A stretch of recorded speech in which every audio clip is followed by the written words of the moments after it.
Welcome one and all to the Mediterranean Poker Party here at the beautiful Merit Complex in Northern Cyprus.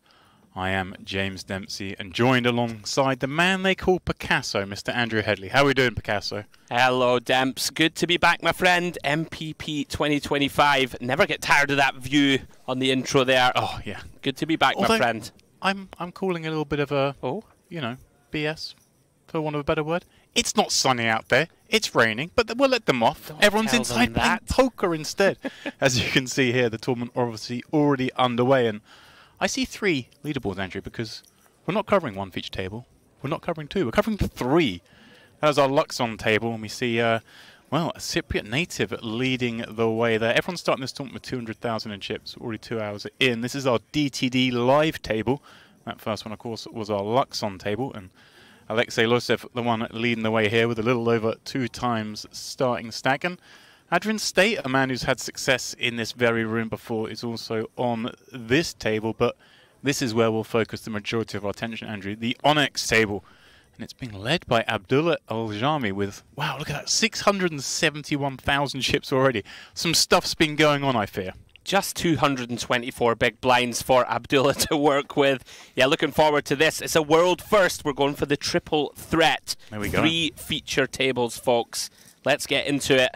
Poker OK, $1,100, 1 million guarantee mystery bounty. Let's get it started. Yeah, not a chance to even to mention the tournament, of course. It is that mystery bounty. Of course, bounties, not a factor right now. They come into play tomorrow as when the bubble bursts, they come into play. And we play to the money tonight. This one a 30-minute level event. So, reasonably on the quick side. Gets you in. Chance to be in the money if you make a day 2. And, of course, multiple day 1s. Get that field boosted up and a chance to maximize envelope equity. Yeah, pretty quick. People will be looking to accumulate, of course, and look to cover the rest of the table as we go into the bounty phase tomorrow. First look here, Edaye limping in Demps, a little unorthodox from +1 with ace-9-0. Enver content to over limp with the pocket 6s in the cutoff. Yeah, one seems a fresh stack there from Edaye with that 200k. So just getting his feet wet. You're buying. They stick you on the feature. Yeah, you just want to dip the toe in. Ace-9 off, let's go, let's get in there. So a multi-way, 5-way affair to kick off our coverage. 11 completing from the small. And Alajmi checking his option with the King-8. 5-3-3, no help for any hand here. Enver with the unlikely flopped overpair on this board. Action is swiftly round to him in the cutoff, and he is going to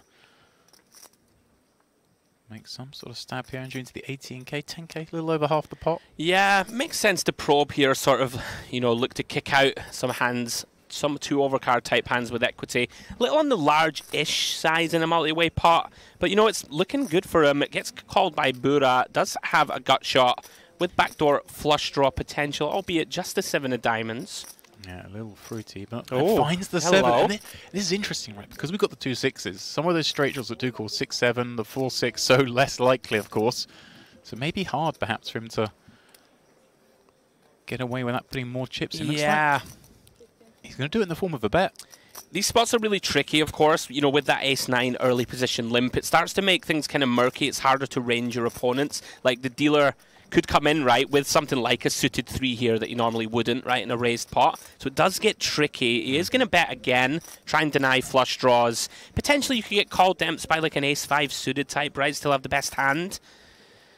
And right. I didn't expect to see raise from Bura, I must confess, but does bump it up to 50k, and Enver now in a pretty gross spot. I mean, this raise, this is one of these classics, kind of like, I think I probably got the best of it. I'm against flush draws a lot, trying to charge them. I buy myself a showdown, and then can I fold comfortably if I get jammed on here? This is really tricky. Like, one thing I will say, he probably rules out Enver having a hand, like 9s, 10s, jacks, probably raise, right? Rather than limping in, so maybe just thinks that his 7 is good. 10 of diamonds completes the board.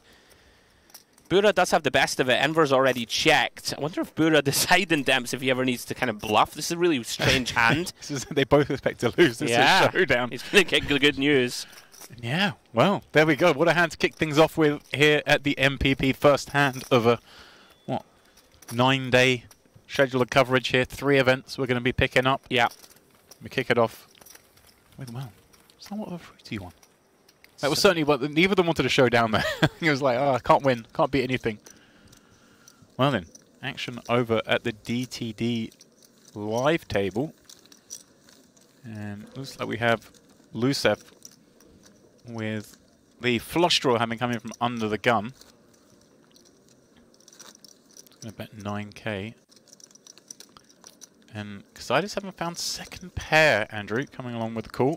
Yeah, these spots always pretty murky. Not ideal here to have sort of no backdoor flush draw to go with your middle pair.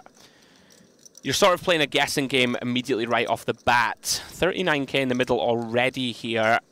Casidus with around about 2.5 pots behind. Always very, very awkward, this position. You know, in check call mode, you're sort of guessing. Like, we can already be sort of drawing very thin against the king. There's lots of bad rivers. It's going to check it over. Losev with the decision demps on whether to barrel this one. Try and get a hand like a 6, right, with no straight draw. A 3, something like this to fold. I guess as well, some potential sizing, maybe even fold out better clubs. Yeah, yeah. Great result that would be. Certainly by the river, you could potentially maybe fold out some of those queen high club type combos. It does bet again, half pot. I think this is the problem on the flop. It's just super uncomfortable here. With the 6 nut kicker, you really are just... This is one of these demps. You might need to make a live read on your opponent.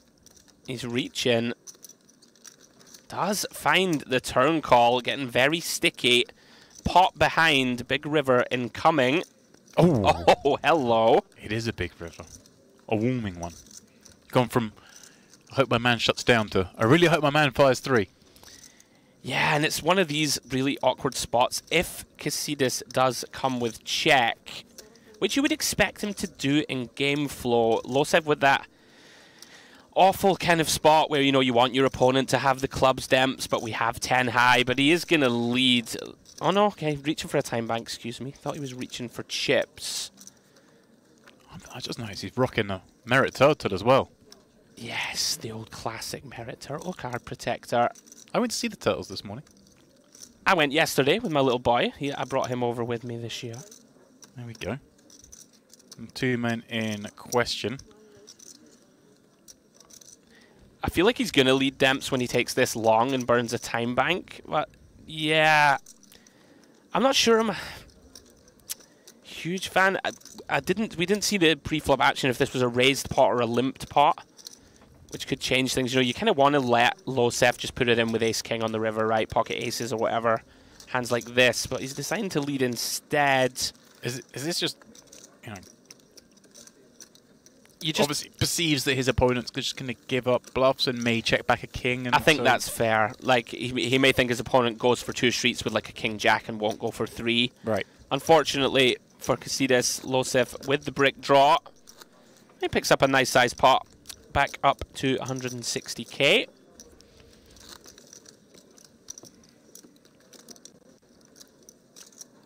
And of course, we're not really aware of what's happened the first 2 hours as well. I always say this, we're picking these guys up. They'll tell us that maybe there's been some dynamic there already. Maybe a bluff was picked off in a similar spot. You kind of try and lay some seeds. Over at the Luxon table,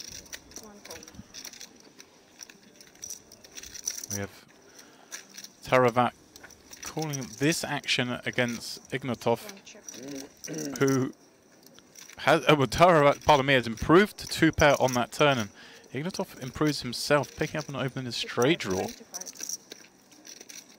Yeah, potential dicey waters for Ignatov. Has one of those hands that sort of is a natural barrel off on a lot of runouts. He's gone for the snap min check raise, which is being called, and wow, an unlikely run out indeed. King's full for Taravat with, what, just 65k behind. Gone for non-all-in, but I think effectively... Oh, he's gone really small. He's gone milky. Yeah, B25 river. Ignatov quick fold. That'd be fun, though, if you're up against a queen. Like, can a queen ever fold here in this size? There we go. Java getting into this one for just $125. Finding King's Full, burning up a stack in this $1,100 buy-in event. We're gonna have to be on our game, James. Did you see how quickly that turn action went? I didn't even see him min click, and his opponent had already snap called. Yeah, well, these guys at Merit, they don't mess around. We play fast here. Salai limping in with 2 7s from on the jump. Burra popping up 2 9s. And Alajami, well, with Ace-Jack coming in with a 3-bet. We can see how he built these chips, Andrew. Although, of course, Ace-Jack suited. Ace-Jack offsuit, pardon me.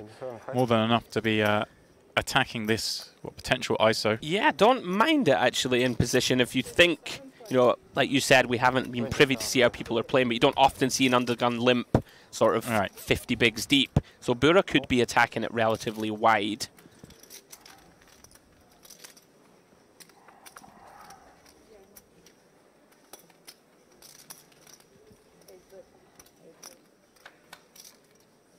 And we have gone 3-way. Okay. Well, you don't enjoy going 3-way with Ace-Jack offsuit to distraction, but you don't mind it so much when the flop comes that Ace-Queen 5.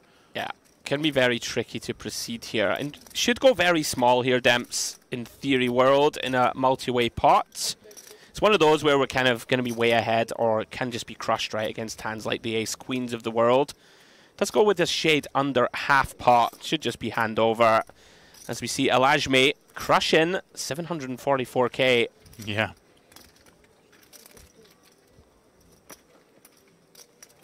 Nice pickup for him in the early goings of our coverage. Yeah, imagine indicative. You build that stack. You've been taking these spots, right? Yeah. He hasn't been passing up on too many of these. Switching things back over to the DTD live table where, hang on a second. Okay. States into this pot from number 1. Had the aces. Has gone multi-way. There's 40k in the middle. Did he limp? I think, oh, no, it's I min think raise. 6k, right? Yeah. Min to 6 and then 4 callers. Yeah. Welcome to Merit. Yeah, very tricky stuff. I like this check from State. It's one of those spots where you're almost going to check range here on a Queen-Queen deuce and just sort of see what develops. Very tricky here. Cassidus is in there with the Jack-Deuce of Hearts somehow. So likely just goes bet, call, call, and does. State not going to be comfortable here, of course. Even with the bullets in hand, turn is the 8 of clubs. Mountain now with the decision. Does improve to a gut shot straight draw to go with his flush draw. And he is going to continue to barrel. And this is going to be tough for State. Right. When you bet him in calling 2 spots, Yeah. bets again, it looks so strong. It really does look pretty strong. You know, if Mountain has like the sort of pocket 9s of the world, pocket 7s, they tend to slow down, right, in a multi-way situation. We don't have a diamond in hand, which is going to work in his favor. And it looks like he's reaching for calling chips. Going to keep his man honest. Big river coming here. Just over pot behind for State. And that's one of the best rivers in the deck for him, Demps. Reassuring. No doubt, just that the Queen of Hearts out there to worry about. Suddenly all those bluffs seem more likely. Value harder to reach. Yeah, really interesting river. If State thinks he is up against one of those sort of pocket pairs, like the 9s and 10s of the world, I wonder if he thinks that they will check back like almost always, and that seems a pretty reasonable I'm with you. sort of assumption. It's hard though, isn't it? To It's bet really those hard hands. to bet ourselves and rep any type of bluff, that's for sure. Because State himself kind of Queen looks like he's gone really small. I thought he might go for the little blocker. It does make some sense, sort of get paid off, right, by a hand like 8-9 of diamonds, something like this, right? You don't want it to check back, pocket 9s. And you might sometimes get your opponent to sort of bluff it off. And here we go, he's raised. Wow. What a great bit of play from State. Wow. This is beautiful. And yeah, likely just a call, James. I think he did already commit calling chips. Yeah. No real point in jamming here. Very, very difficult to get called by worse. Well played. You said yourself, Adrian has pedigree here, right? We've seen him a lot. Very, very accomplished poker player. Yeah. Lovely little river 15k lead and juices that bluff from Mountain. In this very venue. Remember January last year, in one of the Merit series, Western Series, got 3rd place in the warm-up, good for 75k. Also got 6th in the Gatsby series in the main event here last year, so Nice. 2 big final tables for him. A man familiar with the antics that take place in this room. Here we are then back at the Onyx. And we've gone 4-way at least to this 9-6 deuce board. Yeah, we have a bet from Tot with the pocket 8s, and Idai just deciding here, I'm going to run it. Makes some sense, you know, inflated pot, we have the nut flush draw. Backdoor straight draw's working for us. Can never really be a mistake to just fast play the nut flush draw, especially when there's a lot of money in the pot already. You can get your opponent to fold a lot of better hands, much like pocket 8s, which go into the muck. Well done from Idai. Back up over 200k, 264k in his stack. Some tens or something. We've seen a lot already, Demps, in the early going. We talk about this quite often, sort of MPO, Merit Poker Optimal. You know, we've already seen 4 or 5 five-way pots. So you need to think on your feet, right? Like it's very tricky. You do, you certainly do. As we see here, jumping into this one on the flop of 10-6-3 board, and viewers at home, just like me and Andrew, are getting used to this new fast-paced action. We've got 3 tables. We're jumping. We're not watching dealers shuffle cards, let me tell you. We're not watching cards get pitched. We're straight into the action, each and every hand. Agreed. We've got a bet here from Rashidi, the Frenchman. From +2, is going to bet here 4 ways with bottom pair. Does have that backdoor nut flush draw working for him. Again, one of these tricky spots. I would have expected check in a multi-way pot, I must admit. We have a call from Casitas here with top pair. And Isaiah going to get a little bit spicy. Going to overcall with ace-7 of diamonds. And here we go. Jack of diamonds on the turn. Improves to the nut flush draw. You would imagine white flag going to be waved by Rashidi. Nowhere really to go here into 2 opponents. Stranger things have happened. They certainly. He blocks bottom set, Demps. Yeah, they certainly have. Yeah, really awkward situation for him. And awkward for Casitas. You know, second pair bad kicker in a 3-way coup. You're not happy with this. Looks like a potential opportunity now for Isaiah. Does he want to take the free equity, Demps, or does he want to start applying pressure onto what looks, on the face of it, 2 relatively weak ranges? Hard to imagine that Rashidi or Casitas, you know, check turn with really strong holdings, I think. Yeah, I like this. He is going to pounce again. A man with much success in this very room, Isaiah. Back in the original MPP 2022, came second in the 1K Open. So the opening 1K event. We can call this the mirror event back then. Got second place for what, a little under 100K. Yeah, this is really nice, and Casitas starting to think to himself now, okay, what are the natural draws on the flop, right, that I still beat? There aren't that many Demps, like, sort of like a 4-5 suited, 7-8, 8-9 suited type holdings is going to get sticky, and that is a pretty good river for 10-9 offsuit. River pairing with the Jack of Hearts. Isaiah now, pretty unpalatable hand to bluff with. Right. Yeah.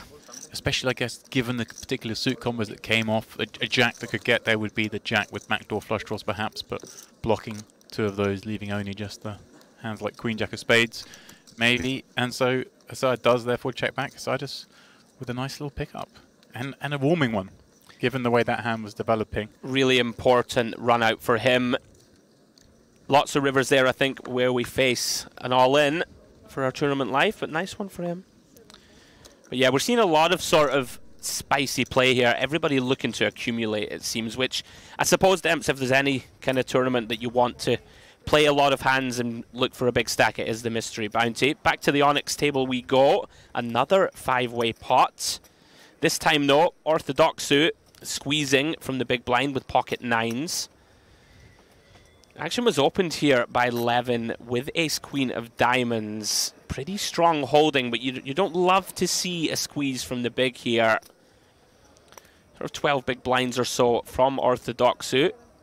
Levin with the decision. I would argue that all options kind of open in this type of spot with, you know, a shade over 40 blinds back. Could call, could jam, could even fold if you think your opponent in the big is on the tighter side.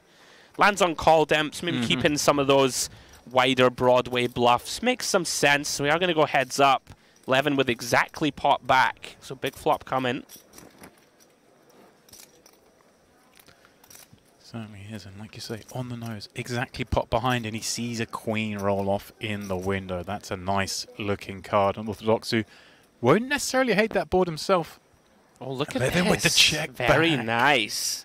Wow. Finds the snap check as well, which is generally a sign of weakness. He's selling this well. If I'm orthodoxy here, I'm so certain I have the best hand. Agreed. A little bit of a strange decision for me to bet 50k here. He's basically committed himself, Demps.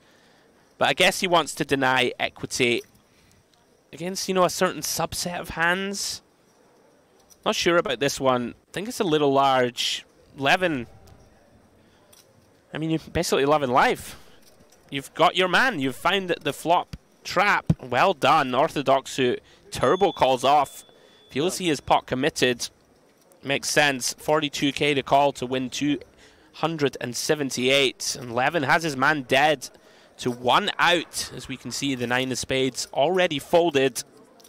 Great situation. Levin here.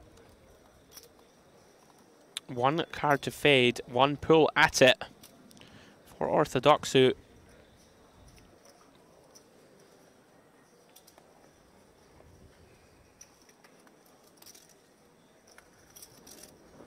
Can you find the miracle? No, he cannot save queen, improving the queen's full. Yeah, a little cruel for orthodoxy the way that one ran out. Went for the squeeze pre. Got a kind of good looking flop and a great looking flop action. Levin just playing it perfectly really against that hand class to get the absolute max. And like you say, it was the speed of the check back, right? I could see he had ace queen suited and I'm like, this guy's weak. Yeah. It looked really weak. Well done, Sergey. Nice hand. There we go. Still early doors, of course, in this one. We are only on level 4 of the event. But building a stack back above starting, courtesy of that double. But a long way to go today for all the players here on day 1A of this OK Mystery Bounty. Speaking of ace queen, that's what Zai has over here on the DTD live table. He's found himself on an 8-4 deuce 3 board up against Saragoz, who's found a 4 from the big blind, but Luciv with the open-ended straight draw on that turn development. Did flop a gut shot draw, of course. Yeah, it makes sense for Saragoz to go for like a bunch of kind of small equity denial bets here, just try and kick out the overcards that have checked through. Isaiah does release his ace-queen, but Losev won't be going anywhere here for the price. Question is, does he ever elect to start semi-bluffing? Does decide just to call. Jack on the river, no improvement for either player. Saragoz with the best of it, but a tough spot nonetheless, given he bet, given he got called on this board. Yeah, these are the really kind of tricky spots. Like I don't think our hand is worth another bet, but when you check, you know, you do of course leave yourself open to your opponent blasting into you on the river. You would expect him to check, and now the decision for Losev, how can we credibly rep? You know, a strong hand here is not too easy to do, Demps. Like, we don't have too many hands like a set. Probably have already put money in on the flop or potentially with turn raises sometimes. So we're sort of like, are we going to value bet a hand like 5s, 6s, 7s? Probably not, I would venture. So Losev's gone for the sort of B40 half pot, sort of milky. Like, he's gone for the value bluff, so I don't mind the sizing. It sort of looks like he's going for thin value, right? Rather than polarizing himself to really strong hands. Not going to get through, though. Saragoz picks it off with the 4. Well done. Yeah, I just guess deciding too many potential missed rules there. Yeah. Wants to have a look. Maybe not so much focus on the 5x, but certainly those hearts are a reasonable part of the range. Turning 9-4 off into a 70k pot. See, I've not got that in the locker, you see. I'm just folding the 9-4 pre.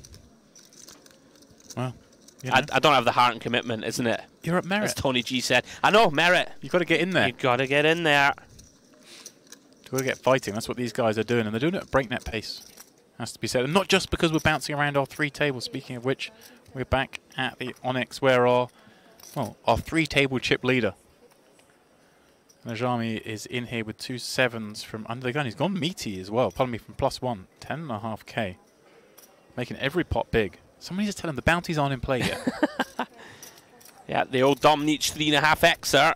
Orthodox, who we've already seen, he's here to play. Going to peel on the button. Jack-7 of spades. Yeah. Pretty wide, got to be said. Does have position, though, and they are over 100 bigs deep, Demps. An ace 9 5 board, one spade on there, but not a board that should excite either player. Wow. look at this. The understandable c-bet there from the 2 sevens. Getting quickly called by Orthodoxy with those backdoor draws and none of that materializing. Look at this. Barrel number 2 coming in instantly. Whether Lajmi just has some history with Orthodoxy here, you wouldn't expect 2 barrels in such quick order, but is going to go for it. Maybe target some of these backdoor floats, you know, just knock them out. Hand like a 9, Demps, right? Is kind of what we're targeting here. 9-10 suited, start putting pressure on it. Potentially we can bluff river. Orthodoxy really coming up stone empty on the turn, you'd imagine. Has to just get out of the way, but he's very reluctant to do so. I don't know if his instincts or just frustration, but he wasn't fully done with the hand in his mind. There we go. Alajmi, building and building. I'm just going to suggest that Alajmi's not the guy I want to float. I just like, you know, from the early going, he just seems to be like, nah. Here we go, this is the point, right? We're floating with this Jack-7 suited on the ace-9-5. We're thinking there's loads of cards to pick up equity. We'll perhaps start stabbing. But if you're up against a man who just barrels again with 7s, then you can't really float, right? You beat this kind of... you beat, but I'm saying a strategy to beat this kind of player surely relies on having a hand and just getting trappy, letting them do the front running. I agree completely. So another 3-bet pot here. Saw the Queen 10 offsuit getting sticky against the 3-bet from Nugamanov. Yeah, Tarabat at it again. Made those kings fall a moment ago. 2-bet 25. And he's caught a piece. Yeah, of course, one of the main problems with calling with these type of hands out of position does once again become a bit of a guessing game.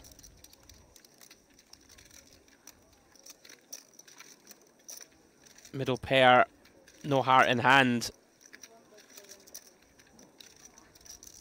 Looks like a spot Wow. where he knows, yeah. Wow. I thought for sure when we saw him peel that 3-bet with the Queen 10, catch that piece, hard to not throw some good money after the bad, but he does get away from it. Agreed, can be tough to fold to 1-bet. Well done, good discipline.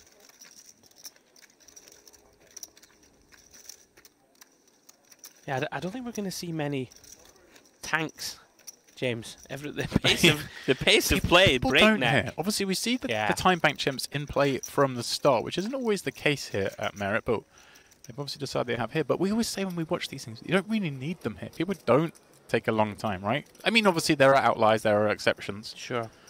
But ultimately, this is a venue where people just get on with it. Always refreshing to see. Speaking of things that are refreshing to see, Orthodoxy here with this ace-king in the cutoff. Sees a limp from Alajmi up front. Goes after his man. And Burra just loving life here with ace-king in the small. Seeing this kind of action. We know these hands are happening on this table, right? We're seeing some limps. We're seeing some ISOs. And you find the goods right here in the mix.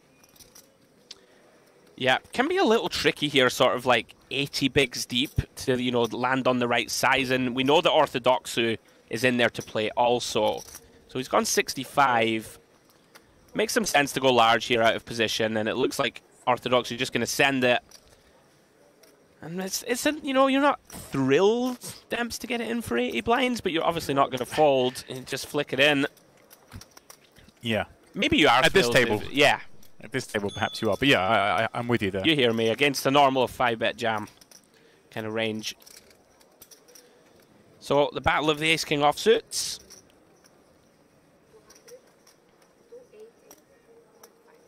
Is Brewer the one at risk, of course? Just out chip. Let's not forbear any doom here.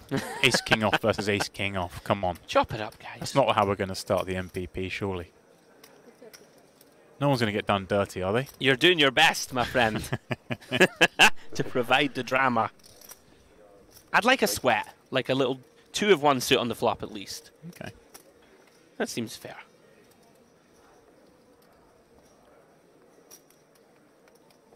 If you're going to get that beat, though, early on, first event, maybe we accept it. Yeah. Not going to happen. Spade, heart, diamond, no danger.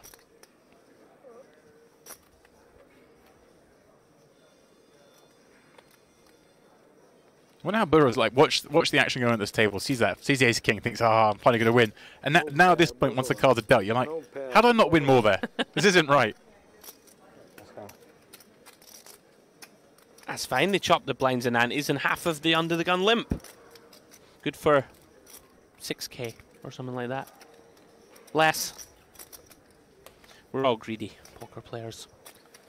Yeah, Orthodox, who I've actually played with him a few times here, and he's in there. I'll tell you, he is in there, ready to play. Right then, back over at the Luxon table. It's Taravat in action once again, and once more, he's in a bit of trouble here. This time flopping top pair against the aces of Sukhov. Looks like this one was a limp from Taravat, ISO from Sukhov. That's how we got to this stage. Yeah, we did see him find that discipline check fold a moment ago. Not going to be check folding this one. If we're calling a 3-bet with the Jack-7 suited, certainly not going anywhere on Jack-Deuce-Deuce. Sukhov loving life here. I think he's raised, which makes some sense. It's gone for the min click, though, which I'm not a big fan of this. You just allow your opponent to sort of float you with a king-queen of clubs type thing here very easily. But interestingly, we saw him do this before when it was like heavy value, right? It wasn't just He wasn't betting to find out where he was kind of situation like this might be. Like he's not quite sure with the jack. Goes small. That time he had the kings up. Here though, this is the problem you develop. 61k now in the pot. Still rates at the percent, but okay, he is just gonna slide it on over. Yeah, like you can sometimes make a rod for your own back here with that tiny sizing. Like it's pretty hard to define Sukhov's range now. He's gonna, going to stay a lot wider against that min sizing, right? Versus, a meteor check raise, so to speak. So a real test now for Taravat. Wow, he's gone tiny. This is really intriguing. Thought that Sukhov would sort of size up here, Demps, to look to get it all in on the river. This is an interesting one. Maybe just wants to keep in some, random blow-ups if he thinks his opponent is just stone bluffing the flop. Just extend that little bit of rope. Yeah. Like a 10-9 of hearts kind of hand or something. Taravat doesn't go for the double check raise. Yeah, really intriguing size and choice that, in my eyes, from Sukhov. Obviously knows his hand is completely invulnerable. Now the decision, though, we've sort of left 2 pots behind when we could have elected to try and narrow that SPR and make it easier. How much here is he now thinking, right, my opponent just has a jack, he has a decent jack, amount, so do I just go really big? Yeah, I think we do. You should expect at least sort of 50k minimum size in here.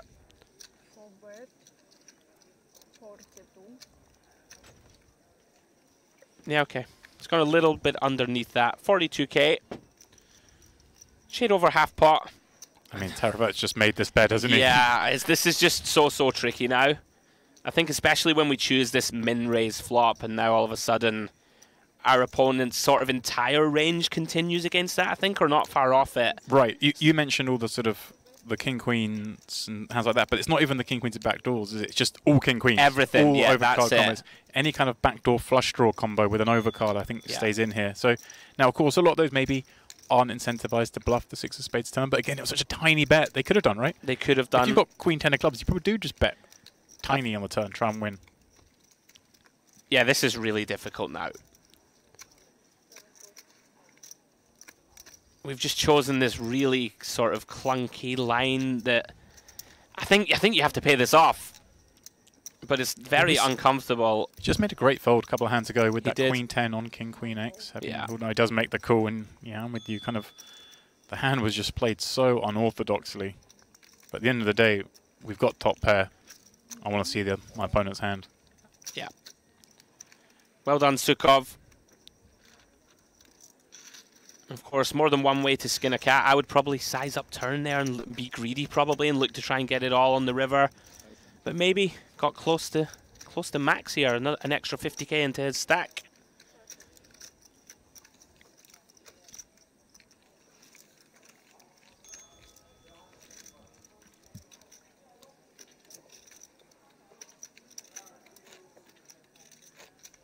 He stacks the gains here early on day 1 of this, the OK Mystery Bounty. Here we are back at the Onyx. Well, it looks like we've had the 2-3s limp in under the gun. 2 limpers behind, and what a flop for 2-3s in the form of that Queen 10-3. And he's... Wow, what a turn that is. Anajami, has he come out leading on this flop? He Pardon me, I'm did. just catching it with the action. He led 9-5 of hearts on this board against 2 limpers. And he doesn't show any signs of slowing down once being called in both spots.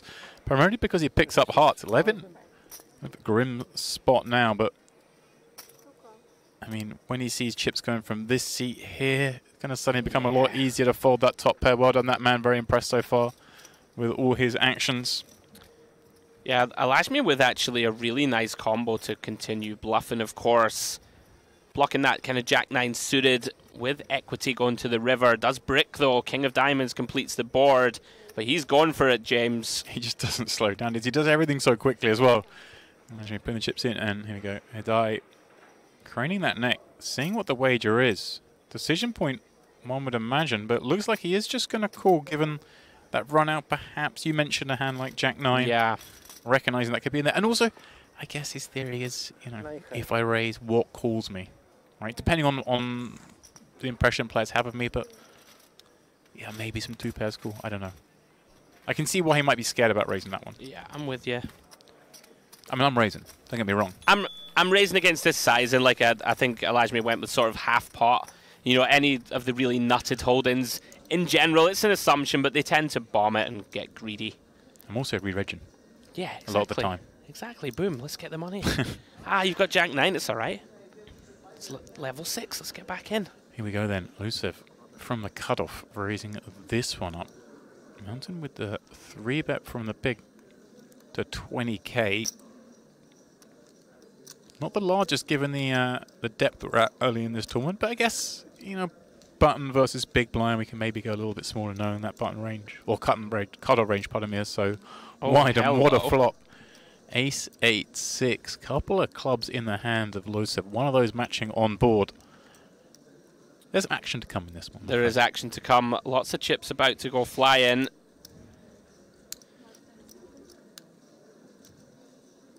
Mountain does, of course, reach for C-bet here. 18k. He's gone for around about 40%. Couple of options open to Lucev. The natural action, Demps, I think, is to call and just sort of realize, and we can make him bluff later here. Still credibly represent right strong hands like the Ace-Jack, Ace-10 suiteds of the world. Right, and we've got to show respect to it. Mountain obviously just gets to have these, exactly the hands he's repping here. Or right. he could be repping Ace-King, hands like that. It makes sense to want to play a lot of hands that are cool. Does just that by the looks of things. So we get this pot square, heading to the turn, and 80k in the middle. Mountain with just 92k. And, well, choose your own turn card day at the DTD live table, because he's not just made the nuts, but we got the flush to go with it. And what a bricky-looking turn for Mountain as well, right? He's like, okay, I've got my man. Yeah, this feels like game over if Mountain chooses any large size to all in. Could see him ship it occasionally here as well, Demps. He may just decide to rifle it in. Certainly a pretty innocuous turn. You're not really worried about a hand like 7-5 suited here in the long run. Wonder if he decides to make this a 3-street hand. Is reaching. Oh, they've all gone across the line and they're not coming back. Have I really got it? What have I got? 7, 5, 4, 5, 6, 7. Okay, yeah, cool. There we go. Nuts. See you later. Thanks for coming. Re-reg over there, my friend. Yeah, one of the worst feelings in the game. Getting it in, drawing dead with one to come. You jam there and just want your opponent to tank for 30 seconds and then call. It's even worse when they do the instant rechecking the cards. Wait, have I really got that? Have I really got it? Has anyone ever looked back at their hand like that and gone, oh, no, I don't have it? Oh, I fold. No. Never happened in the history of the game. Well, we've got 3 shots, but doesn't matter which camera you look at. Mountain. He's Jeej. Yeah, 7 of hearts completes the board. Lucev moves Mountains with the 7-5 of clubs. Oh, my James. word. Please. Please. Please. Oh, come on. Come on. That was pretty good. How many days are we here? 9. The best of luck, my friend. I had to take it. didn't I? You did. You did. Yeah. I would do it again. Right, back to the Luxon table. What's your favourite mountain? Oh. Kilimanjaro? Okay, fair enough. Teravat Kings. Ignatov Queens. Well, this is a bit cold. There's been action on this table non-stop. Teravat's been at the heart of quite a lot of it. This time he's got the best of it. Yeah, pretty brutal spot here, James. 30 bigs or so. Just not going to get away from pocket queens here. And he is in big trouble. Pipped by the kings of Teravat. Suits also dominated. So looking for one of the remaining queens in the deck. Or some kind of straight, James. Going to be hard, of course, when your opponent has 2 kings. Yeah, this is just one of those whatever moments, especially early on in the tournament. Yeah. It is what it is. Chance to get back in the game. Want to hit the queen, but it's only a pot worth a starting stack. Almost, if you're going to get the queen versus kings, getting it for a 1 starting stack pot. So be it. You're not losing sleep over this one. No, you're not. Just one of those. Sometimes the deck decides. Nice pickup for Teravat. Recovering some of those chips back from that Jack-7 hand moments ago where he ran into the overpair of aces. Unlucky for Pavel. As Demp said, plenty time to hop back in. It's clear World Travel Man rocking the Atlantis Bahamas top. Home of course, the World Series Poker Paradise. You were Brought there, to you by weren't you? You were GG, there, yeah. right? We were there, yeah. How was it? I didn't make it out to that Man, one. It was good. What a tournament. Yeah? What a tournament. You want big fields, you want big money? Well, hang on a second, we've got big money here. Rashidi, the right side of this one, he's got the butchers. Saragos with ace-king suited, raising it up to 8,000 from the cutoff. This is cruel cutoff versus button. Casidus, well, he may want to get involved, but 2 sevens from the big look a lot smaller up against this action. Albeit, you know, you can believe you have the best of it. You believe these 2 are up to no good, but it's so difficult, isn't it? Yeah, if there's any kind of spot where these medium pairs, you know, the 7s through 9s of the world can occasionally look to kind of cold for, it is this exact sort of table positions Demps, you know, cutoff versus dealer action in front. This is just another stone cooler. Can't imagine that Saragos does anything but fast play here, you know, against the positions, you know, sort of 50 bigs effective. Little less, in fact. The value of ace-king so much is making that aggressive maneuver, isn't it? And I here we go. agree. He does make that move completely standard, and we'll get the very bad news, but non-disastrous news. We've still got equity. Look at this, 36% chance of carrying the pot out the middle here. Yep, fast and furious action. We're seeing some carnage. It's going very quickly. Beauty of covering 3 tables at once. You guys are not going to miss a single big pot that takes place here at the Merit over the next 10 days or so. Queen 8-8. So far, so good for Rashidi. No backdoors of any note to worry about. There we go. Just the ace will do it. All 3 are still live on the deck, courtesy of our little card counter.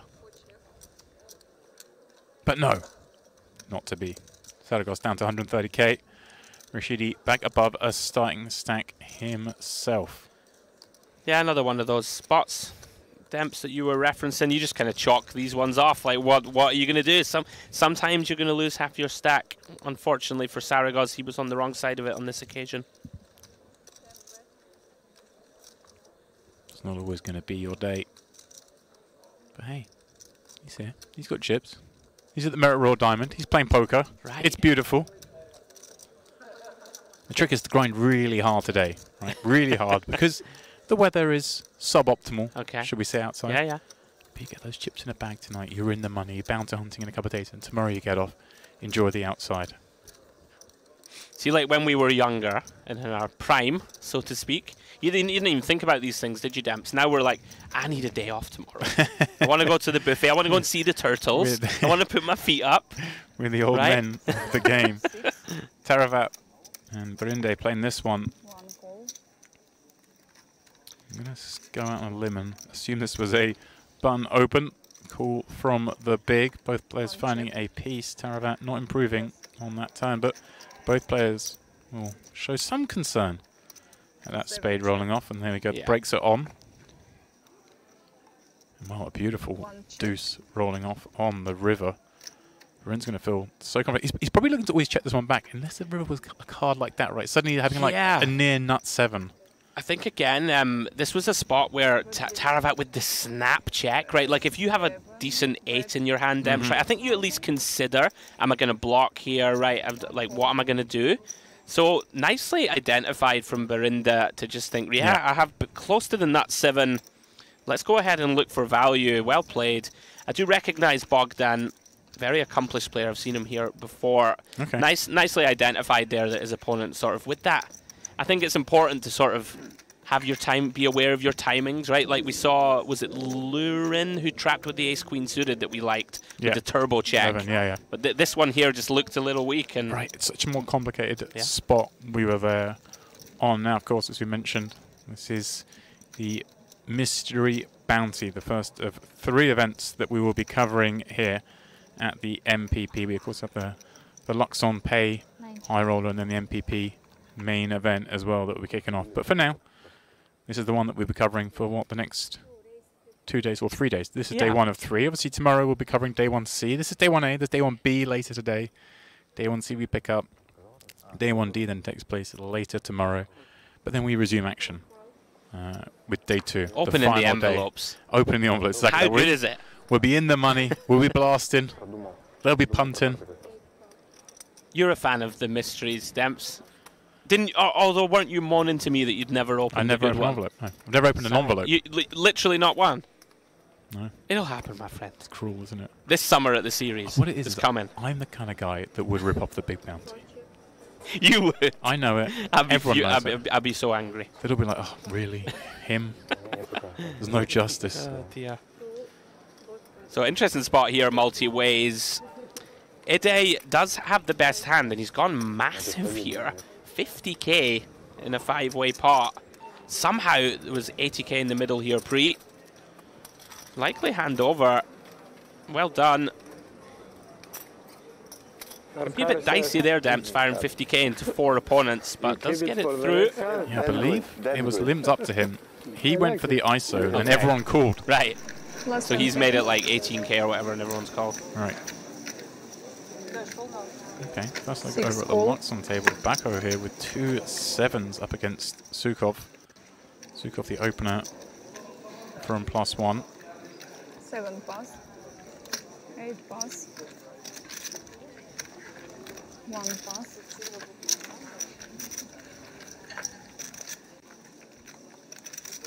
2 pass. And it will be just the 2 of them contesting this pot.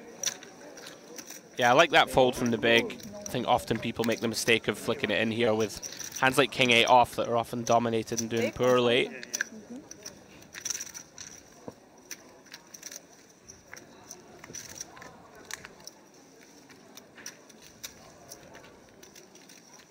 7-5-4 board. Bako with just all of this one. 4 check. Unfortunately for him, Sukhov with nothing to get excited about, especially having opened +1.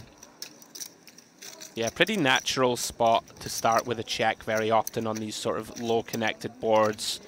We don't cover them too well from +1. I think you're right though, James. Pretty unfortunate for Bako that his opponent has sort of one of the worst hands that could ever continue. I think it may just check fold flop. Depends on sizing. 10k, okay. Yeah, even against the third. Good discipline from Sukhov. I think if he has ace-10 of clubs here, for example, he will continue with the backdoor flush draw, but that's unfortunate for Bako when you flop top set. Yeah, nice pickup for Bako nonetheless. Yeah. This point, yeah, you get here. Get on the feature table. They give you top set. Let's go. Let's build it. And some all of a sudden hands over. Here we are back at the Onyx. Enver with the nut flush draw from the small blind. Rajmi, well, he was in +1, ace-8 offsuit, not surprising us at this point. Zalai, king, queen, oh. We've got to the turn here. Everyone checking that flop.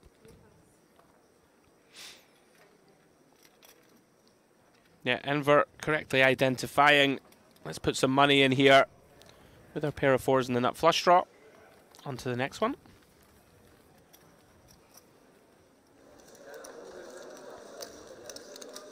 And well, no time wasted. Here is the next one. Rashidi with King Jack on the Jack 6-3 board. Zai with the gut shot draw.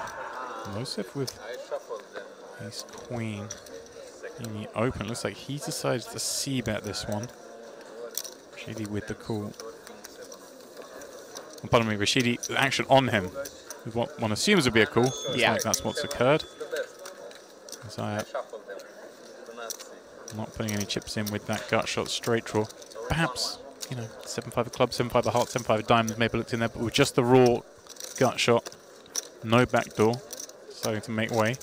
And wow, what turn card for Losef. Yeah, decision on him now on whether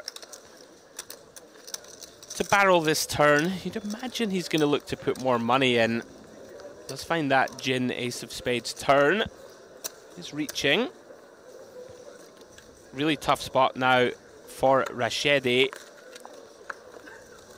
Goes for around about a third pot. Shade more. These are really, really tricky spots.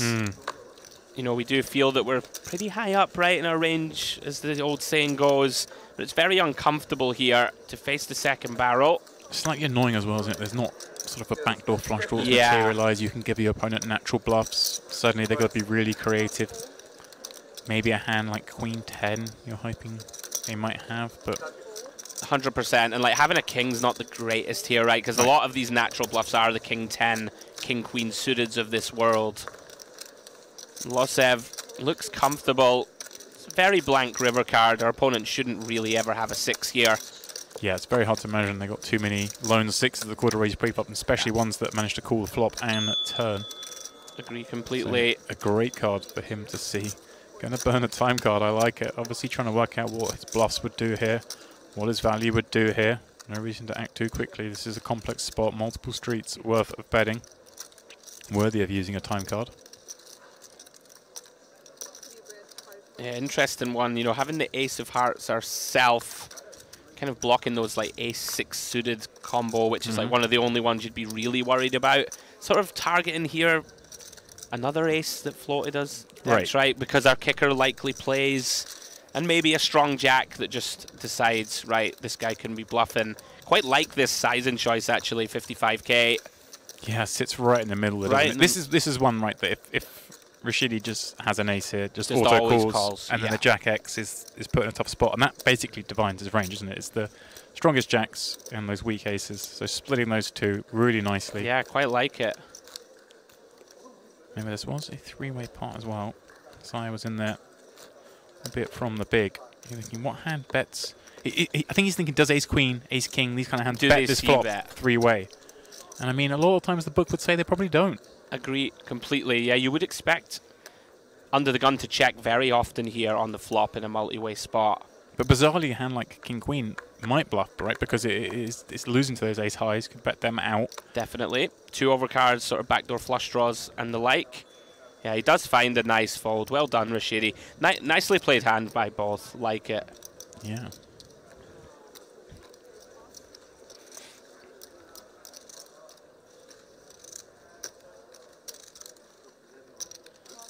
Losef pulling in the goods over on DTD Live.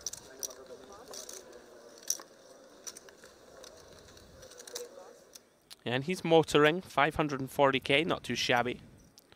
Okay, we've got yet another multi-way limp spot over on the Onyx. And look at this flop, Levin with the goods. The barking shark develops to a straight. Haiti with what deuces. Yeah, I mean, somehow we're seeing a bet and a call here with 2 very mediocre holdings. You say somehow. May I introduce you to Mr. Aljami? You may. I mean, have you been watching, Andrew? I have. Okay. The man fires. Bottom pair. Sticks it in. Yeah, Levin just in dreamland here. Yeah. Having said that, it's a very, very wet dynamic board. Like, there are infinite terrible turn cards. You would imagine We just want to start charging some of those draws, demps, and you know, hands like a 6-7. If we can cooler them, let's just get money in. And I wonder how much this changes because of the overcall here. I imagine against Alajmi, he may have just got more trap. He's seeing what we see in the over-aggressiveness. But once there's a player coming in the middle here, just so much more likely you can get some value here against those perhaps draws, some made hands. But look at this. Yeah, I mean, Idai going down a very dicey path here. Wow. With just a pair of deuces. Well, well, well. I mean, he's getting fruity, and that's a pretty... not the best looking turn card for 11, but I don't think he's worried about too much 8x, unless it's in the form of maybe 8-something of diamonds. But it's hard for him now to get value, isn't it, against weaker? Yeah, hands like ace-8 suited, pocket 8s, occasionally like an 8-9 suited of diamonds, like you're suggesting. I mean, it can be really hard at a table like this, though, where like we've seen the VPIP is so high from so many of the players that maybe he will have Jack 8 suited pure here, right? Like, it does start to get quite tricky. But yeah, Levin did identify, and he just goes for the big bet, James, and hand over. Yeah. He's played very well, actually, from what we've seen so far. It's like been on point. And I think, obviously, slept that how quickly he decided to bet the turn. I do like the continuation of bet the turn. Obviously, it's a disastrous looking card for your hand. You got 7-3. You kind of got that straight. Not overly disguised, but certainly there's a 4-liner. You got the bottom end. But recognizing the 2 flush draws on board, I can still get value against draws. There are still some worse hands that will call that think they're good. Yeah, there's going to be some 2 pairs and sets out there also. Another look at Adrian State here. This one went check on the flop. So State now with the overbet, slight overbet on the turn. Makes a lot of sense with this type of hand. You know, we block the natural nuts with the king-queen. We can get some, you know, we can put pressure on a hand like an ace-10 type that didn't c-bet something like this. But Casitas does improve the nut flush draw to go with bottom pair. That's the killer here, isn't it? He's sort of bet it into the hand that just will never fold. But how about that? King on the end. Don't worry about it. Have a straight. Yeah, I kind of wanted like a river blank here just to see how Adrian would approach it. Of course, now river in the second nuts. Again, we saw him make that very tricky little block bet with the aces, if you remember, on the queen board. Right, you like that here? Kind of rep a 2-pair that suddenly hates the straight draw? I do like it here. It's one of these where I think on balance the cutoff has more ace-queen than us also. But he has just decided to go large. Basically bets the pot. I guess looking to target some 2 pairs, right? Like, there are going to be some... There's going to be the occasional sort of turn set of 9s that didn't c-bet, stuff like this. Right, and I guess especially with King that particular 10. card, the king, right? Because some of those 2 pairs do come in, the king 9, king 10. Yeah. They're very likely. I think they're the most likely ones that check back flop a hand like a king 10. Casitas burning a time card here. Hasn't given up on this one just yet. Yeah. More likely to think about somehow turning our hand into a bluff than calling, but I would personally would never consider it with this exact combo. And it's so hard at this size as well. Yeah. Right? I mean, is State really ever bluffing with a better hand than we have? Are there many... I don't think so. Not one that I can think of. I think Adrian's just going to check with like hands like 8, 10 and stuff. Right. I don't think they overbet turn ever, so... Yeah, and I don't think so. The long and short of it. Yeah, so feels an unlikely candidate for bluff raise. He does give it up, but maybe back of his mind thinking exactly what you mentioned. He has the ace queens, his opponent doesn't. Whenever we have the super nuts, they don't. We get tempted. Yeah, certainly would more likely be considering shove than anything else, I think, than call. I mean, we beat the sort of 5, 6 of spades, 6, 7 of spades. These are the ones I think that can. You know, like the low spade combos that overbet bluff turn and just go for it on the river. And that, with that in mind, the kind of ace 3 I feel like more likely to call than anything. But I think more likely to fold than anything. Here we are, back at the Onyx table. Alajmi, he's all in this time with a real hand. 2 9s up against Selai's ace 10. Ladder flopping top pair. Just has to fade 1 9 left in the deck. That doesn't materialize. He gets things going. And the nice win must be fold. I lose, you lose. Fold 9. Okay. 9s are no good in this table. Of course, we saw this before doing the 9s for Orthodoxu up against the ace-queen. Yeah, maybe the bogey hand for the Onyx table today. Here we go. That's how this table shapes up. Ally with the double up, but still second shortest at this table as they're playing 2K, 4K back at the Luxon table. Back in action. 6-4. Gumanov opening King Jack from +1. Back looking in the peel. Last time he found top set. How will he fare this time? Grodek may decide to take this three-way.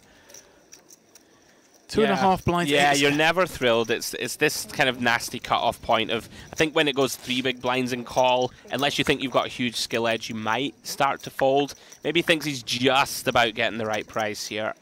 I saw the 6 diamonds in the window, which was a dreamy card for the 8-4 diamonds, but the rest behind was pure garbage. Check. Nugmanov, well, he perhaps has some interest in this one. He was the +1 opener. He gets to put Bako in a tough spot, doesn't he? Being stuck in the middle, but does elect just to check this one over. Bako swiftly checking back with 2 9s, and well, we'll get a little bit warmer looking at that ace on the turn. Fewer combos, he now loses 2. Check. Yeah, these are the ones where sort of from under the gun and from +1, we can put in quite a few just sort of small c-bets multi-way. Like, this is our board. We are going to cover it very well from early position. It does go for the delayed c-bet, which I don't mind this either, right? We're going to still have some sort of trapped flop hands, and we can start, you know, just betting for value here with a hand like King, Queen, Right. Pocket Kings. That's These are what the I'm gonna ones say. that you can just go for more value. The baby aces, Yeah, they might check the flop. there's They a now bunch want to of them bet in there for sure. the strongest queens. So Yeah, well nicely done. And just the third pot, just a little probey. Yeah. Gets the 2 9s out. Obviously had good equity against the 2 9s. King, Queen, Jack, 10 would have got the job done, but a fold is even better. Back here at DTD Live, Saragos defending from the big blind with Jack 9. Losev the opener from the button, and whoa, Jack 7-7. Saragos thinks he likes it, but no. There is damage to be done in this one. Ooh, Oh, hello. wow. Well, Okay. Well, Saragos, if you like the flop, he loves it now, Demps. Thinks he has the best of it for sure. This is really kind of nicely timed from Losev. Just a little disinterested snap check back. Decision point on the turn. I believe Saragos has bet, and he has bet big. Close to full pot. Losev loves this. yeah, and I guess once we've laid the trap on the flop, just checking back, we can't do anything here, can we? But cool. We And we're just loving call. seeing this bet size, right? We Yeah. check back. Our opponent is supposed to bet big a lot with all their hands on the turn. Here comes the big bet. Yeah. Let's let him go. Keep firing, my friend. I'm ready for you. Oh, the It's dirty just river. The dream situation for the Russian. Interesting now, what does Saragos decide to do? Because when we bet this large on the turn, James, and get called, kind of like what are we targeting on the river? Like, you'd expect your opponent not to check back like a King Jack plus too often, Right. or over pairs, so you're sort of targeting 10s, right? 8s, 9s, these type of holdings. There's Some of the ace highs that some wanna of the just- strongest ace highs, I was Sure, going to say, yeah. for sure. like unblocking diamond ones. So like I kind of like the sizing choice of like 25k. Sort of, you know, 40%. Let's get looked up by ace 3 suited that didn't see bet, something like this, right? And lots of going for kind of a full acting job here. Went forward pretending to be pensive. Oh, Although no. It was genuine. He wasn't sure what to do. He was not sure. Eventually just calls rather than go for value. Yeah, I'm not sure about this one.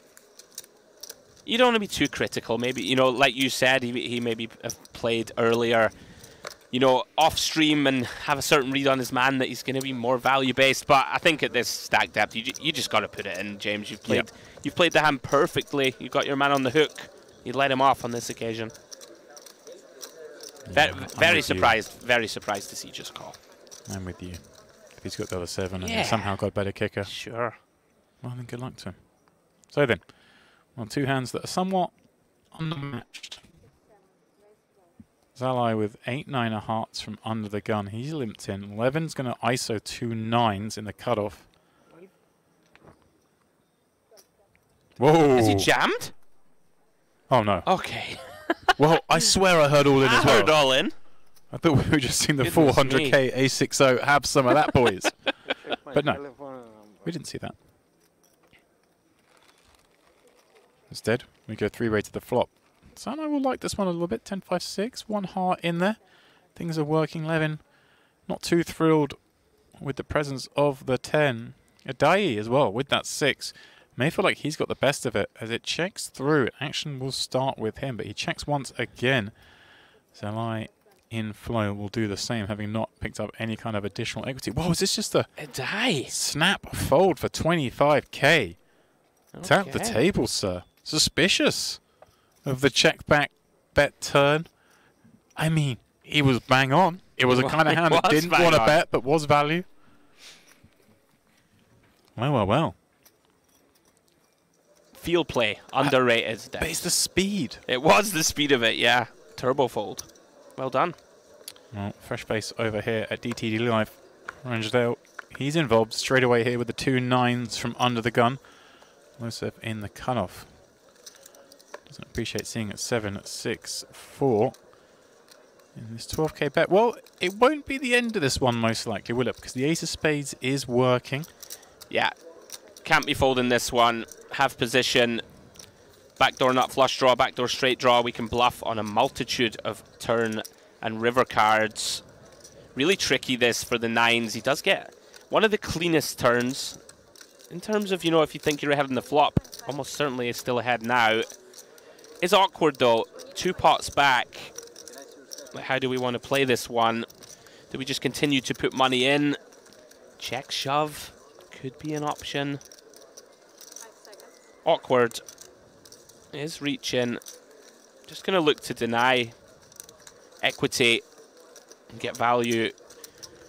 Plenty to get value from, of course. Pocket 5s, pocket 8s type hands, you know. I guess all the flush draws, all the straight draws, 8, 9, 9, 10 suited, although we do have 2 9s. I guess the only difficulty here comes if we bet this and then we're to suddenly get raised. Now, you're asking a lot for someone to find it, but people do find it now and again, and we could get blasted off it. I think with the presence of the 2 flush draws, you end up just having to run it. It was very, very uncomfortable. Which is horrible, right? It's nasty business to have to bet call off. But fortunately for him, Losev, with the sort of bottom of range, just ace high on that deuce of clubs turn. Well done from Ranjahel.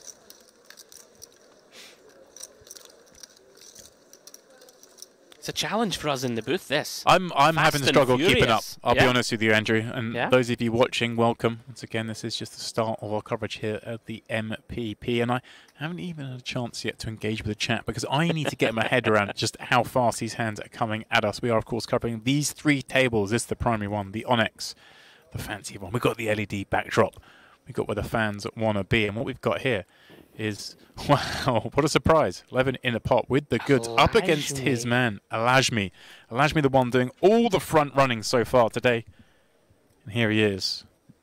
I would say he's, you know, up the creek without a paddle here.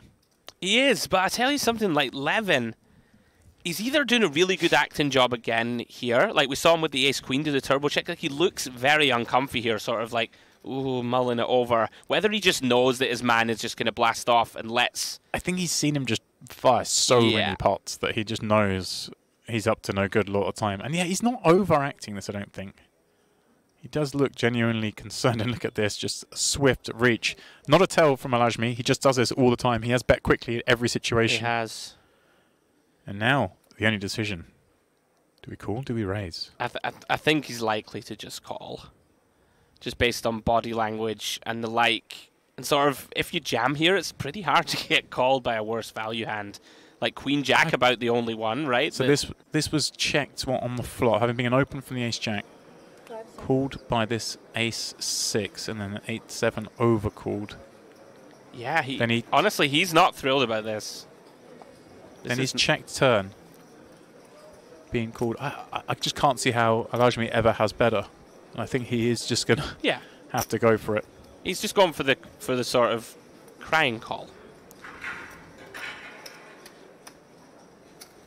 The chips will be going across the line. We're not here to fold this one. Okay. I thought we were going to go for the raise, but it just seems hard. I'm not sure what we can target. That's it's Alajmi. You could just have a king and go whatever. Yeah, I call you. Think? Yeah, come on. The man's in there fighting. He's taking the gloves off.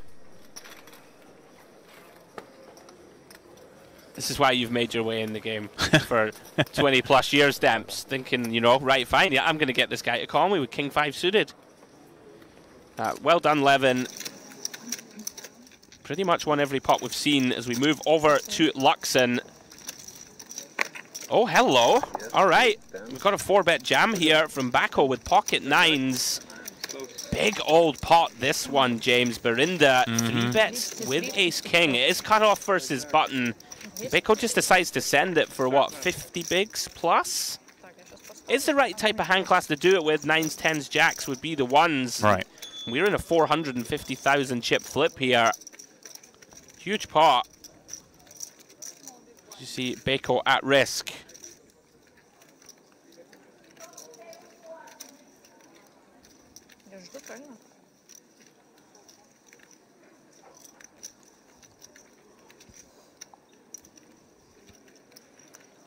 Like you say, it is the 2 9s. On the line. Now, Jack 5-3 board is warming, but there are diamonds lurking.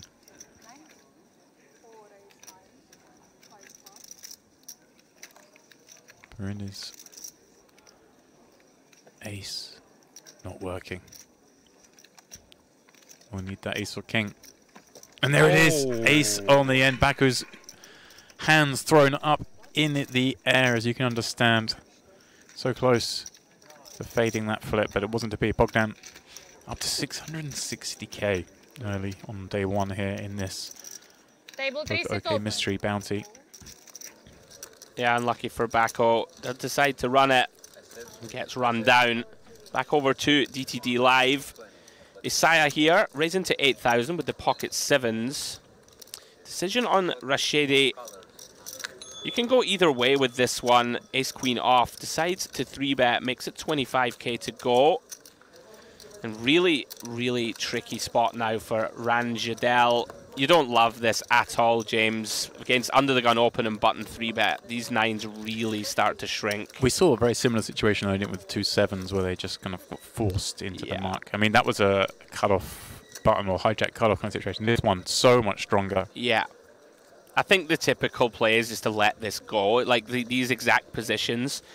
I think especially when the button 3-bets, like a lot of the time against under the gun, Rashidi just has lots of hand classes that just want to see 3. They have position. Like ace-queen suited kind of might be one of those right here. It's kind of, even a hand like that wants to flat. Yeah. So at least some of the time. Yeah. So I think that people end up being sort of skewed more towards value. Like ace-queen off isn't even always going to 3-bet here. I think it's pretty underbluffed, and I really like the fold from the 9s. I think a lot of the time you just run into a pretty bladed range. Isaiah going to stick around. Wow. 7-4-3. Gin for Isaiah in this 3-bet pot. And as we just said, you know, kind of underbluffed perhaps situation. Maybe gives his opponent a little bit more weighting towards those premium hands, and thus this could be a super profitable spot for him. We shall see. Yeah, awkward spot for Rashidi. Like against hands that continue, you know, we have good equity. It's normally these sort of middling pairs. But we do dominate, right, a bunch of the sort of Broadway hands. So he is just going to check. Don't mind this. You know, you can allow a hand like a Queen-Jack suited to catch up here. Hand like a King-Queen, you have them in very bad shape. And you can bluff catch occasionally down the streets. 4 of spades turn. Isaiah going to continue with the trap. Of course, has the effect of nuts. This is just dreamy, isn't it? Yeah, and now Rashidi is just deciding, do I want to try and deny equity here with like a small bet? You can even get value from Ace-Jack, Ace-10, Ace-5 suited. I'd expect that one to bluff, but you hear me. Ace-Jack, Ace-10 types. And he is going to go for a little equity denier. It does make some sense. I like this, exactly what you're saying. That yeah. More for the equity denier, kind of buys myself a showdown all the time. It's basically a value bet, right, against the parts of his range, Isaiah's range that we are crushing. Now then, I wonder how Isaiah reads into this, all right, because this looks, Demps, like our opponent is just checking back river, right? It just looks like that type of hand. Like all of the strongest over pairs, I think they bet bigger than this and they may bet flop. So he might just decide to raise himself. Here we go. I really like it. I think this is a spot people miss quite a lot. And he's gone pretty small. I mean, not small in relation to the size of the bet that came in, but small compared to the pot. Just 25k more. How do you like your apples now, Rashidi? Sitting there with the 2 overs. Kind of thought of bet, thinking I'm probably ahead, but on to 9. Now I'm in a real awkward spot. Like, what hands do want to check raise me for value? Right. Here? And this is going to be very confusing because if Isaiah has hands like 8s, 9s, 10s, 5s, 6s, typically you'll see a fair bit of turn probing from under the gun, right? I just saw that. So obviously, upon being called, started counting up his opponent's stack. There's a little bit of a live tell, perhaps, and look, he's doing it again, just trying to work out how much he's up against in Rashidi. It is pot size bet effective. You see, Andrew's in the booth here, miming to me, check. Yeah. I mean, are we really check raising 15 to 40k with like a king jack of spades or something like this? I think we just lead it ourselves on the turn most of the time. And our opponent now on this ace river, right? I think they just hit this a good amount and they may bet themselves. And if they have a flush, they'll always bet. Right, again, remember, Rashidi, the 3-better guys in this one, on the button against the under the gun open. So certainly, as we're saying, those ace-kings, some of these ace-queens could really easily be in here. I guess less likely flushes, right? The king-queens, though, are probably just flat. But yeah, the big aces, certainly contenders. And there we go. A curious Rashidi will look this one up and see the bad news that it was trapping all along from Isaiah. That was a fun one. That was. I really like the turn play from Isaiah, finding that kind of small, curious check raise size. I would have been confused as Rashidi also, because there's just not too many hands that kind of want to do this. Yeah. It was one of those, we don't really ever see a check raise in that spot. So it's really curious when it does come in. I mean, usually when we don't see stuff too often, it tends to be value these days. In the old days, it was always a bluff. If it doesn't make sense, it's a bluff. These days, if it doesn't make sense, everyone's too good. It's got to be value. Yeah. Teravat, ace-king, here we go. He's been in a lot of action, usually on the back foot. This one, he's the aggressor up against Burindi's cut off open. The latter is going to defend with the 2 7s with position. Yeah, I think Bogdan was just counting Teravat's stack there, seeing if we have some 4-bet shoves, but believes Teravat has a little too many chips back. How's your flop, Teravat? Top pair, top kicker, nut flush draw, warm and fuzzy. Oh, hello. This is a really interesting combo for Burindi, like 7s with a club. I think he would have continued against c-bet, right? You're not going to fold many pairs that contain a club. Now we're in this sort of interesting spot. Do we try and just get to showdown? Maybe we can bluff later. Maybe we can pick up a flush. Oh, and Teravat swiftly checks again. Burindi's got to feel really comfortable about this 7 of clubs being good, hasn't he? Just happy to, of course, check one more. Make it a 1-street hand. Yeah. Demps, I think I'm with you. Now, can Teravat find a triple check here? It would be pretty sick if he could. 125. It does decide just to bet. And that makes it just a call, right? This hand, he's like, okay. Yeah, I mean, the thing about it, though, you're not thrilled. Like, when the small blind 3-bets here checks twice and gets to the river, he's going to have, like, for value, it's going to be jacks and 10s with a club, right, are the most obvious ones. Is Teravat ever going to bet, like, a naked king here for 25k? Probably not. So it's hard to give him too many, like, pure bluffs, right? What's it, like, ace 10 of hearts or something like this that gave up and then thought, right, yeah, I'll stab small. Yeah, I'm with you. I think Burindi's one of those, though, that for 25k, I don't think we can fold it. It's one of those you were really looking forward to betting 25k yourself. You were. Exactly. And then when they bet it, you're like, ah. That's right. I'm with you. Look at this. Burra and Tot seeing this ace-3, 4, 2-diamond flop, both chasing the flush. Tot with the open-ender to go with it. And let's see how he decides to play this up against the 7k bet from the cutoff. An ace-high board up against a cutoff open, but it's got 2 baby cards. Kind of, we do see check raisers, don't we, on this particular texture? 21. I think at this stack depth, it makes a lot of sense to just come with raise. We can just realize our equity here across 5 cards if the money does go in. And you do just knock out Demps immediately, some like king, jack of, you know, just king, jack offsuit. If we make it fold, that's fine. Yeah, yeah. Certainly. Burra, of course, with the flush draw will be going nowhere. But you start to get a little curious in these spots. You know, he's saying a lot of time he's got an ace here, he's going to bet, he's going to call a check raise. So nice when you do actually have diamonds instead, if one were to fall off. Especially this one, given they both now make the flush. That's cruel for Tot. Yeah, there's really no escaping this spot with pot behind. Actually, yeah, like how do we play this spot now in top sound? It's like we kind of either had a main hand on the flop or a draw. Now we bet we just look hyper strong, don't we? Typically, it's one of those where you just either go small bet or check. I like the size and choice. Like, this is one of these. It's a very dynamic turn.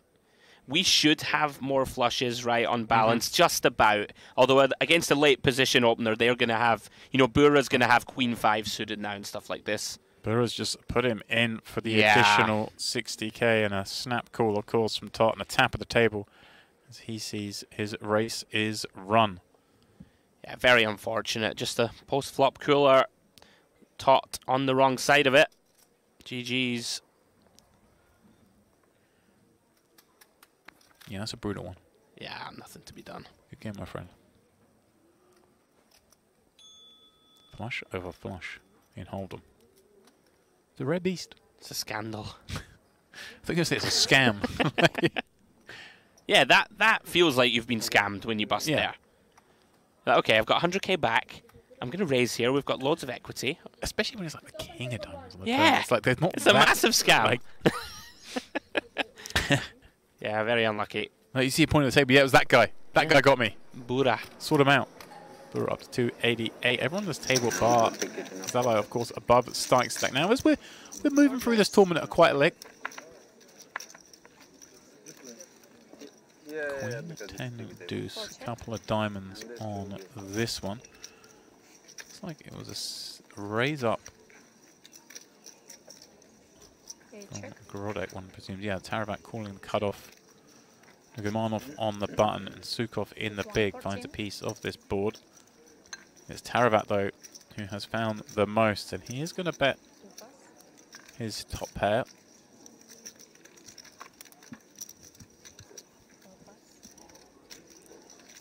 Been quite impressed with Sukov so far, just not getting too sticky in these like marginal situations multi-way. This is a really awkward spot for Grodek, out of position. You know, Taravat has been quite snug, right? Like, we've seen him kind of checking a lot of spots, pot controlling. We do have the 2 jacks in hand. Never a great situation to be in. You know, the semi-bluffs are likely going to come from the king jacks, jack nines, ace jacks of the world. So we don't love it. Having said that, ace of hearts turn. This spot starts to get really interesting. If this does go check, check.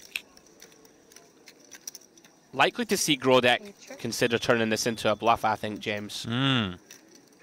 Like, we have the nut hand to kind of go for it, right? Like, block the nuts, you just put a queen in a coffin. Taravat doesn't really have many ace-X, and those that he does, barrel the turn for value, I think. Like, an ace-queen is not checking back turn. Right, I guess ace-10's not checking back turn. The only one would be perhaps like an ace-X of diamonds that decides to stab the flop a little bit. But yeah, I'm with you. That's like it. That is it. But he has decided just to take showdown. Just one of these that can be hard to find in-game at the table, but when you really dissect that range, we have more of this, I think, when we check call flop. Like, we still have all the ace-king, ace-jack, ace-10 that want to put a value bet in. Yeah, and like king-jack, right? Like, we can check call flop, and we have 2 jacks in our hand. It's certainly one that you could consider bluffing in my eyes. Blinds up. Andrew, always looking for ways. Additional ways to win the pot. Got it, right? I'm with you, my friend. Yeah. I'm with you. But like you say, it's just hard in game. You got the 2 jacks, you go defensive, kind of board runs out. You think, hey, I probably just got the best of it anyway. Yeah. Right. Enver got the queen of spades working on this 8-6-4 spade board. Bura in there with 2 nines, the over. And of course, Alajmi, he got dealt 2 cards. He's in the mix. He's got top pair. He's got a gut shot. He's now got an open ender. Yeah, his stack is yo-yoing. He is going into some choppy waters here. He's going to lead now on the 3 of clubs. I love this man. This man is sick. I mean, it's so tough now, this, for Enver. You know, it has a hand that has so much equity we could see. He's got rid of that. I mean, Bura is not loving this stamps. He's going to reach for calling chips, you would assume, on the turn and then decide. Lots of interesting rivers incoming. Oh, wow. 9 of clubs, though. If Bura could have chosen one, that was the one. 35k wager. Burrow's going to feel very comfortable now about the hand, but again, Is just this a mandatory raise? I was going to say, I would have liked to see him taking some more time. that's my question. To that sizing, suddenly it looks like our opponent has a mediocre made hand, and I think you have to raise Demps on this one. I'd like to see more time taken at least. Like it is time banks, right? There are time banks involved, so maybe deciding just quickly there. Okay, I'm not going to raise this one, so let's not waste any of the precious cards. Would have liked to see Maxime take a little more time though, especially against someone like Elajmi that we've seen can make some spicy plays. Demps might call us down light. Nice pick up anyway. One check. Taravat in action once more over at the Luxon table. 15. He's king of hearts from the big, not connecting on this 10-4-3. But it is actually still the best hand. Jacob Berinde with gut shot draws each. Jacob, of course, with the 7-4. backdoor flush draw as well. He's the one leading out. Berinde's going to call. Taravat with the best of it ends up having to fold. And we've got 7 high v 7 high. Here we go. Oh, there's the king. Two players. Check. This is really awkward for Senk. Surely now as he checks. I mean, Berinde, if we're calling this flop, kind of feels like we kind of have to start turning hands like this into a bluff here, right? The ones that have got such minimal equity anyway. Oh no, he's going for the delayed. Is this like, hey, look, I've got a 10 a lot, I can just bet river if my opponent checks? It's basically what we're saying. If our opponent checks, we're gonna. What? Oh, He's gonna win with the 6. No, no, Oh, no! Stop it! Stop it! Oh goodness me! Stop it! The 7-6 plays being the 7-5. Wow. I don't care how hard and gristled a veteran you are at the table when you see that happen. These two, they can't help but laugh at it. That is a very intriguing hand. I'm really shocked to see Bogdan check that one down. Maybe thinks that the run out is so blank that you just get looked up too often, right, on the king. I just feel like we got to go with a I mean, we got to bet small something. He knew he had the best hand. Oh, what's going on here? State. He's gone for it's the solver jam. Right, the Jack 10 suited against the cutoff open button peel. He's ripped in. Oh, and he's drinking his coffee. Oh, of course. Why not? No big deal. Roll in. Yes, State just really accomplished. Like, people go on about the solver world, but if you knock out these queen 10s of the world, it's a great play. People don't go to the coffee with aces, though. That's all I'm saying. They just don't do it. It's true. They're trying to look cool, trying to look chill. Maybe he does. What do you do, Demps, with the aces there? Is it a sip of water, or is it just stare at the felt? I'm shaking out pure excitement. And I've gone like, raise! So we got a c-bet here from Sukhov with the ace-queen, called by Taravat, who's in there from the small with 7-4 of clubs. Very wide peel pre. 9 of hearts on the turn. Ace-high still best for Sukhov. Does decide to check back. We do have a reasonable bluff catch candidate here with ace-queen. You don't love having sort of this exact combo, right, with the club and the queen in hand.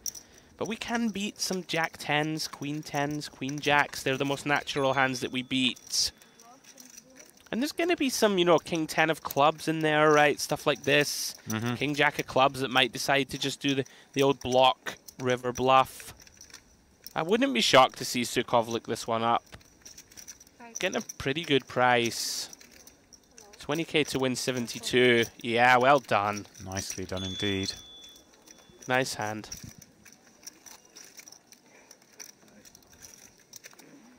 That feels a bit offended with that one. It's one of those again, right? Like, doesn't a 9 want to bet more? Like, yeah, we're sort of saying we have pocket 7s or something like that, right? For thin value, maybe a hand like 8-10 suited, something like this. When we bet 20k. Sukhov, non-believer.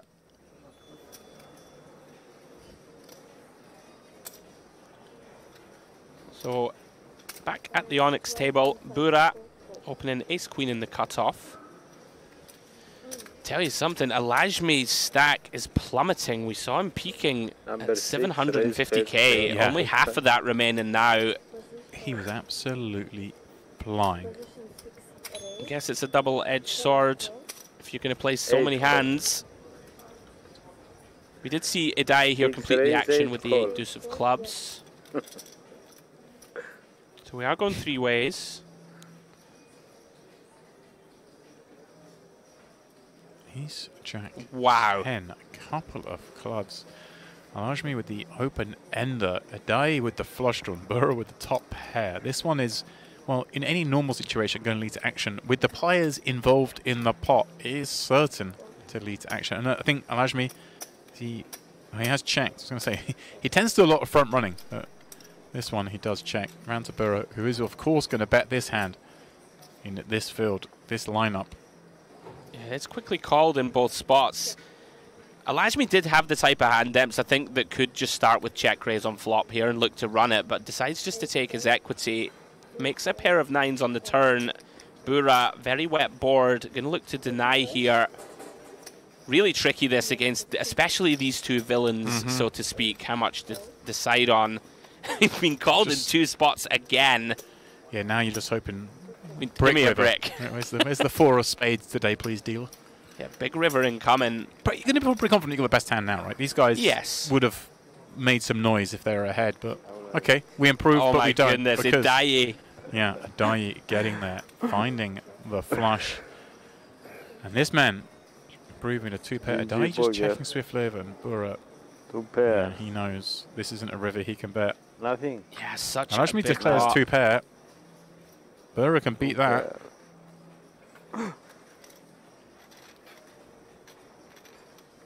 Yeah, big old pot going the way of Idai. Whoa. Oh, hang on. Did Idai muck his hand? He didn't. He was drawing at the flush, didn't realize that Oh, no. he had improved to a straight. That's what I thought was happening. I didn't see cards in front of him. That is a big oversight. Oh, he's misread his hand for 180k. Idai fishing for the flush. Overlooked the straight backdoor draw coming in. Wow, Burra, how's your luck? He has no idea Huge. what just happened there. 3/4 of a starting stack in the pot. It's like 750 bucks worth of It's equity. a massive swing in the context of the tournament. Deary me. So check. Check to the river here. The funny thing is, like, we've all done that in our poker careers. We just don't know it because it wasn't televised. It's true, though, right? It's true. You don't remember when you've mucked the winning hand because you didn't muck. You don't remember mucking a winning hand. Right. Phil Ivey did it at the World Series of Poker. I remember that. I was about to reference that one. Like, it does happen. Yes. Bit cruel that it gets broadcast to the world. Moving. Yeah, that's a not insubstantial swing for sure. 180k. A lot of chips. Nice pickup here for Nugamanov, by the way. Finds a nice little value bet there with trip 9s. Paid off by the 8. Burra in here with 500k, which he shouldn't have. Yeah. What a dream. 2 7s. Going to raise it up over the 5k limp of Enver. Yeah, we've seen a lot of early position limping on this table. Going to be another 3-way affair. Alajmi needs to find something soon. That chip stack is eroding. Looking a little frustrated. The battle of the 3 pairs. Queen 5 deuce. 2 hearts. 7s of Burra still best. Another one of these tricky spots to kind of navigate against these 2 opponents. Let's decide on small c-bet. Quickly called by Alajmi with a pair of 4s only. Does have a backdoor straight draw, but no heart in hand. Alajmi. Oh, he raised! Yeah, he raised. Excuse Don't me. worry. Every time you just get comfortable, Alajmi just throws you another curveball, my friend. Don't worry about that. My apologies. Try and put this man in any kind of predictability. I think he just had enough of like bleeding chips and thought, right, let's put it on him. Alajmi, another man with success in this very room. Finished second in the warm-up event during on the Merit Series last year, I believe, back in January. Good for 120k. Very nice. Well, on the DTD live table, you referenced him earlier, James. Adrian State, what a spot for him here. Casitas opening with the King 10 +1. Oh, thank you very much. State, of course, calling with the pocket 4s. Flops middle set. This is very dicey stuff for the man from Greece. 61k in the pot, 157 back. And a turn card that, you know, shouldn't really complete anything, but does give potential for other hands to want to continue. Maybe the 3s, maybe the 5s that peeled pre would have called this flop, would now be interested here. Perhaps maybe some hand like a 5-6 of diamonds could be in here. I'm not sure against +1 and cutoff, but hey, we're fighting here in merit. Yeah, this is really, really, really dicey stuff now. And some of the natural floats are like the King Jack of Spades, right? Queen Jack of Spades. I think Adrian will find them in position, you know, with backdoor straight and flush draws. So Casitas thinks that he has the best hand, is just going to seek turn value. Tough to blame him here with King 10 and just pop back. Adrian trapping his man. It's a bad river for him, doesn't know it yet. In terms of, Casitas won't love this card. You know, we're going to be up against them, some of these sort of ace-3, ace-5 suiteds that had a wheel draw on the flop, and, you know, ace-3 of spades, ace-5 of spades types. Ace-10 could be a thing still, so Casitas doesn't love this. Intriguing to decide what to do here. Like, can we do a tiny block bet type thing here and look to, you know, get called by these 3s and 5s, 7s, 8s, 9s, but we might end up having to bet call when we do this. I think I like this one more. Just I think check is very reasonable. I wouldn't expect a hand like 10 Jack suited, you know, Queen 10 suited to bluff here. So when State sticks it in, we have to start assigning those bluffs, and I think it's going to be those hands that you suggested, 3s, 5s, they might be compelled to bluff. And I think the hands like a Queen Jack of Spades, something like this. This is very uncomfortable for Casitas. I don't know if our graphic's correct. He actually exactly started up his opponent's stack and left him 500 back for the spin-up. Is that what's gone on here? I think for the troll more than anything. I mean, good eyeballing. It's tough to eyeball stacks. I found that out earlier. Oh no, maybe it was just... Oh, he's called it off, James. It was an all-in wager, yeah, okay. Yeah. I think tough to blame him against a very capable opponent in this type of spot. You know, State, I think you'll find enough bluffs. Yeah, because he was just getting the count. I think the bet was 125k, and it turns out he's just under that. Okay. He's sending a message to the table that, you know, I know exactly how many chips you have at all times. Yeah. We had a battle today of the stacks, didn't we? I mean, I was sort of... I've been waiting for the chance to bring it up. Nodding to that, but yes, for those viewers, myself and Andrew pulled a challenge today where we had to guess amounts of chips, eyeball stacks, and I'm not ashamed to say that he trounced me. So be it. What was the score again? Look, you trounced me, all right? It's enough. What more do you need to know? Just a reminder, guys, this is the $1,100 Poker OK Mystery Bounty. $1 million guaranteed. We have 9 days of coverage. Demps, 3 different tournaments we'll be covering. Of course, the Mystery Bounty we have today, tomorrow, and then finishes on Monday. I love that. I knew you had no idea what day it is. I never know what day it is, my I friend. knew you had no idea. Like, just completely lost there. If I told you it was Tuesday, you would have believed me. I would have. There we go. But yeah, that is the plan of play. It's poker day. It's poker Every day. Every day is poker day. Especially here at Merit. Exactly. Especially on the rare, rainy days. 45. 45. Orthodox suit. Facing a open from Adai, who holds the 3-4 of clubs. He's going to 3-bet the 2 jacks up to 45k, and Adai says, no, I'm having a look. Going nowhere just yet. The man who unfortunately just mucked a winner. We do see it every now and again. Potential for a little bit of trouble. Queen at 9-4. 2 hearts, 1 club. Orthodoxu with the best of it. Just going to probe here, try and sort of define his opponent's range. Little quarter pot c-bet. Quickly called by Idai in position. Oh, wow. Wow. Wow, wow, wow. Now, Idai, you have 2 pair. I think he knows this Check one. again. I think he knows this one. Orthodoxu just going Yeah. for it. And And there he's snap jammed. Adai just puts it in.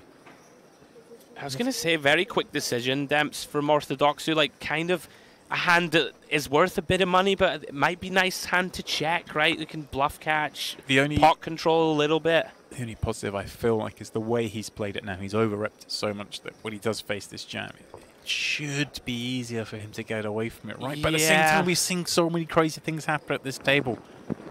Who knows? I mean, very problematic though. We've committed basically half our stack here. But yeah, we do block some semi. I just think this is very underbluffed from the imposition player. You don't. Especially at that pace, right? Yes. You just don't tend to see it. Like, if he had hearts and wanted to play fast, would he not just do it on the flop? I think so. Is he really going to wait till the turn? And he's just not going to jam like a hand like a 9, right? I just don't think it's going to be a thing. But at the same time, you're watching chips fly around this table at such a rate, you finally get a good hand. Yeah, he's a little confused though. Maybe thinking to himself, what, does Hidai just stick it in with Queen 10 suited, right? Like Queen 10 of spades.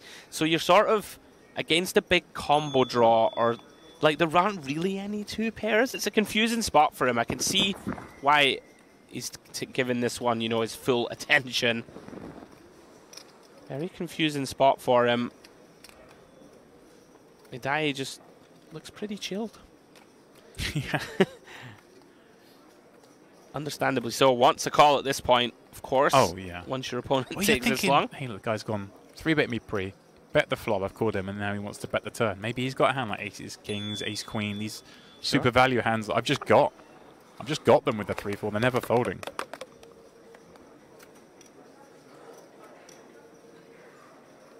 Orthodox who's still in the tank.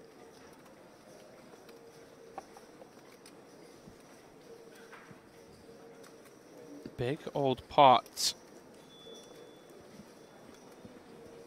Out of time banks, is he? 1 left? Yeah, he's burning Yeah. through them, but Let's get away. better to lose them than the chips in front of him. I'm going to die then. Okay, with some recovery. Yeah, that 8 deuce of clubs hand happened so fast that we almost had no time to dissect it. That might be the first time I've seen on stream someone misread that they had the winner. And I've been doing this for quite a while. Yeah, certainly in a pot that developed in like a 3-way, Yeah. multiple streets, was quite a big pot. There are a number of big blinds in there. We've seen it all. We've seen 7-6 high win at Showdown. That was pretty wild. We've seen the best hand muck at Showdown. And we've seen Alejmai just blasting it off non-stop, but still in there with a big stack. Here we have Lucev. He's 3-betting. He's queen. Right into it, though, in the form of state. His 2 queens from under the gun, and I guess given we're coming down to a flop that it has been called. Yeah, I think pretty standard. I like this from state to just call. You want to have some, you know, really strong hands in this specific spot when the big blind squeezes. Most of the time when you just call here, you just have pocket 9s, right? Ace, queen suited is sort of top of range. Nice to have some of these really strong top pair type hands. Right, and if we do 4-bet here, then suddenly we narrow our opponent's range that wants to get it in to the hands we hate to see, right? The ace, king, king's bluff. That's it. That's not a range we want to define. Yeah, these guys are like 100 big blinds deep, so you don't want to get queens in. Is it almost fair to say that you might not have a single 4-bet from state seat there? Under the gun? I think that people will literally just be really unbalanced and just have Okay. aces and kings every time. Like almost always, yeah. I think so. You're supposed to have them in Theory World. He's going to raise flop, though. This is getting interesting. Oh, spicy. These are the kind of leveling wars because we're thinking, right, well, you can't really have many 7x, Mr. State. So why are you deciding to inflate this pot when I have aces and kings and you probably don't?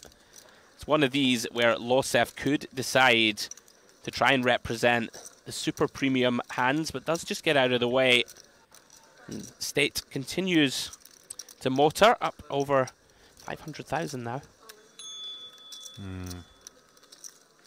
There's a piece in that one through. It's another one that doesn't really make much sense, but then, Yeah. why are you raising me on this board? I'm sitting there again. This is This guy trapped me nonsense. pre. Like I'm thinking he's trapped me. And then it turns out they've got 8-9 and I've just been owned. I'm thinking it's nonsense, and then I try and float it, and then all of a sudden half my stack's in on the turn, and I'm in big trouble. You're just a born non-believer. It's the best way to be. Here we go, back at your next table. Things kicking off once more. And who's in the middle of it? Alejmai, of course, in here with Queen 6. Found a piece, Orthodoxu. Well, he's got a lot of this. Gut shot, straight draw, flush draw, and Levine in there with the only real hand. Pre-flop in the form of Ace King. And look at this, Alejmai turning the second pair. Levine, wow, he has a gut shot to Broadway. Yeah, I think Levine just called the open pre here from the button, which, you know, typically you see people over 3-bet this type of spot, but you should have calls in there, and wow, the flush completes. And Alajmi, dangerous times, 50k into 182, thinks his 2-pair is good. It's about to get the bad news. Really interesting, though. Does Orthodox who get to raise here, Dems? Or like, Well, we do have a player behind? Oh, it looks like he's just gone for it. Yeah, it was implying that he had a big stack, but I don't think he does. Yeah, there we go. I thought the all-in was for a lot less than the graphic was yes, originally okay, suggesting, because he only had a handful of those chips. And yeah, so for that size, he does go for it. Ajmi kind of knows what's what, but feels compelled to have a look. And is now down to just 270k himself. I mean, we had the Great Wall of Alajmi before. It's now just the Leaning Tower. Oh, very nice. Thank you. Cultural references. Architectural, cultural references. It was very nicely done. I got to hand it to you. Thank you. Yeah, nice from Orthodox, who kind of stopped the bleeding, had a couple of dicey hands himself, back up to 400k. No, a little less, excuse me, 350. There we go. Good for 58 bigs. He's the jacks maybe a little bit too fast on the turn, but he engineered the fold in the end, made the right play. We saw the 2 nines earlier, a little unfortunate against the ace queen of Levine. But now, back in the game, I think he seems to be one of those players who he finds his way to the right decision a lot of the time.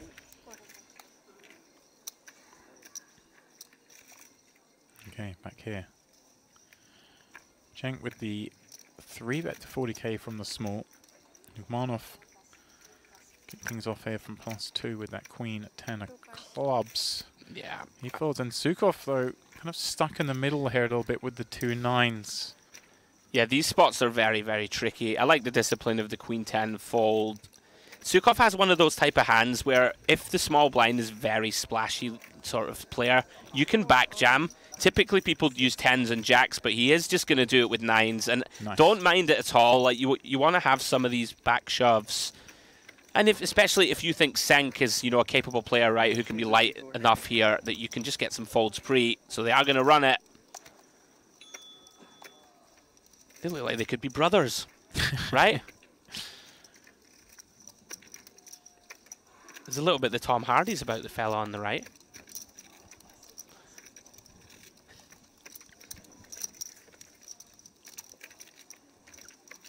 No, similar shirts, similar hand strength in this pot. It is a clear flip.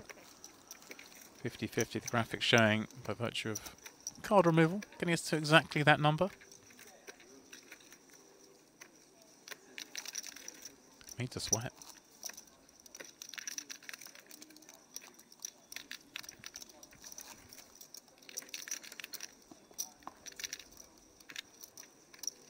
Both looking vaguely disinterested. I think at this point they've forgotten they're all in. Right. What hand's mine?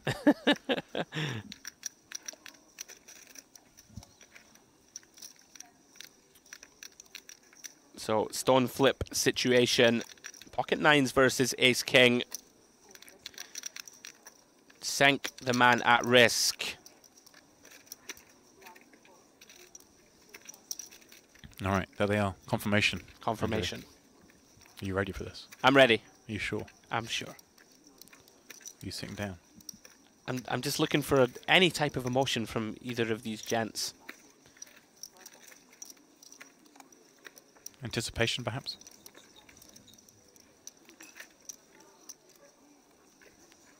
All right, here we go. Jack 6-4, couple of clubs. They are working in the form of the ace-king. But only the traditional way will do. Not to be. Cenk eliminated. Sukhov up to a little over 2 starting stacks. Yeah, pretty unlucky for Cenk. What can you do? Getting relatively shallow there. Runs it with ace-king. Very nice hold for the Ukrainian to 458k.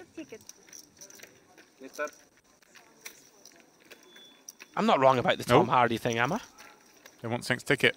Now, you've played here. You know the system.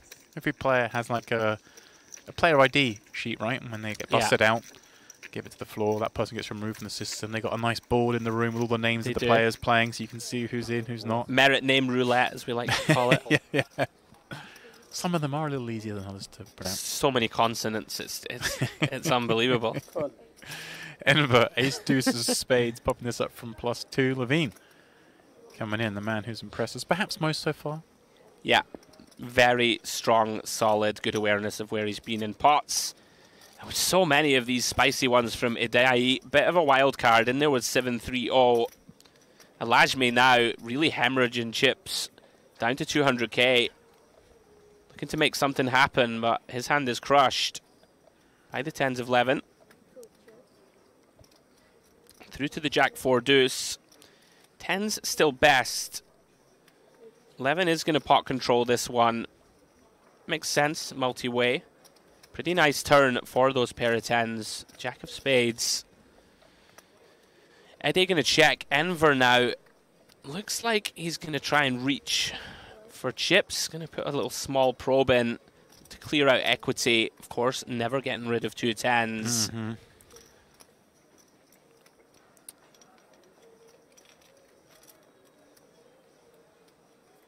80k in the middle. 3 of diamonds completes the board. Enver in this very awkward spot when you bet multi-way. I think Levin kind of has to value bet this one, Demps. This is the only real misstep, so to speak, I've seen. I'd like to see a bit more time taken. I would say Go on. that I'm not that surprised that he checked, just given the way we saw him play the ace-jack with trip-jacks, Sure. that he didn't find the raise against Alajmi. Maybe recognizing, look, hey, this table, chips are flying relentlessly.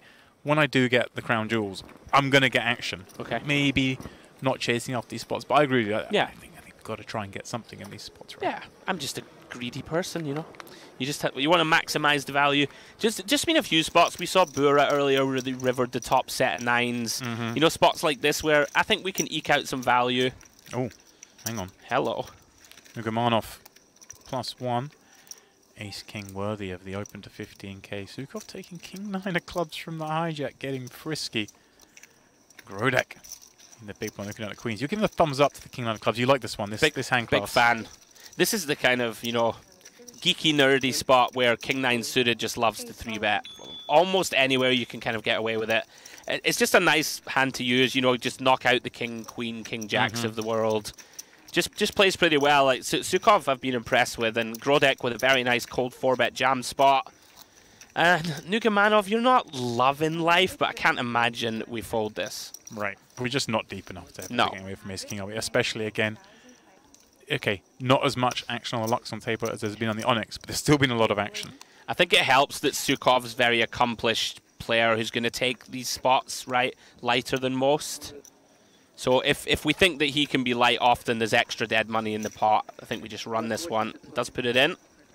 128. So another And coin you flip. You get away with the king-9, like, oh, I had a good hand. Yeah. I just felt it out. Ah, You know, jacks. This is, Yeah. what a joke. just, oh, guess you guys have got it. So here we go. Another all-in and call. It's the classic Ace-King v Queens. Really is. 28. Grodek at risk.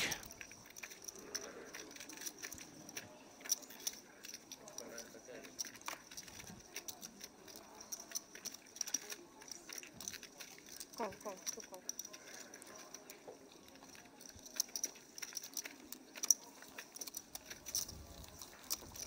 Oh, queen in the window, but the faintest bit of hope behind, in the form of that 8 of spades. Come on, someone at the table's got to say jack of spades turn, please. Oh, how about that? 2 pair, queens and queens. Job done. Yeah, full double up instant service for Grodek.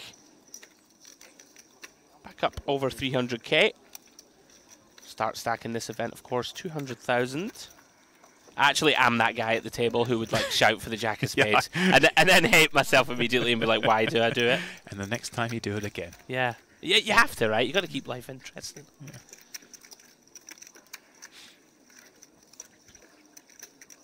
Yeah. It's just everyone does it, don't they? They're just always like, "What's the sickest card Yeah, that could Jack give of everyone a sweat?" spades. Oh.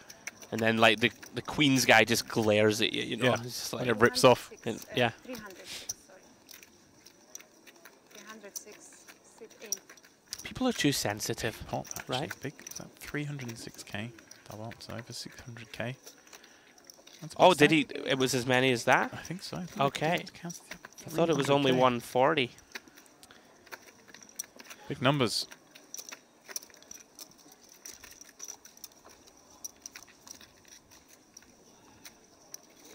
$124. Oh, 129. So as the dealer counts that down, Demps, this is, of course, the Poker OK Mystery Bounty. Then we have the Luxon Pay Grand Final later in the week. And then, of course, the Big Daddy MPP 2025 main event. 5 million guaranteed. Ooh. Sounds nice. And don't we have someone joining us in the booth this we week? do, actually. It should be mentioned that. Who's of got some course, pedigree in this event. It's not just you and I in the booth. And those of you who were with us last year will know Mr. Jay Harwood was part of the festivities. But we also have a fourth commentator here Ooh. this week at the MPP. And it is someone, like you say, who has pedigree in this event. Back Ooh. in the very first MPP, in Yes. fact. He was in the chop at the end of the tournament, I believe, cashing out for over $500,000. Imagine chopping. But he's obviously, you know, must have spunked it all away because now he has to come join us in the booth, like most washed-up former poker players. It is, of course, Brilliant! Stephen Warburton, Mr. Warbs, will be joining us later on today in this very booth. What a lovely intro. Allows me popping this one up. Ace deuce, finds 9-6 deuce, and right with, well... Welcome to Table, sir. You won't be aware of what's going on, but the man you're up against just has nothing all the time, although in this instance, does have the best of it. How did they get 60k in here pre? Does that not include the... That includes the flop bet, right? So he bet 30 into 30, I think. And No, I don't think so. So we're up to 123. Right has peeled here. Oh, pardon me, you're quite correct. What is Yeah. going on? I mean, this is a very wide flop call. Maybe Wright knows his man. Yeah. He's going to get the chance to bluff at this. With 125 back, he's picked up equity. I mean... Oh, goodness me. Here he comes. That looks like 50,000. well. What a piece of play. Welcome to the table, Mr. Yeah, Wright. like, he just joined our table, but I got a feeling this is not the first time he's played with Ajmi. Yeah. Because there's no way he'd be in there like that normally, right?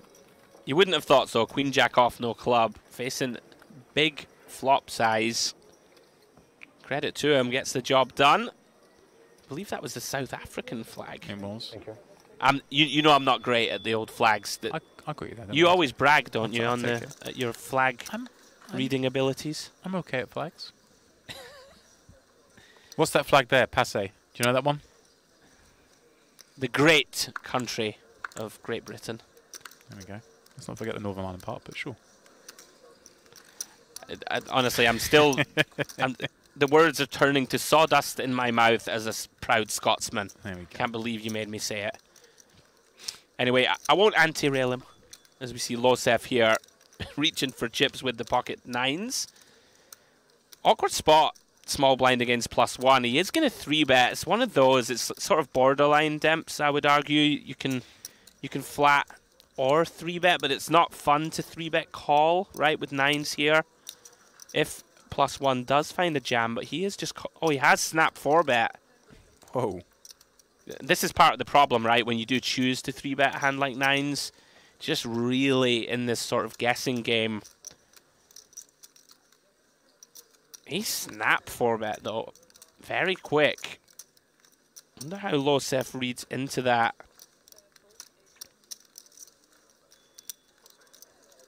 Really awkward now to decide what to do. You don't really want to call here out of position with a hand like nines. Is my opponent bluffing enough from +1?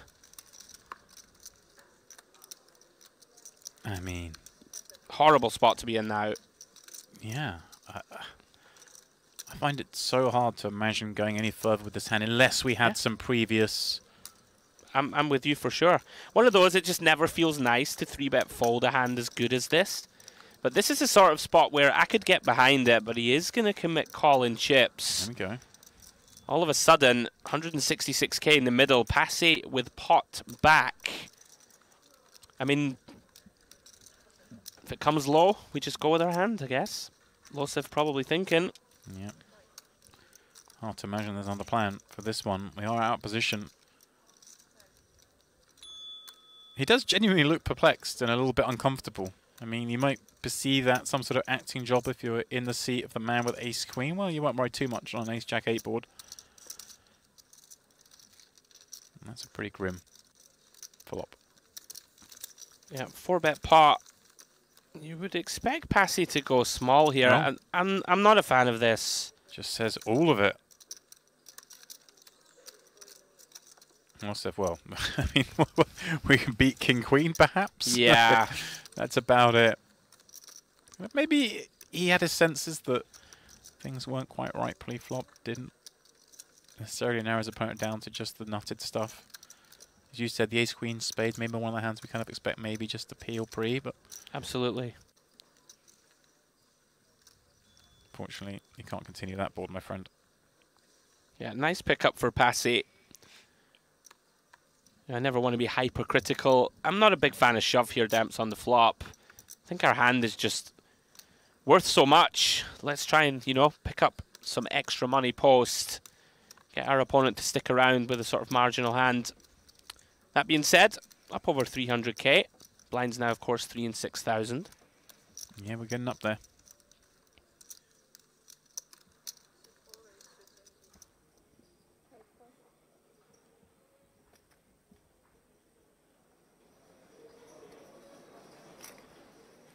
Over 200 players now having entered this one. Of course, 4 different starting flights in this.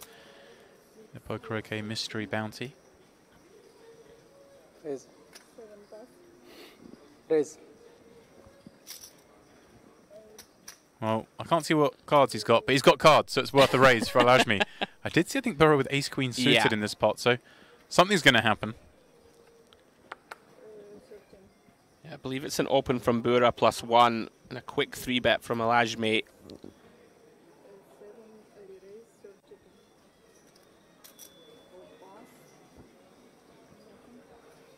Right, 13 up to 32 was that? Call.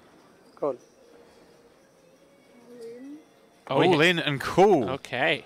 Okay, Alajmi, of course, down so short now. That's the situation we're at.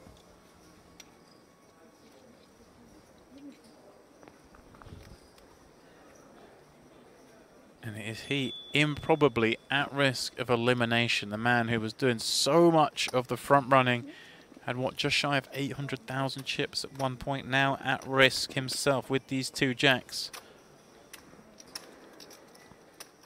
For what was, what, 25 blinds? Yeah, has been hyper active. Finds himself in this flip situation to get back in the mix. 300k in the middle. How much? 100.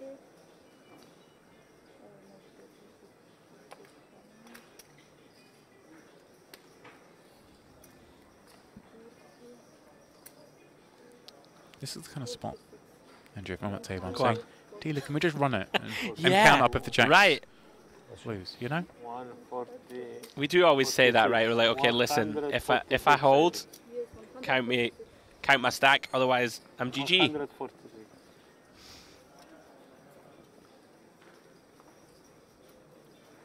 Ace, deuce, 5. Alajmi, well, he's right up against it now. Needs one of the 2 remaining jacks, or that is it for the man who has been the star of the show thus far. Picture card, not the one he wants.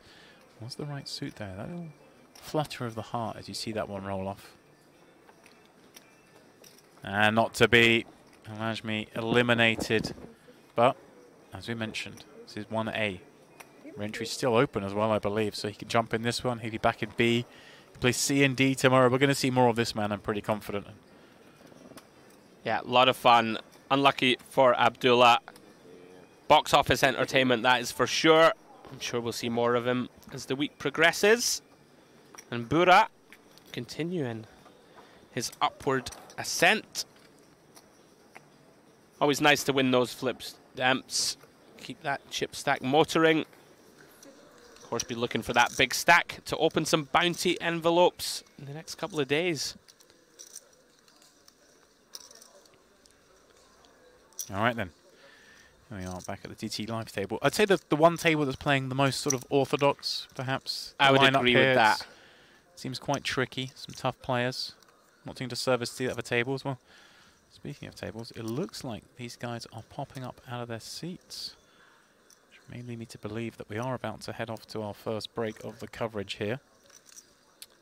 Passe gonna limp in from the small 3K, 6K with this ace queen of diamonds, and Rashidi with this 7-3 off. One of those kind of hands we quite often see the big blind kind of attack these hands, right? Yeah, I don't mind this from Passe. Rashidi should have some of those kind of dusty hands, as you suggest, that go for an ISO, and we can go for the old limp jam or limp re-raise. Does check through, though. On the 8-4 deuce king, Passe improving to the nut flush draw. Still has the best of it, of course. Rashidi with 7 high, no pair. Feels like a mandatory bluff if checked to, in my eyes. You know, it can be hard Just to like represent anything really strong, but we have It's around 7 a high. 5, right? Yeah, Like a one absolutely. blind. Absolutely, you could bet a 5 for value. I just bet 6K here and get snap called and then hate myself, but I think you just kind of have to. Yeah. And I mean, I think he's going it to be may happy. not have worked, of course. Right, I'm going to say he's going to be happy to see. You Yeah. know, up against nut no pair, that hand probably does cool. Sure. Rashid just making sure. Yep. Do I have a pair? 2, 3, 4, 5, 6. No, I have a straight. No, nothing. That Passe had all of it. Ah, there's a little joke between the two. There was some trapping going on there. You limped in pre, huh? You checked your flush draw to me, huh? You checked the river, huh? The ace high, waiting for me. Didn't fall for it, buddy. No. So it looks like we are about to head off on break here. I believe, looking at the clock, looks to be 20 minutes. Oh no, okay. We got another hand yet to come from the Onyx. Those guys have finished. These guys have not. What late drama can we have?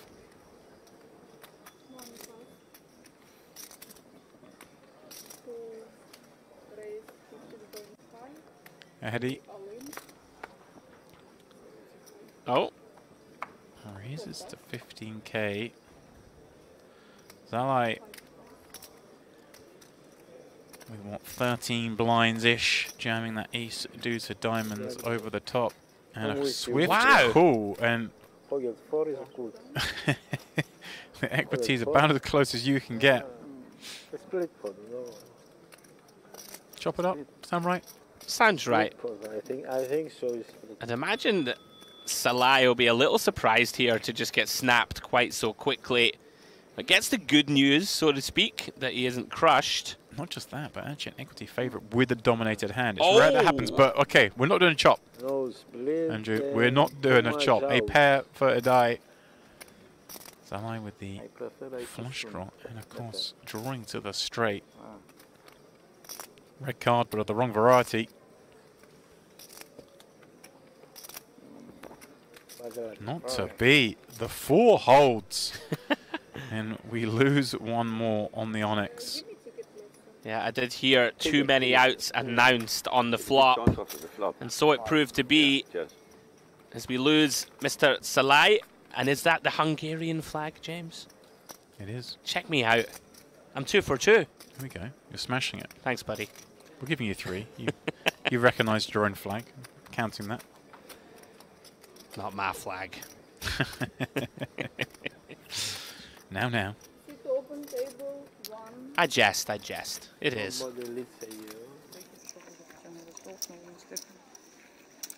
Looks like these boys are still playing over on Luxon as well. 4 cost. 5 cost. Very good. What a run-up he's had here. 666K. That's not the best number to be sad on, Oof. Andrew, but that number's sure to change as he's dealt King, Queen, O. Sit 7 goes 12K. 8 cost. I'm just looking to find a spot to say something devilish. Oh. Anyway, here he comes, 12K. You wasted it. I did. Situ pas. Well, after you were disgusted by the moving mountains pun, I've got stage fright now. I feel like I can't be myself anymore. Zacharodis, he's got no fright. He's got King Jack suited, but little does he know, he is up against it in this instance. Although a Jack in the window will solve that problem. And look at this, coming out with a lead. Kind of spicy, right, against the hijack from the big blind. Yeah, I'm not sure about this one. Hijack is going to open some of these kind of offsuit Queen 10s himself, right? The sort of Queen 10s, Queen Jack offsuits. I mean, it's not 7 gold. the worst play in the world. It does come with lead. We're in the very easy call, of course. Gut shot and 2 overs. Ace of Diamonds on the turn. This is really interesting. Now, typically a card that the big blind is going to give up. Yeah. Well, not to say he's given up on the hand, but is going to check very often. Wonder how Berinda reads into this. This feels pretty weak, right? A quarter pot on the ace turn. Not really representing too many strong hands here. Wonder if Berinda looks to pounce on this ever. He's obviously at least calling. Does decide to land on call. Perhaps designs on bluffing the river. And does improve himself on the Queen of Diamonds. Zacharoulis now in this really weird spot. He's just... Wow, and he's going to turn it into a bluff. Oh no, he's gone 10k. Brinda's hating life, but the price is too good. The shake head call and find out you win. Okay. Bit of a strange hand to conclude the first block of coverage. Berinda, it's been very fruitful for him. 725k, 3.5 starting stacks, a great place to be.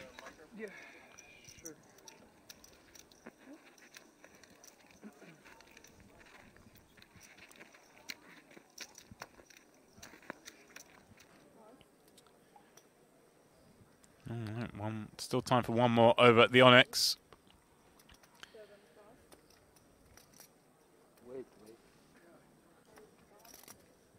And it is just coming round to orthodox suit in the small blind. King, Queen offsuit. I don't recall how many chips is up against here. Will you leave chips here? Or will you take them with us? I think we must leave them, yeah. I think so. I just leave. So just popping it up We put them in there if you to like. 23k. 4 blinds. Enver with a pretty raggy looking hand in the big blind. And yeah, just going to let that go. And now, David, I think. Pardon me, David. David. Apologies. Andrew, I think now. That may be, after many false dawns, time for the first break of the day. I believe you're right, James. I mean, they're all stood up. It's usually a good sign. The microphone's off.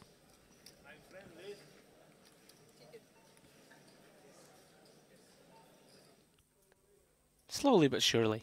Yeah, it certainly is. You can see the stage clearing, and that's how things look as we head to this first break. Over the Onyx, our main table, is Maxim Bura leading the way with just over 600,000 in chips.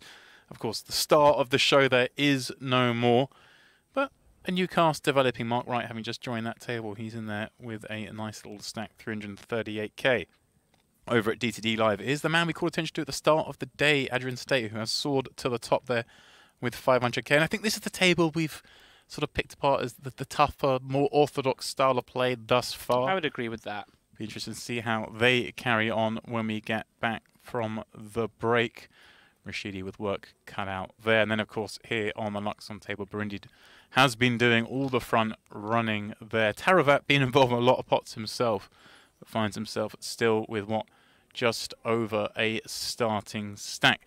And with that, then, we will head on our first break. We'll say goodbye to you, and Warbs will be coming in on the flip side.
Welcome back, one and all, to this, the Mystery Bounty Day 1A here at the Merit Poker Complex. We do have 3 fresh new tables for you here, and the Onyx table being, well, led by Konstantin, but it's Vadim Gozdanka, perhaps the best known player I spied on that list there. Over at DTD Live, again, a fresh mix, and perhaps players not too familiar, bar, of course, the man also in second place there, Dmitry Gromov, very much a established regular here at Merit with a lot of success in these tournaments. And then, of course, over on the Luxon table, a whole bunch of names there, but I have my fresh face. One in particular is the man behind the Union Jack, Raymond Kassam, and my new co-commentator, pardon me, is of course Steve Warburton, aka Warbs, well known to those in the poker scene. And Warbs, your man Ray on the table. Well, firstly, Mr. Dempsey, what an absolute honour to be next to you.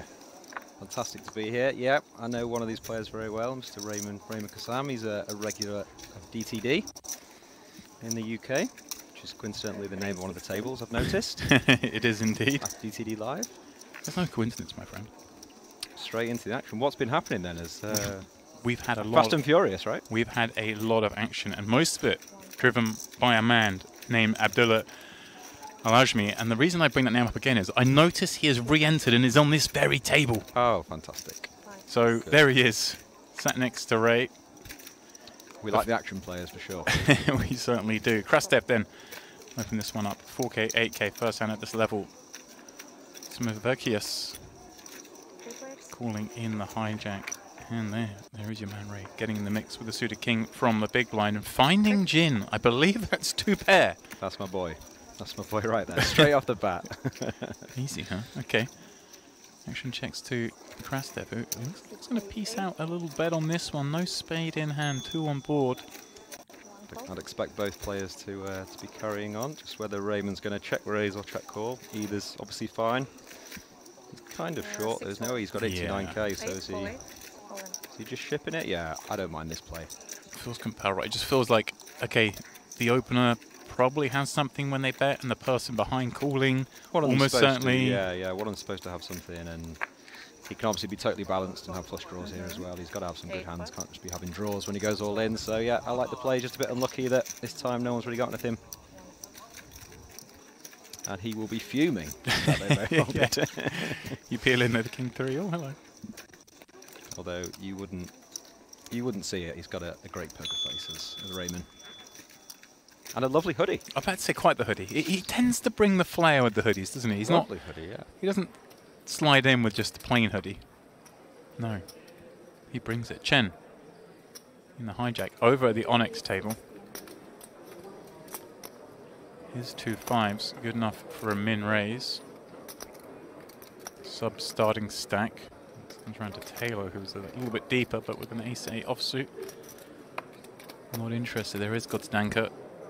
Again, for those familiar watching streams from this very venue, he's in the mix often. And King Queen O against this open warp, certainly options. Either of the two, yeah. It's either going to be calling or 3-betting. He goes with call. I've just noticed how much of the field has gone already. Started with 210 down to 141. Wow. Yeah, they're moving all right. They don't hang about here, do they? To be fair, I've played here a few times.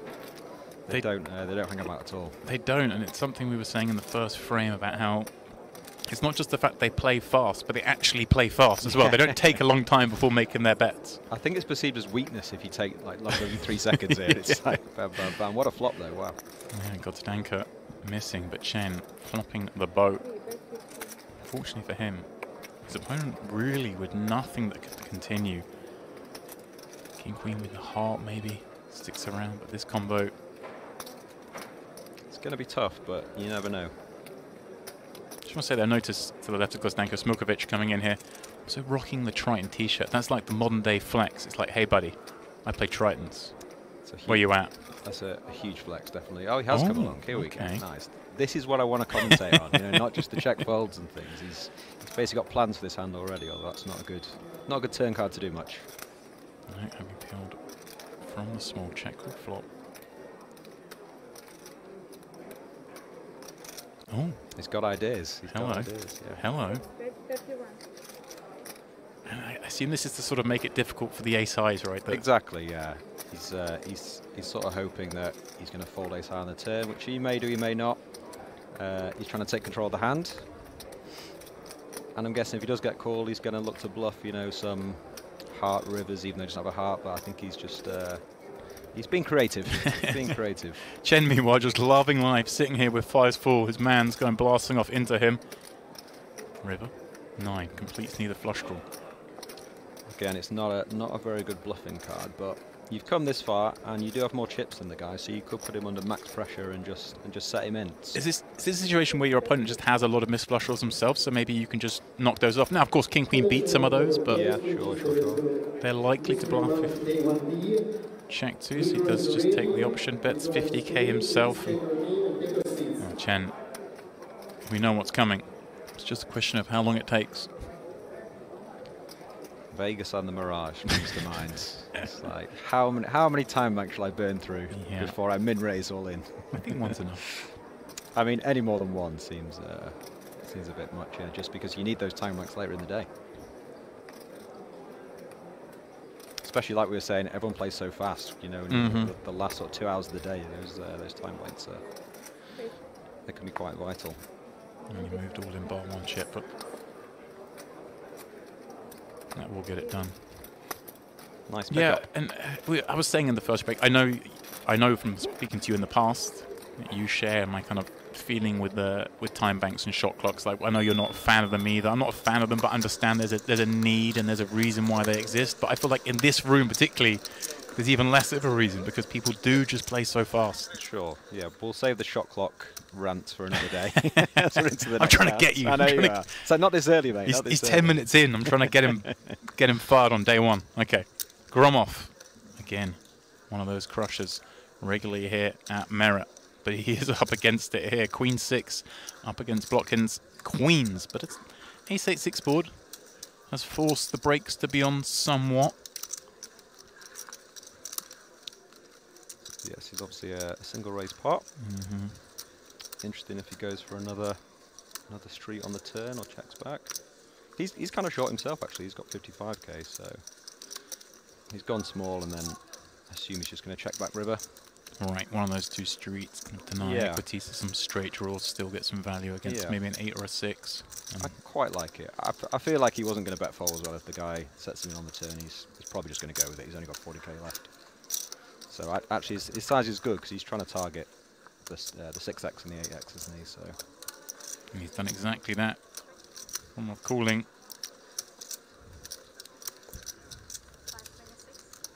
Very tough, these hands from the big blinds. You flop sort of one pair. There's not too much out there. Yeah. You're getting sort of 2 bets. It's very a very hard sort of maneuver. He's still thinking here. Is he really going for the 3rd street? Wow. Impressive, I think. Yeah, nice. Yeah, a swift fold from Gromov, but credit to him there for recognizing that. Yeah. Seems a bit thin just because the 9's quite a bad card, but I guess he thinks maybe if he had it 2 pair, he would have just jammed for his last 40k himself, so I don't mind it. Greed is good. Lovely nails as well, hasn't he? Far better than mine. I'm a chewer. Down to the nub. Anyway. Delhi, 2 7s under the gun. Good enough for an open. Slightly more than min. Boron in the small. More than happy to have a look at 3 with the 2 6s and Chen in the big king queen.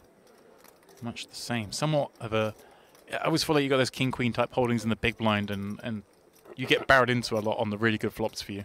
Yeah. Under the gun might go hard on you thinking you've got some weak 1 pair holding when actually you've got. Of course, yeah. The strongest 1 pairs, but Ace 5-5. Nobody particularly loving this board. I would expect bet and take it, but we are at Merit, so you never know. Vornin really thinking about this, but it's perhaps Chen behind with the King of Diamonds, who's and of course they're just the widest range, the most 5s. More inclined to do something, but he's under the gun as well, so he just has all the suited X, all the suited Ace X. Sorry. Yeah, and we're just 95k back as well. Chen, kind of hard for him to do too much. He wants to, though. Oh, he really wants to. His instincts are there, and totally happy to pull one in. I like people that sort of fight for pots. You know, they're not just like nut peddling. You know, they're trying to make something happen. Which a lot of players on day one, they want to run up a stack in like the 1k mystery. So you know, all the mystery bounties coming in day 2. You want a huge stack. Mm-hmm. I mean, there's a lot of value to that, right? It's Exactly, more than just a normal tournament where you play as it goes. You really do want to start day 2 with a big stack, with an opportunity to cover lots of players on your table. A chance to pull some of those envelopes. You could definitely get a bit carried away with it, but I kind of like the strategy to be a bit more aggro than you would in a normal 1k. And here we have a hand where Azar has opened. Samiatian has 3 bet. Azar makes the call and we get ourselves to this spot. No chips going in the middle. Surely now. Here we go. Just trying to make out these kind of hands board, right? The pocket pairs. Maybe some jack X. It's actually a tough spot for that size. I feel like most people just flick this in because they're just way too curious. But no, he's made the fall, which I think is fair enough. He doesn't beat too much. You'd expect a lot of ace high just to check back on the river as well, so it's actually quite a good bet to try and fold the pocket pairs, as you said, James. Samiatian sneaking one through. weird calling you James, actually, instead of Demps. You can go with either, my friend. Yeah.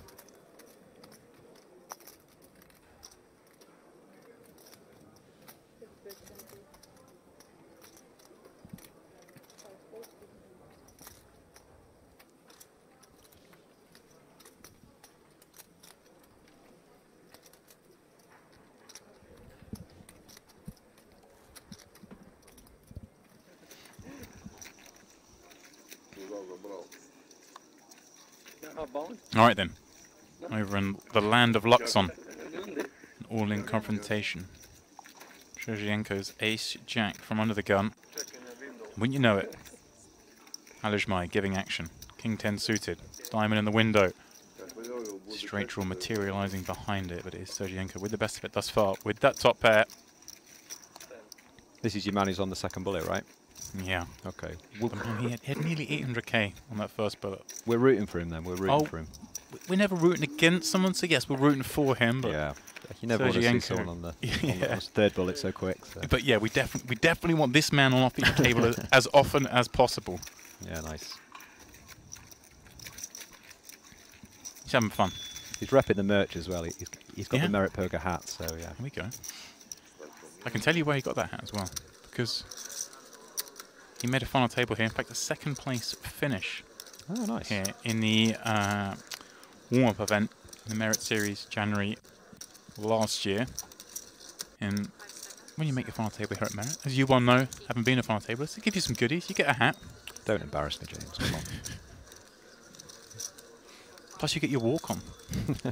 I do remember the walk-on. They yeah. go big here. I love it. You were there, actually, I was. on my rail.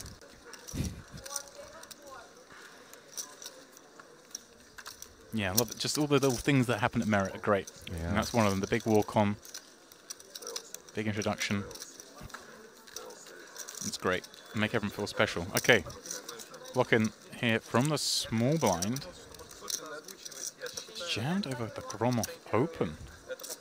And Yeah, Gromov he got was- curious with the Queen Jack. Yeah, he had to think about it, didn't he, with the Queen Jack. It's obviously a very, very close spot, but he's decided to go with it. He's got the chips, only a fifth of his stack. Hoping he's flipping, and he is. Ace, 10, and deuce, and the flip basically remains. Any kind of paint will get it done.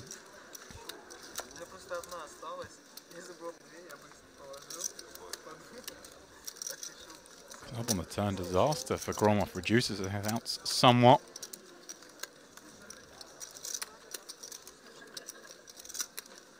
And the cruel Jack, not enough. 2-6 hold. Doesn't he look thrilled? Yeah, it's quite hard to work out if he won or lost. He looks a bit confused himself. He's like, That's just like you double back up Yeah. to starting stack. He's probably been in some pots. You're like, great, here we go. If he lost the hand, he was going to have 200k anyway. yeah, exactly, yeah. It's only earned him 30,000 chips and $1,000. It's always tough to know what to do when you're trying to double, but you also know that you could just rebuy. It's just like like double to starting or rebuy. It's a poison chalice. Smilkovic in the big blind here with Queen 8 finds top pair on 8-6 deuce. Vornin. I think being this short, yeah, he can just rip it in. It doesn't really matter the times you run into a better hand. You're going to get looked up enough. Even with a hand like this, he might just flick in the King Jack of Diamonds. He's getting a good price, and he might think against one pair or the draws in the 5-7 and 9-7. Yeah. A little better than 2-1. Yeah, You can see here, only you've just got to put it in, and a 3-1 dog as it is. he has called it. So then, Vornin looking to remove a dangerous player from his table.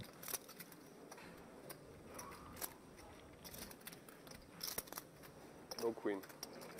King. Jack is also good. Okay. 9 of diamonds. Ooh, 10 of diamonds. That's a spicy one. Juicy. Diamond. Boom.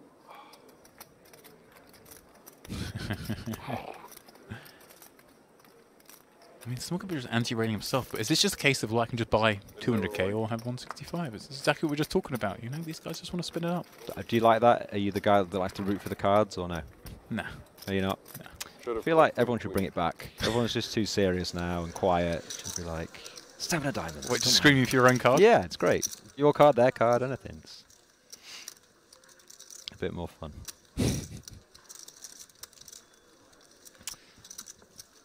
So under the gun here. It's open, peeled by the big blind. So far, so good. Yep. These are my favourite pots when no one really has too much. Yeah, Paniac stabbing with that gut shot draw. Samiatin with what he knows, but the best of it here. And the Queen of Hearts draw, certainly enough to pique his interest. King rolls off. So it's obviously a good card for Paniac's range, not his actual hand. See if he wants to fire again. He should be. And he should be going quite big. Wow. So we'll see how Zamitian responds. You have to excuse me with some of the pronunciations of names, Sorry, but just bluff it, I'll my do my friend. best. I'll Just do my bluff it. best. Many people can't pronounce my name properly, so it's I feel like what goes around comes around. This is actually a very tough spot with Right. 50k. It's like And this would be a tough spot with so much of his range, right? The flopped one Yeah, pairs, yeah. especially, you know, maybe he's in there with a really weak holding that's got a pair and a bad flush draw. exactly. Really hard yeah. to hang on. I think everyone's played that perfectly, really, and Like, even an ace no heart here is a really difficult spot, right? What are you doing with ace 7? yeah, for sure. Nice pickup. Well played. Ashmi is all in. What a shock. He's doing it over Oh this wow, button yeah, open. he's gone for it. And Boshkov's in the tank here. If he'd seen what we'd seen in the previous frame, yeah, okay, he does make the call. I mean, this is like a slam dunk against this player, but without that experience, without that knowledge. Yeah, the king jack actually 3-bet and he's cold fold all in. Oh, wow. You're Yeah. right. What a play. Yeah. Ashmi says run it. I mean, the king 6 is like solver bait, right? The solvers love that I've hand. got to root for him again. I've got to just keep rooting for him. Queen 9, 8. No help to him thus far. Boshkov's king high, looking good for the hold. Just has to fade one of 3 6s. That's exactly what he does. Najmai eliminated for the second time on our feature tables so far today. Very nice. And your man Boskov's got over 1 million. Whoa, That's a lot of chips at this stage. he's fighting. And I mean, Little card protector as well. What's would he you got put the there? little cute penguin there in there 3-betting the king jack offsuit? I mean, Yeah, maybe not. come on. What do you think he's Is it- going? Do you think he's going to bed or straight to the rebuy cage? I think that face tells me he's going straight back in. I think it's a good read. Look at that, over 1 million chips. Wow. Wow. 5 starting stacks. Still relatively early on in this one. Mr. Kassam's got some work to do.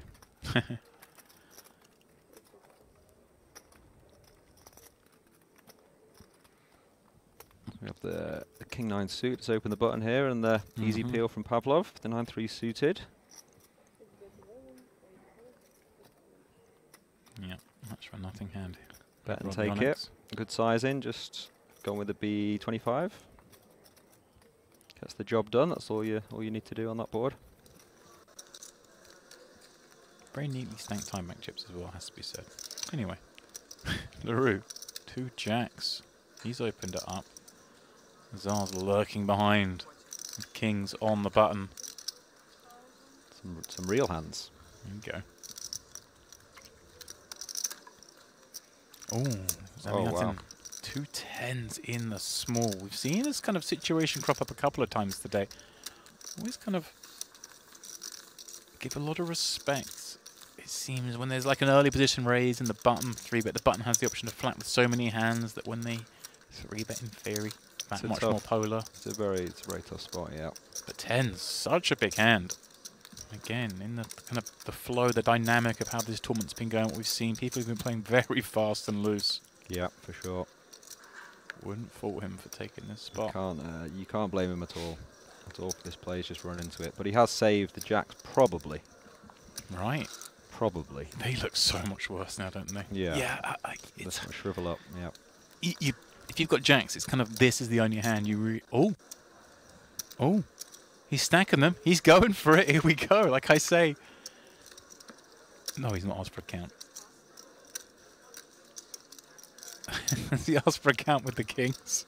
I think he has. LaRue, you're like, okay, just somehow don't have ace queen and call.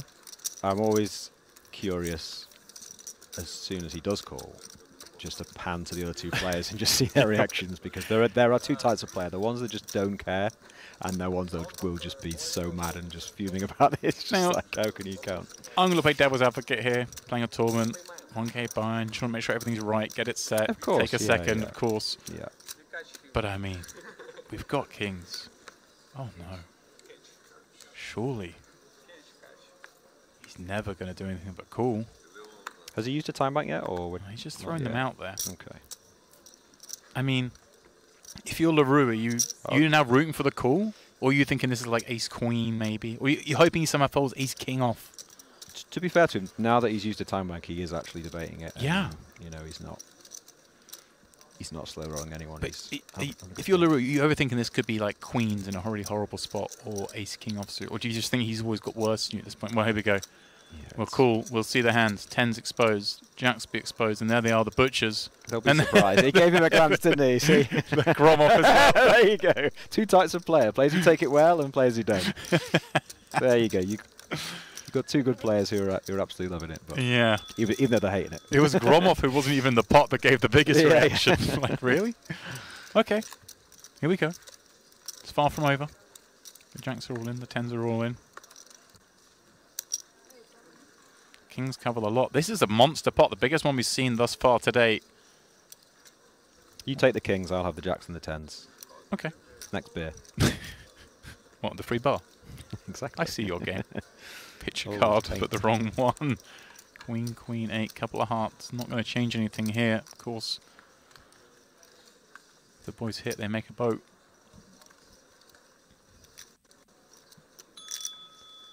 Rebuy cage might be busy.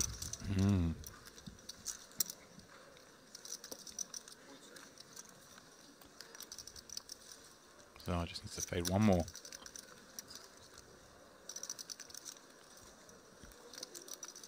Clean. Not very much. Not much anyone could have done there, really. So Yeah, it's kind of Fair enough. The 10s and the jacks, both in that.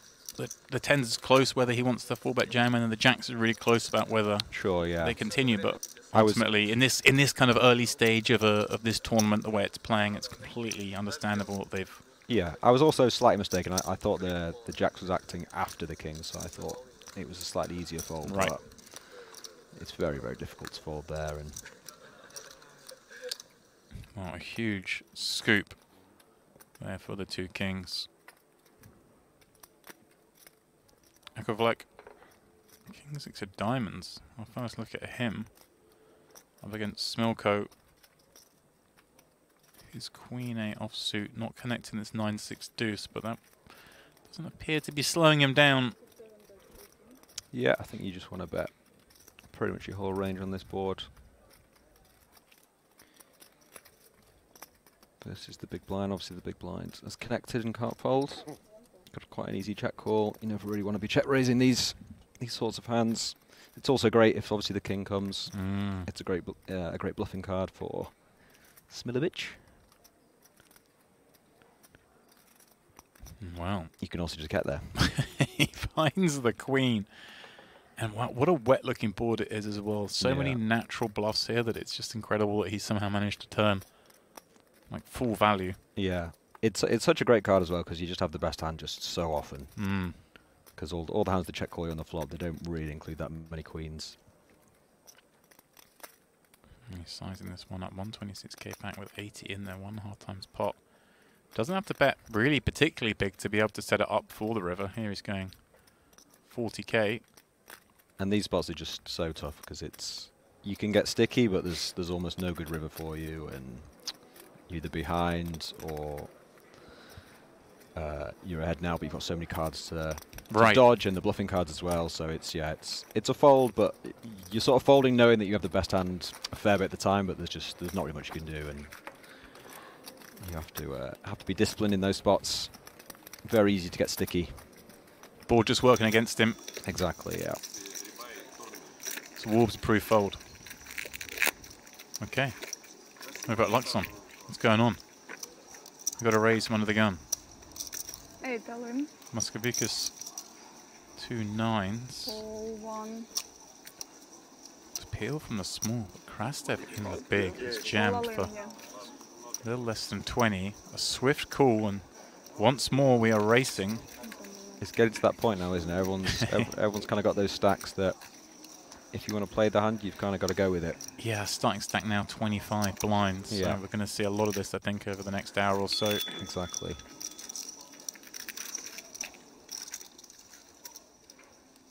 Which one are you taking this time, ace 10 or 9s? I'm calling a chop pot. Wow. I cancel my... I think I'll go 9s, I think. Yeah, very bold of you, sir. Very bold of you. Krastev, hoping you're wrong. But to be wrong, it needs to come on the river. Nay.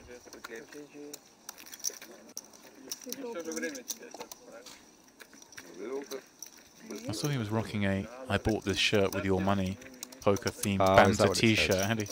Nice. You in for them? I could see you doing that in a very ironic sense. I think I've flipped. If you'd asked me 10 years ago, I'd be like, oh my god, no. But now I absolutely love that stuff. Yeah. Just like, I love anything that comes to the table. It's a little bit different, a little bit exciting. A little bit of, what's the word? Flair. You know what I Yeah. mean? Flair's good. So you're right. We're shouting for cards. Oh, yeah. We're wearing poker yeah. themed t-shirts. Yeah. You've got to enjoy Card yourself. protectors. We bringing funky card protectors. Are we in? Are we bringing a penguin? Haven't got one myself. Maybe a merit turtle. Do we need to get you one? Is that what we need? You could do, yeah. What would it be? What do we need to Might get change my you? luck, James.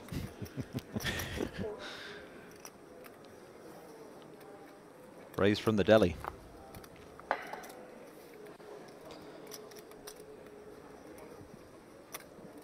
Interesting to see if he goes with 3-bet or call. I assume he's just going to call based on his stack depth, but a perfectly fine 3-bet.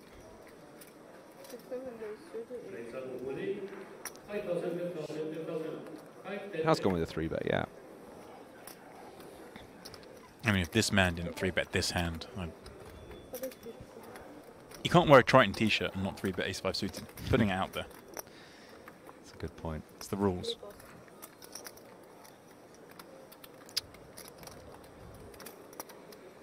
And already hands like this just become a little awkward, don't they? I mean, obviously we're operating sub 20 blinds. Yeah, he's only got 20, hasn't he? So Only.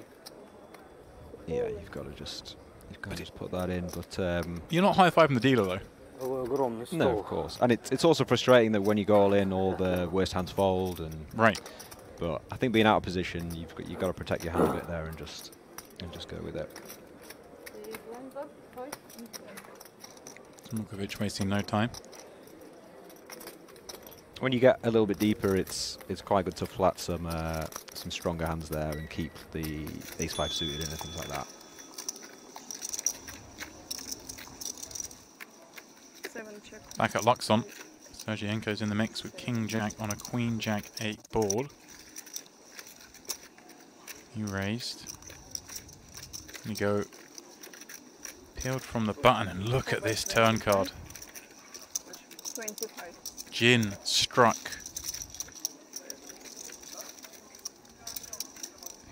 The immediate, how much? How many chips will I be winning?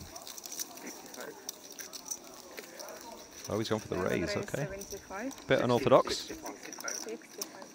65. Perhaps believing the tale that's been told. Strength up front. Firing this turn card. Yeah, if you think he has something, think he's not going to fold, then And also, go ahead and raise. well, the club draws out there. We kind of want to maximise against those, I suppose. Sure. That's a very disciplined fold, actually.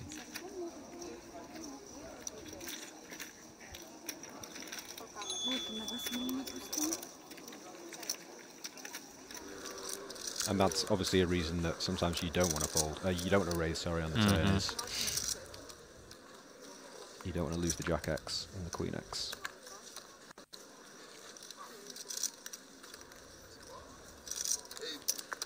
And then Locking from under the gun. Reinvesting, this time Queen 10 off. Paniac and Yuda coming along with very similar hands. It is the King 9-6 board that takes Yoda out front. Locking though, doing the leading with that gut shot draw. A lot of equity in this pot. A little bit of something for everyone, but nothing major. Bottom pair, a gut shot, and another gut shot. Hang on a second. Is that an elevation?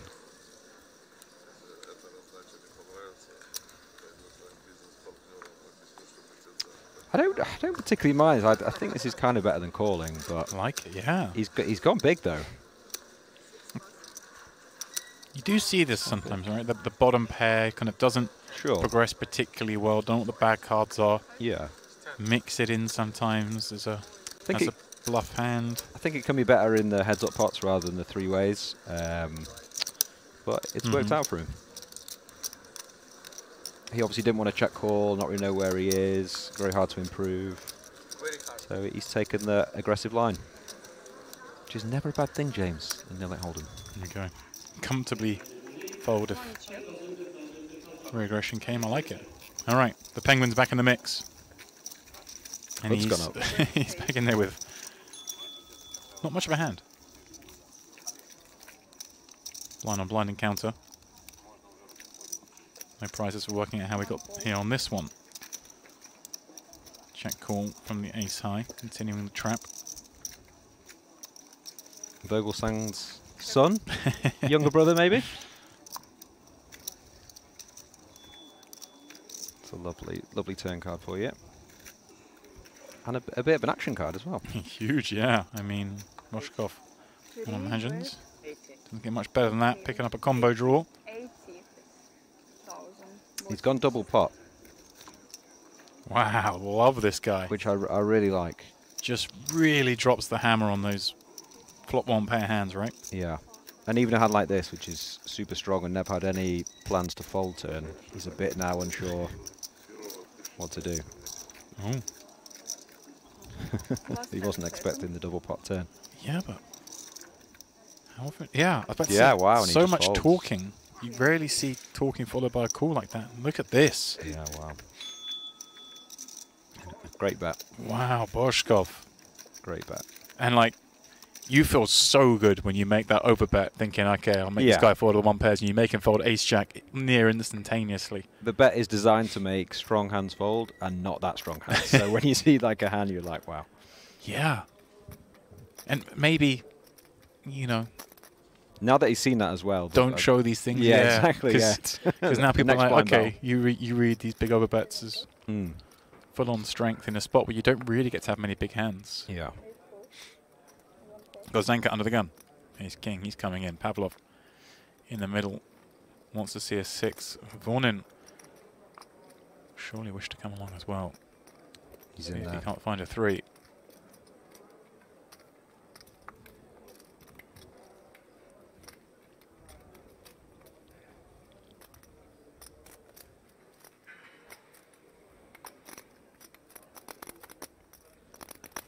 Thinking about peeling the 9-8 off on the button. He's 3-way ahead of him, so he was seeing some value there. Personally, I think it's too weak. You just gotta fold that one.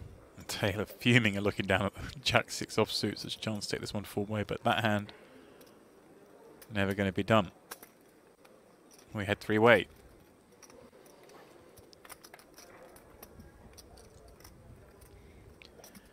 Well, anticlimactic. Ace King 5. Got the banker with all of it.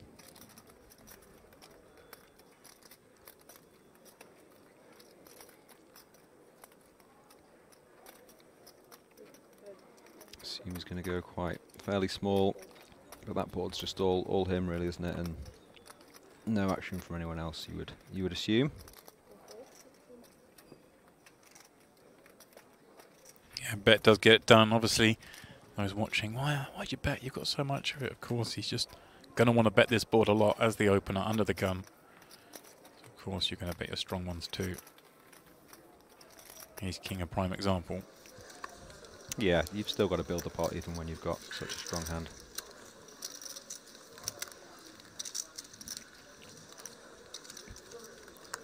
Back over at DTD Live.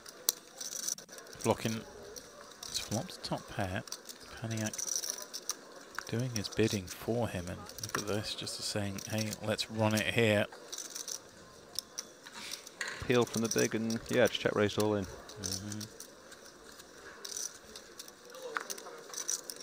I think maybe he could have gone smaller there. He's got a few more chips now. He doesn't really need to just be going all in. He could have check raised for value. He could have also check call, which is absolutely fine in the more standard play. Right. Guess obviously a board like that, 10-7-5, realizing there's lots of bad cards, just making the pot a bit easier for himself, deciding to run it. Right, exactly. People are still very gambling in this one. 217 entries here on day 1A.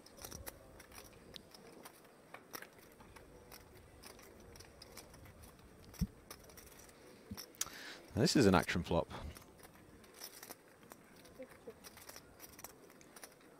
Top pair and then up flush draw, and open straight draw from the big blinds. Yeah, this will see a bit of movement.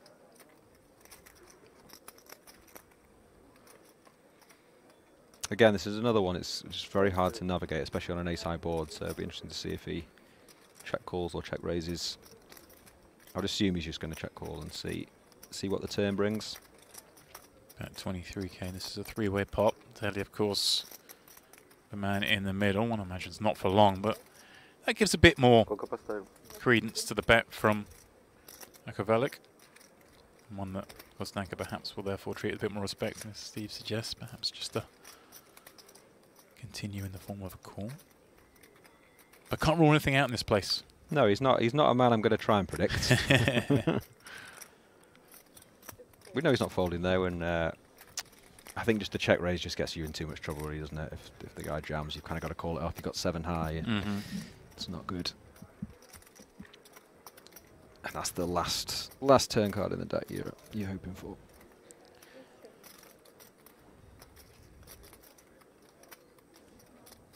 So any avenue where he just decides to check this back with so much of it? Possibly. I think actually just a small size is good here, really.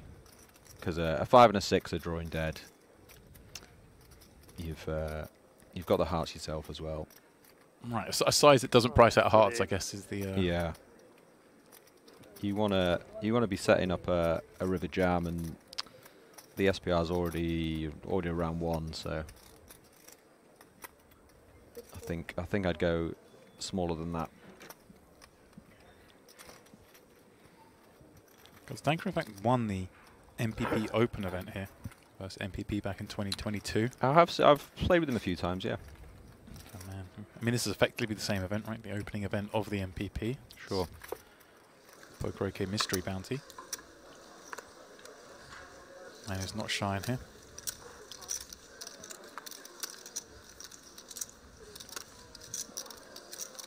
Also actually came 11th in the Coin Room Invitational here, in the Triton event a few years back. Azar here is check called the flop.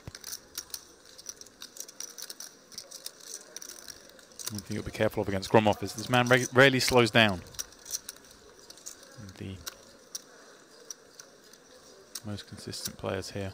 He's not gone overly big though on the turn, so I expect him to carry on with the hand. Oh, not a good river though. Easy game.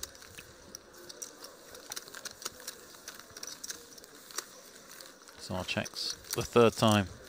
Gromov, well, he's fired twice without it. Now he's got it. These are the spots where the very good sort of elite players will find some check raise bluffs. You know, they'll have maybe like the Queen 10 with just the bare Queen of Hearts. They'll face a bet on the river, maybe half pot or something, and they'll decide to turn their hand into bluff. Look at that. Gromov, he just checks back. Aware of what you're saying, yeah. He might have been thinking the same. He's thinking, I've got the best hand so often, But if I get check raised here, it's probably going to be all in. So I want to take more of a low variance option and not really put myself in that spot.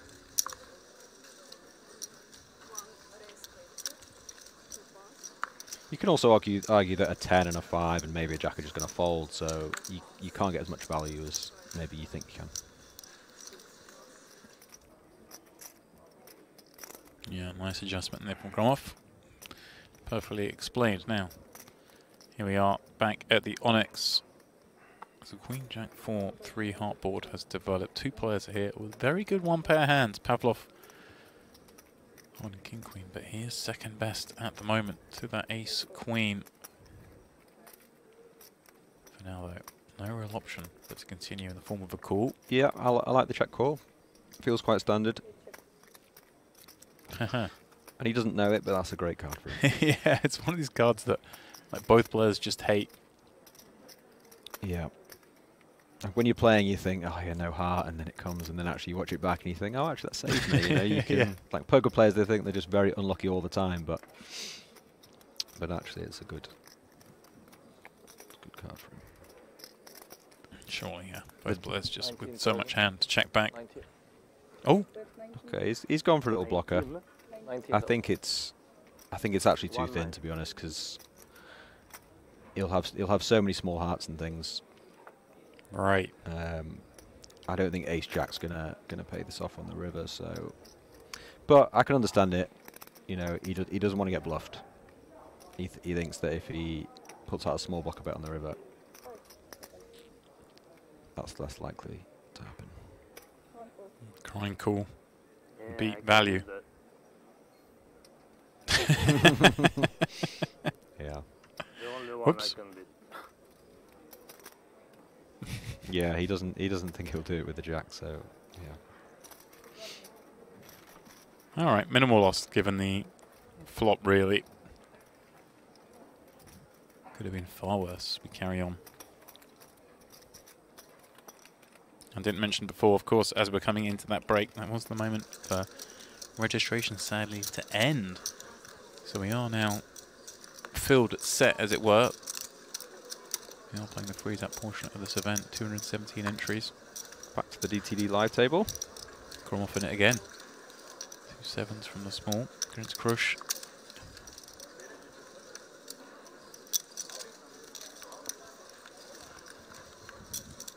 Yep, so planner today is of course paid down to the money, which means the final 33 players.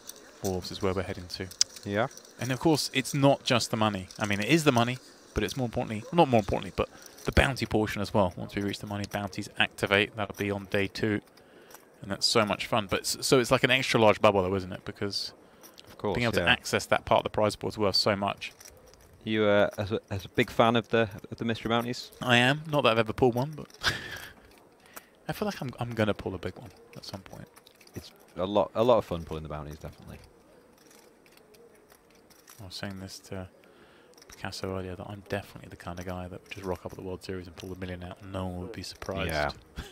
I can think of a few guys you're definitely up there with them. Yeah. Like there's just Wouldn't no even be justice. surprised. Rock up, fire a couple of bullets, pull a milli, see you later. We've got the Queen Jack versus the 4s here. Super standard so far.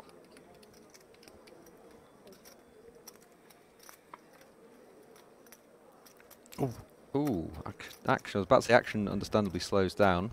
There it is. And now it's an interesting dilemma, because he's going to value bet the Queen Jack, and the 4s are going to raise, and he's going to think you are representing absolutely nothing. Other than pocket 4s. Pocket It's fours, one yeah. of those, isn't it? It's like, how can you ever have a raise here? These are what I call the stupid hands, where I'm sort of burning maybe 5 time banks. Mm. And at the end of the day, I'm thinking, well, it was I only still a part don't of know. 100k. Just Get to the end, still just want to flip a coin. Okay, 37k the bet. Let's see the acting job. yeah, it's an absolute must raise, especially to that size. You should raise versus pretty much any size, but this size is actually going to confuse. I just noticed the glasses. Hang on a second here. Oh, he's got one One square, one round. Wow. I'm never folding to this man. Yeah, no folding Let me now, just yeah. say. You just take one look at him, you just like He's trying to confuse me with the frame. square pegs, round holes sort of guy. There we go. Where did he get these from? I'm in. I love them.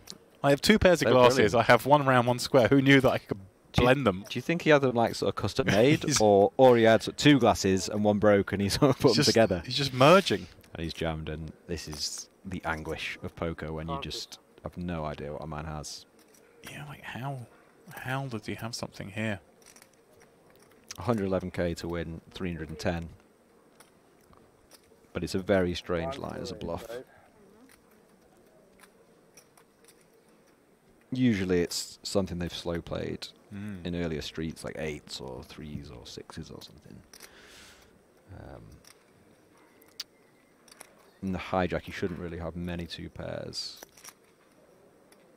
Jack 8 suited, maybe. He's like 7-5 over a possibility if he peeled the hijack. Yeah, with his hand, kind of. seems unlikely, and it might bet the turn as Yeah. well. And That's what I mean. Like these hands surely do just bet. yeah, he's got the exact face I expected him to have. Is I don't think you bluff him, but I can't put you on a hand, and yeah, it's fair enough. He Show me calls. the cards. Yeah. It's very, very hard when someone's essentially repping maybe 1, 2, 3 hands, Right. and you're getting an okay price, and it's day one. You know, it is very hard to fold. He's wearing blended glasses. What's the man to do? Yeah, sure. I think lots of people look at that hand, they say, oh, he's like called it off with 1 pair, Queen Jack no kicker, but the way that hand that was played was very, was just a little bit strange, and I don't blame him for flicking that one in. Even though they do always have it. I need to end on that, but yeah. Apart from when they don't. It happens occasionally. All right. Panier. From the cut-off getting involved, and Malyarchuk. Yeah, at this stage, you've just got to be raise calling.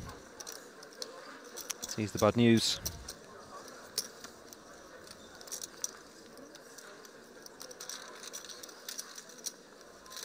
Pull and Bear, been going since 1991.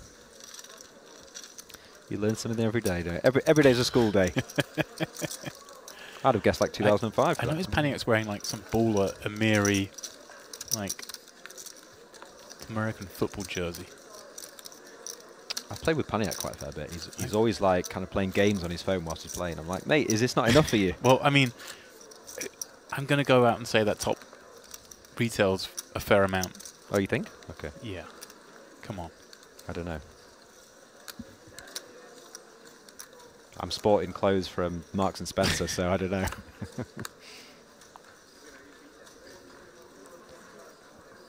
Ace Queen holds.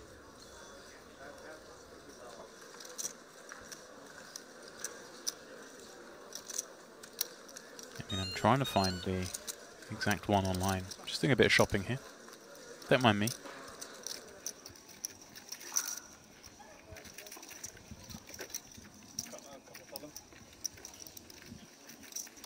Right then, back at Luxon. We have 8 and Ace King facing off on this Jack 10-10 board. Gonzalez now falls behind. Dvorskov's. 8 check. Yep, it's gone check. I don't mind it versus +1.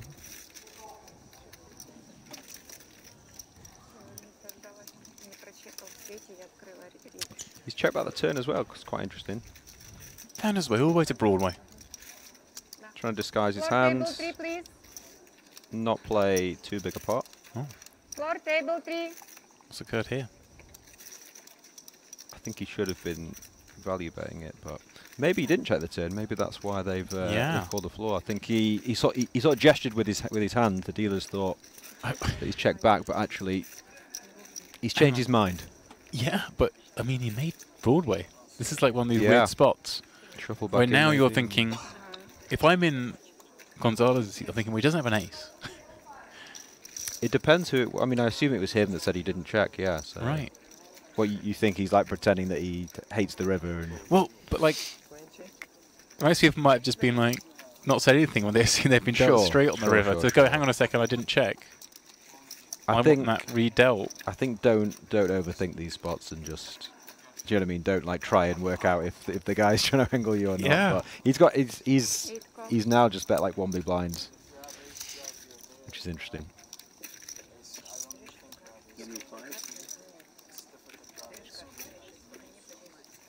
New River. I was close, Steve. That top, playing that swearing is retails for just under a buy into this tournament. Are you serious? Just $1,000. Don't worry about it. I have He's just absolutely, balling. absolutely no idea about these things, but if he offered it to me for like 100 quid, I'd just be like, no. So These are things that won't happen, so we haven't got to worry about too much about it. Okay, here we go. We stuck around. He somehow managed to find a even better river. Like, He's like, Queen of clubs. He'd no have got me thanks. with this. Like, wait, was he? He didn't want the queen on the river, but he wants to now bet. And check too. So what does that mean? He's Yeah. got. I think when Doesn't you've have a boat. sure, Like, but I think when you've got 8s, it's just it's a bit irrelevant. It's very, very hard to be winning here. I mean, the only thing you now beat is a turn straight, which isn't going to bet the river. So the only thing that maybe could get him paid is his size on the turn, which is a bit strange. You just bet like 20k.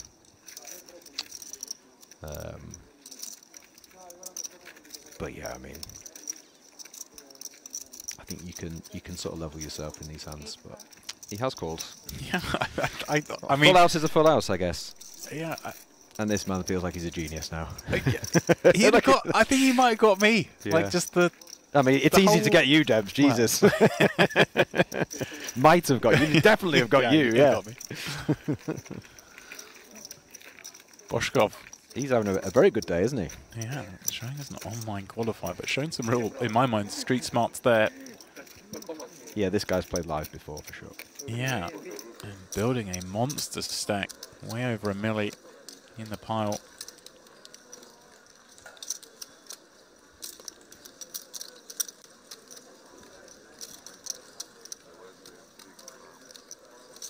Okay, we have an open under the gun 2 from the Jack 9 suited. Lovely little hand. Ace 5 suited peels.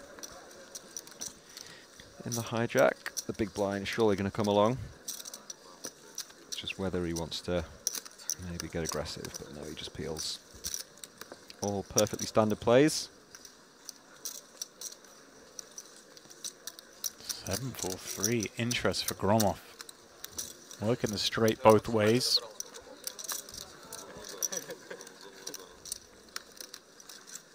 Watkins 3 going to lead. I think this is one of those situations where you have a little bit of a piece.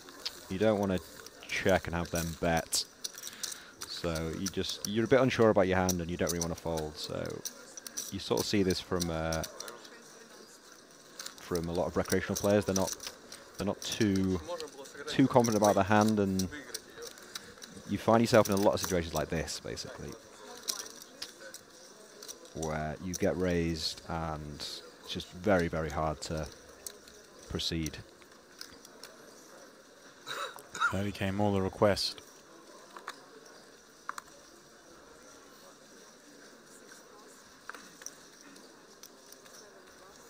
I'd like to see him continue, but no. Did you have the say, backdoor diamonds. and So things, hard, but isn't it? With that direct improvement or Yeah. picking of up course, yeah. diamonds. Yeah. Just going to run it real tough to continue. Nice pick up from Gromov. Attacking that lead. There used to be a time years ago where that was just always weak hands. Who was the girl? Annette. You remember Annette used to play? Not Obristad, yeah. And she just used to like raise 100% versus that. She played that tournament online, didn't she? Where she basically hid her whole cards. She didn't look at her cards. Well, things we can look at here is the schedule ahead at the MPP. This is what we've got for your viewing pleasure. 3 days of this mystery bounty, then 3 days of the Luxembourg Grand Final, and then of course the biggie, the main event, 5k, 5 mil guaranteed, taking place on 11th, the 12th, and the 13th. Again, I'm going to get it in here. I'm going to shower with him praise because it's his first frame with us, and we're going to butter him up. By the end of it, we'll be abusing him. But then you've been part of that final day in the past. Whoops. I feel more comfortable with the abuse rather than the praise. This is nice. But no, Yeah. there'll be some very happy boys at the end of this trip. on the final table of that 5 mil guaranteed event.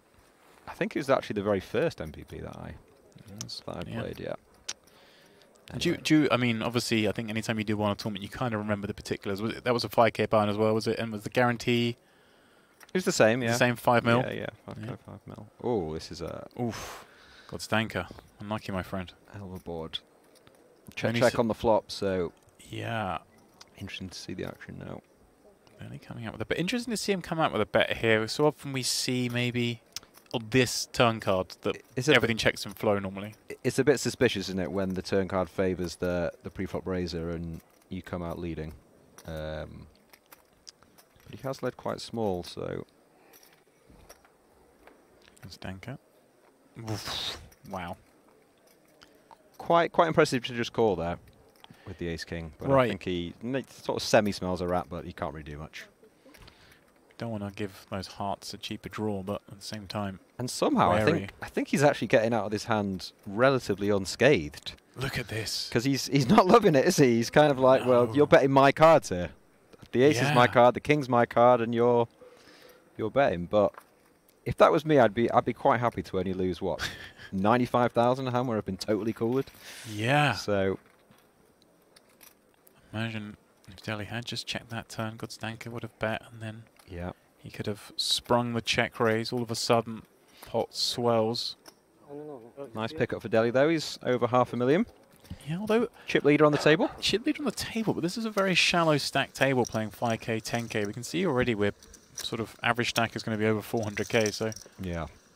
all those chips residing elsewhere, like over here.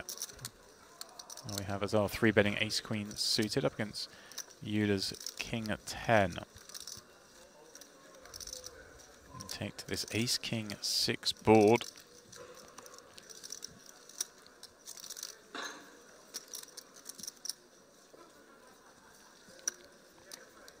These are very tough hands to get away, and to be honest, you don't really want to get away with King 10 of Hearts. You've got all the back doors. You might have the best hand, but the fact it's a 3-bet pot, you know, it's a very inflated pot, and things can get very expensive very quickly. Already over 200k in the middle. Yeah, this one's a biggie.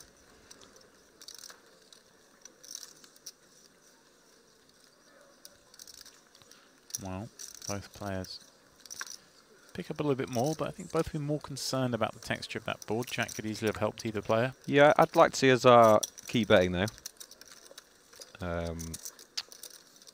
I think it's much better with your range to get your streets early, but I can understand him checking. He's obviously worried about the card himself, and he's gone into check call mode. New dart. You'd assume he's just going to take the free equity. Right. Might have the best hands. Might outdraw. Is he going for some sort of small bet here to buy a showdown? Is that what he's thinking? Looks like he is. Or is he just setting up to go ham at this one? You'd assume if he is going to bet, he'd go fairly small, but no, he's gone half pot. Yeah. Seems more like one that just happy to turn this hand to bluff already. Possibly, yeah. He could be thinking about that, couldn't he? Button versus big blind. Big blind can have a lot of ace-x. Maybe he's got plans to try and bluff, you know, the ace-5, the ace-7, the ace-9 things. But there's no way that Azar can fold. Just there's so many hands that peel the 3-bet and peel the flop bet. The initial body language, though, when facing the bet, did look pretty defeatist. Like, Yeah, yeah. look at this. Like, he's almost shaking his head, really. You can sort of tell that this isn't acting as well, you know. Yeah. he's- Very genuine. But in my experience, he's still calling.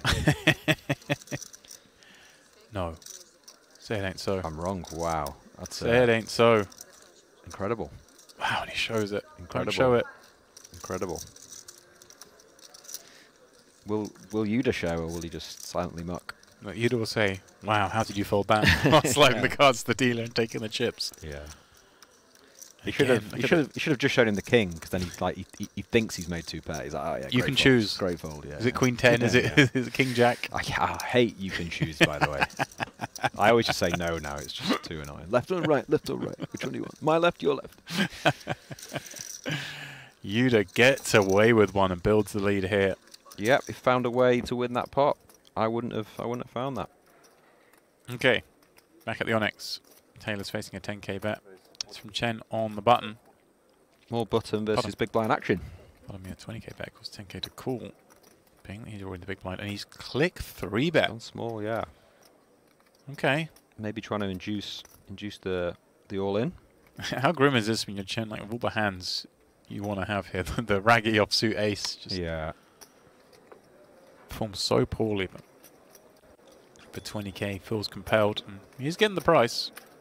You do feel compelled, but if you, I think with that size, it's very rarely a bluff. So against all his value hands, it's like A7 off is just a really bad hand to proceed. But I don't fold him for calling because it's only 20k more. But you have to be very careful. Now then, Taylor misses. Now when you proceed, I mean, he's effectively up against an entire button range minus the strongest hands that would have full bet. So yeah, he's gone half pot. Should be enough, especially with Chen only having 160 odd k back. It's a third of his stack to proceed. You feel like if you want to do something, you'd have to go all in, which is a bit sort of hold your breath and like close your eyes.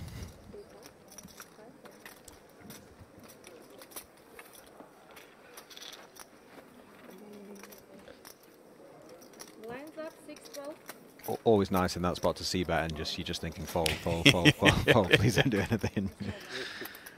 Because those pots are very worthwhile now. Oh yeah. You know, it's the difference with you having 100k or 300k. So. Right then, smiles around. DTD live. What's going on? 3-way. Gromov the opener. Karush peels the big blind and flops top 2. Bit of action. Blocking with a gut shot. Backdoor diamonds. And it is checked to him. Gromov not going to be putting chips into that board in this lineup.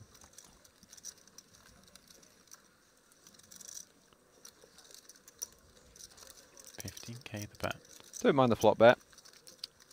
I'd have gone a little bit bigger. You're obviously trying to rep the king queen. Now, feels like mandatory raise here, and that's what he's come with. 50k the offer. Kind of doesn't have to go too big, I guess, especially against blocking rainbow board. Yeah. Not particularly deep. I think versus that size you have to raise, but if the flop size is a little bit bigger, I think it's better just to call because you've got the undergun 1 behind you, and you want to kind of keep him in at this point. It is Queen 10-6 rainbow as well. Well, I mean, never the best looking card when you flop top 2, but you can pretty much eliminate the kings and aces right from there, and you can eliminate 6x, I'd imagine. So I think it's okay versus the button range, isn't it? And if the button did have 6x, a lot of the time it would just check back on the flop. So you know, maybe even better in the sense that, you know, eliminate some of the 10-6 suited combos and queen 6 suited. That's the lead coming. Okay. He's trying to kind of rep the 6, but he's got top 2, so you don't really want to do that. But maybe he wants to get value from his hand, and yeah. Now that under the gun 1 has folded as well, he's thinking, yeah, it's time to get some value. But in general, there you want to be checking most of your range, well, your whole range, but.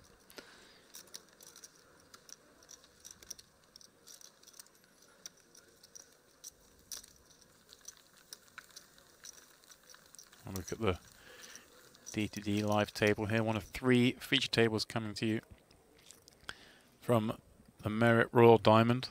New concept here. 3 feature tables bouncing around regularly, bringing you all the action. I said to Picasso earlier, no more watching the dealer shuffle. Those days are gone. Until we reach a final table, I suppose. So they'll be back then. Very boring to watch the dealer be shuffling, isn't it? So yeah. They're very good dealers here, though. You know. So. Yeah, this 3-table thing, I like it. Nice. Constant action. Constant action is what's going on right now. Stanker finds himself in here with the number 2 flush. Chen betting with that third ace. And it's Smilka the one actually with outs to win the pot, holding top 2 in the form of that ace king. Kind of. Yeah, he doesn't really have the stack though, does he? It's Yeah. quite a large proportion of his stack, and he figures that the board needs to pair, and he's definitely up against at least one club. I assume Chen's just going to check back here and not go too crazy. He beats some 2 pairs now as well, so sees the bad news. Mm-hmm. 142k pot would have been nice when you've got 114k. Yeah. All the more important.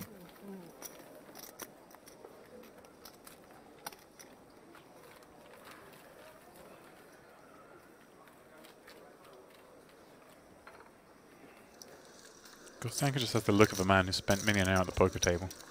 Many a year. Yeah. Just zero way getting excited at any pot on day 1. Button v big blind again. Yeah, Gromov. Flopping 2 pair. Connection from both, yeah. These are not the hands you want to be slow playing. You just want to be c-betting. It's very likely the big blind's got a piece of that. Mm-hmm. You've obviously hit it quite hard yourself. Yeah, maybe induce some real quick maneuvers in the big blind in this instance. Mariorchuk decided to check call with that 4 working, and Gromov actually improves on this deuce turn in the form of backdoor spades, and plenty of draw potential out there. Reason for him to go very large here, and of course unblocking the 7 as well, Orbs. Exactly, yeah, which is such a big part of his range, isn't it? All the 8x, 7x, pairs and gut shots, backdoor flush draws. I'd like to have seen a size much bigger than that, and I'm not just saying that because he's got 2 pair. I feel like it's a good strategy to go big on the deuce turn. Is this just because Mariorchuk's just got 170 banks? He thinks by betting 50 kind of. Oh yeah, that's true. To be fair. Yeah, like yeah, he was setting it up for the river. Yeah. Yeah, but I think I'm with you. Obviously, in a deeper situation. Yeah.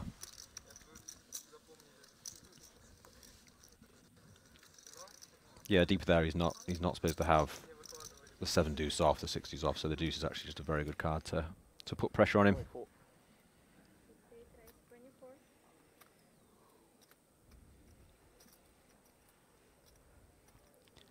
Pavlov in the mix again. Yep. Once again with King Queen. Man's got guns. He does. I mean, I wasn't going to challenge him to arm wrestle. For a man who does not have guns, I seem to notice these things. I mean, we're in a similar boat. I think most people have got guns. Orbs. Be interesting to see. Moving quickly on. Be interesting to see what Chen does here. He could definitely be going all in. What does he have? 10 blinds. Yeah, 10 blinds. Yeah. Problem is, you versus under the gun. However, Pavlov is not. He's not super tight. So. Has he gone for the sneaky, make it look crazy strong? Okay, yeah. Yeah, he's gone for the unconventional non-all-in. And this is the thing that just... Pavlov's in exactly the spot, right, where you're like, wait, what is this? I've got King Queen suited, guys. Yeah, he's managed to get the ace-jack suited to fold, whereas if he'd have jammed, maybe he wouldn't have... He wouldn't have folded that. Who knows? Pavlov was like, whatever. I'm not folding. I wonder if he does go all in the ace-jack suited plays. Yeah, Smoker with what? He only had like 7 blinds himself back, right? Lots of time on the table if people aren't familiar with everyone's chip stack every hand. So when someone 3-bets, there's a chance that he didn't see that he had half his stack back. Right.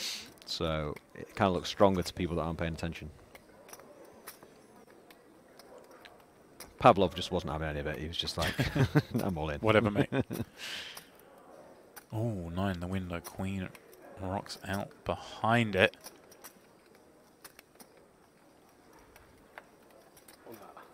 Oof. That's a dirty way of doing it. 114. I'm very lucky. Be the man. In the game, No, I followed ace jack. in all-ins, That's the most important part. sometimes yes. Always, yes. Lucky and all-ins You got declared. most of the tournament. Always stay away from those people.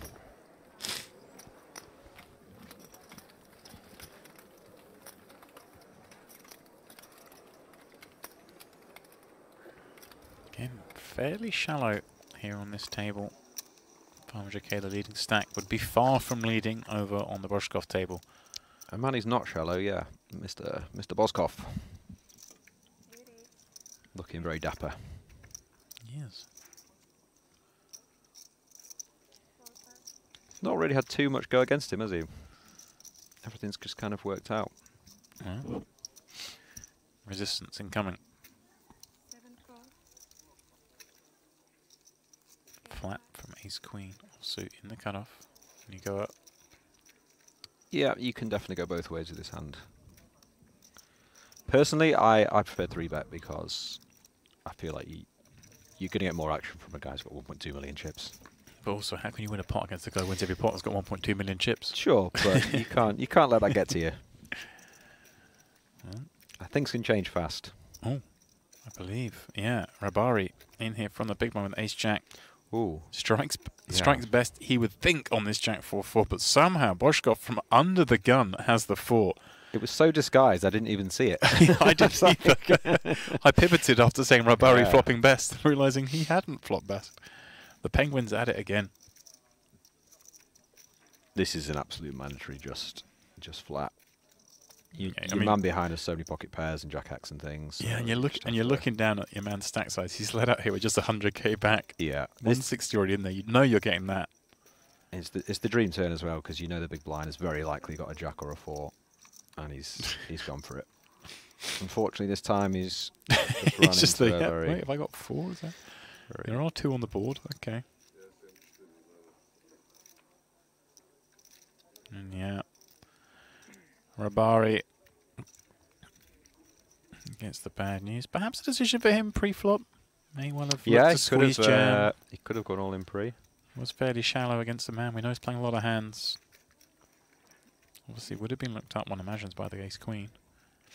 It's a very silly game, isn't it? If he goes all in pre, the king 4 folds, the ace queen calls, and he Yeah. hits a jack, and now he's thinking, "Oh, I'm so lucky. I'm the and- best. And now he's thinking, "Oh, I'm the most unlucky player there is." Set open 3. Waving to the rebuy desk. I'm afraid not. Well, there is 1B. Always an option. Oh, And is then- it? Then there's 1C. Is it closed now for the We are rebuy? closed, yeah. Okay. I'm actually closed at the moment you entered the booth. That was the end of it. So, I mean, relatively early in terms of the number of blinds in play, but I knew that. I was just testing you. but obviously with 2 starting flights a day doesn't freeze anyone out. Plenty of time to get in this one. Like, I like that. So Yeah. many tournaments these days just get, in my mind, far too deep into their entry. Like we're entering with 10 blinds. And Oh, stuff. agree. It's- Yeah. Yeah, definitely. It's just a bit silly. Look Even at that more- set, by the way. It's the first time I've seen it pan out. It looks very, very beautiful. The guys have done a Yeah. great job. It's a fantastic setup here. We'll see the primary table here, our Onyx table. This is my favourite one, I think, at the Onyx table. I like the gold.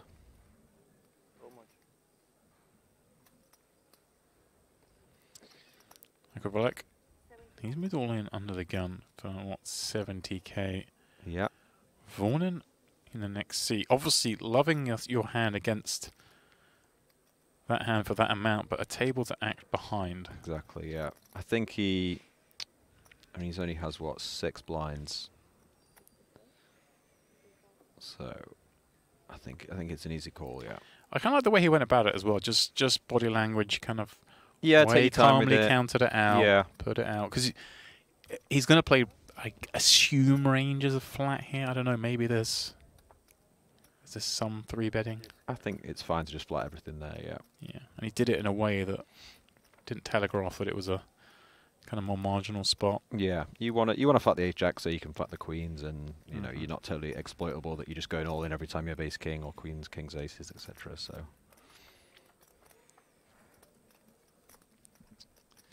10-7 needs help and finds some on the flop, but the jack, a dagger to the heart, backdoor diamonds are working. he's got a sweat, Oh, a bigger sweat now. here it is. The deck is rich, Good luck, guys. but not rich enough. No dice. See you tomorrow.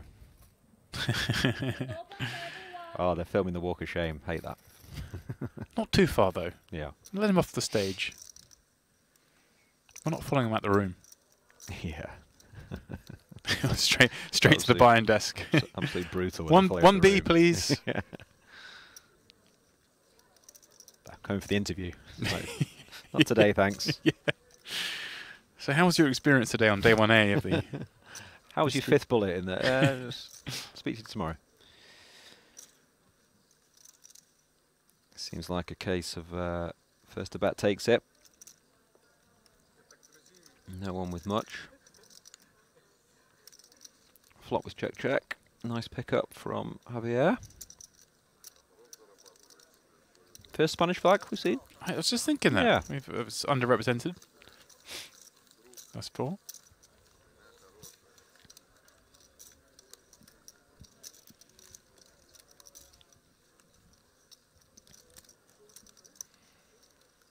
Things certainly starting to calm down a little bit in here.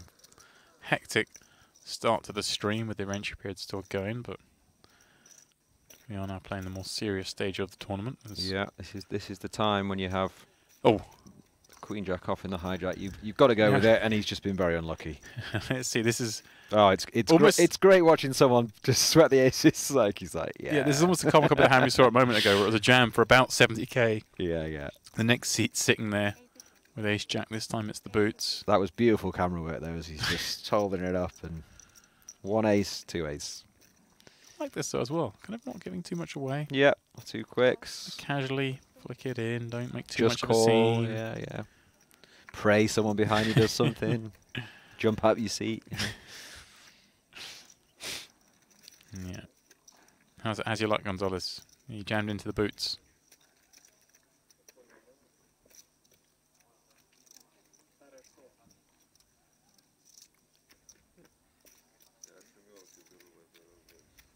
Can the Lux on table deliver us a bad beat? Well, it can, Orbs. But will they? It very much can. Okay. Go, come on, don't that. We've got backdoor hearts work. Have you got some Ten sort of of straight hearts. there? Oh, we that's your go. card. That's your card. Yeah, look at his eyes. He did it twice. Yeah, nice. Double wide. But A bit of a sweat.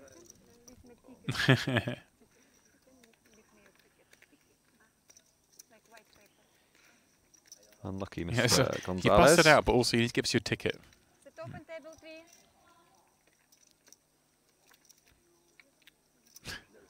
Yeah, it's not nice when you get called when you get called back to the table. Yeah. You know, like they think that you might have had more chips. And it's like, oh, come back. No, No, we just need your You are receipt. out, yeah. Just Have you got your ticket? No. just to clock you out.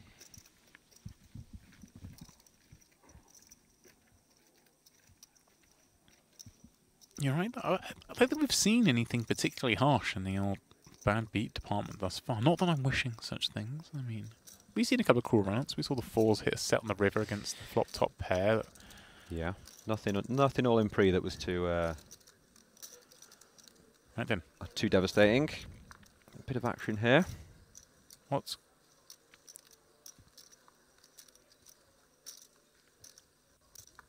No, yeah, blocking's folded. I was going to say that wasn't Yeah. blocking, calling with 10 deuce, and Could be a definitely. very ambitious It was play with 10 deuce off. Meanwhile, forget all that because Gromov has just flopped the joint.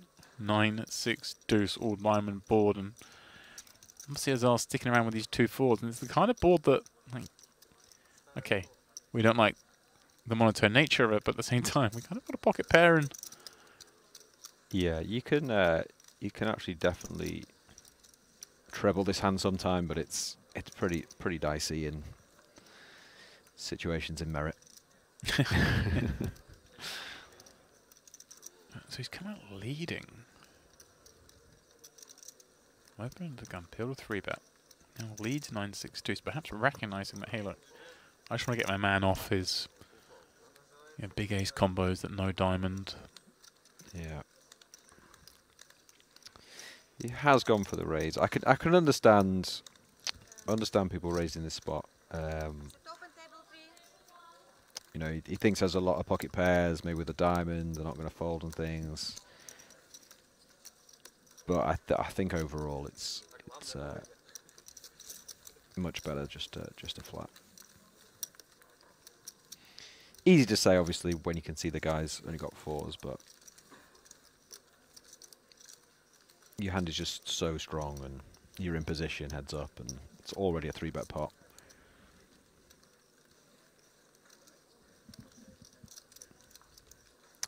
He has continued though. He knows his man. Knows his man. Has he?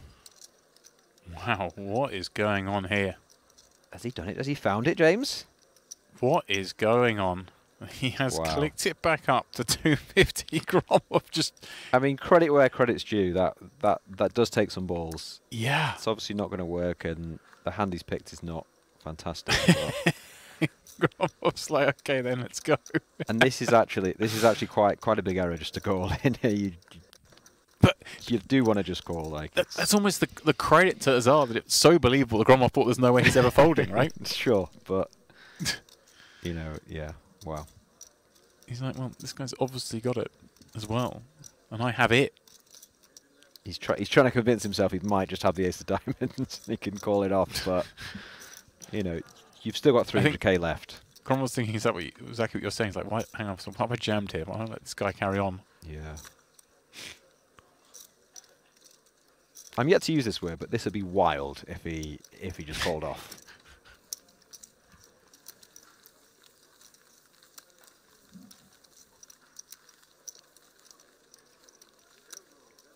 $300k is still. Is Gromov trying to talk him into it? Yeah, maybe. 300k is still a more than playable stack, and yes, you're very frustrated that you know you've put the flop 3-bet in, but I think you just got to suck it up now and let your hand go.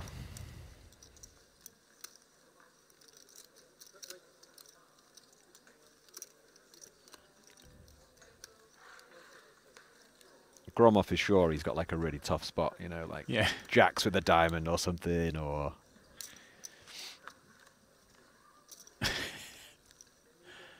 surely not.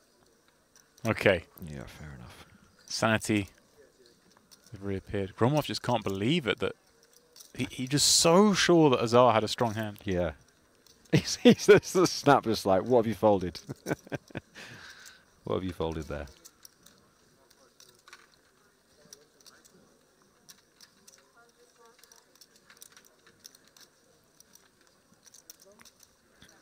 I was going to say this is where you kind of want to hear the table talk a bit more, don't you? Just to hear what they're saying.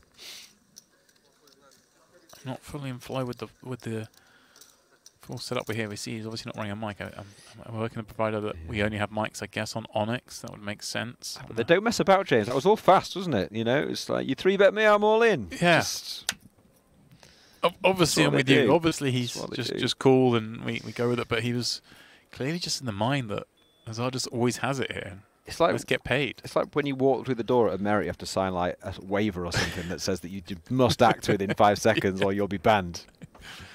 But it's good. It's great action. It certainly is. More of it here. Kostanka finds way the best of it on Jack 10-10, betting into Vornin. Of course. Yep, he's peeled pre-flop from the small blinds, single raise pot. Yeah, itching to get involved clearly. Yeah. When you've been playing all day and you've maybe not seen any hands, you can try and get involved. Thinks better of it though.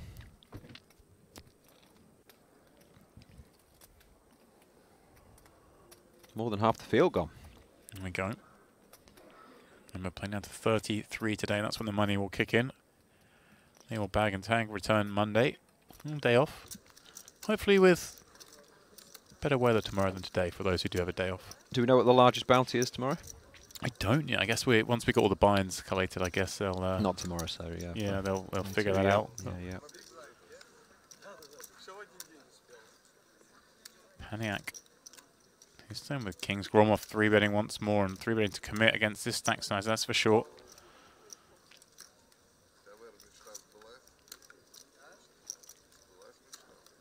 Yeah, this looks like it's gonna go in and be It's like an called. inquisition going on. Yeah. He's like, all right then, yeah, fine.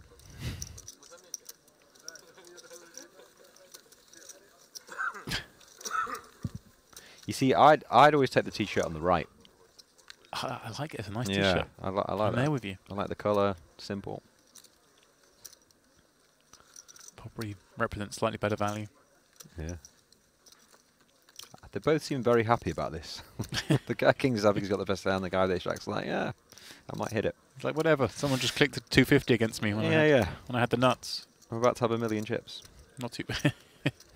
just pure confidence. Raw confidence. Yeah.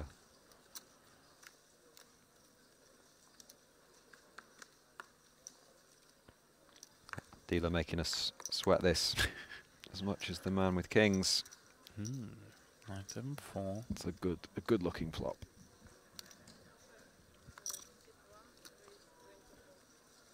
And no cider, but the wrong variety.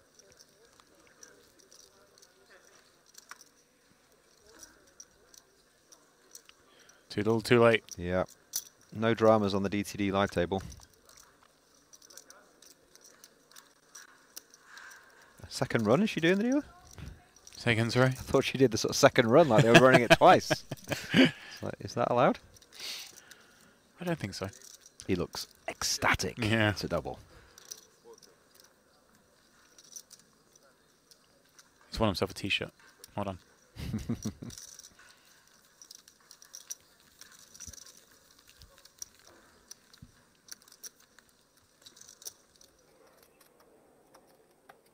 Okay, back at the Onyx. Taylor. Starting to run it up 25k from under the gun. It's getting elevated. There's a lot more heads-up pots now in there compared to the start of the day, and it was 3, 4, 5 way. Yeah. Everyone's sort of got one eye on bagging and tagging. Still a fair amount of play to go, but you do see people tighten up a bit as the day goes on.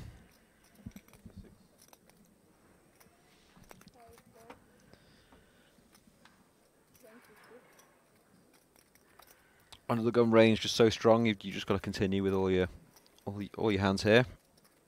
So he's done here with this Queen 7-3 flop dally, of course, though. Fives, I'd expect the peel with the back doors. Yeah, a lot of backdoor action, of course.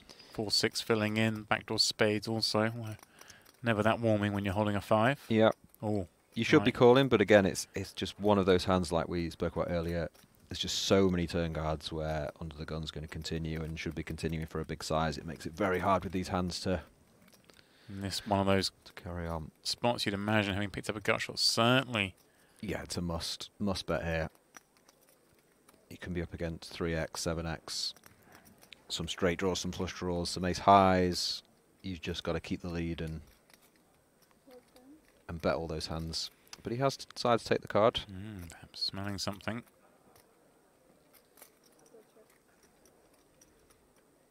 And now you kind of left in a situation where you're sort of hoping ace jack's good,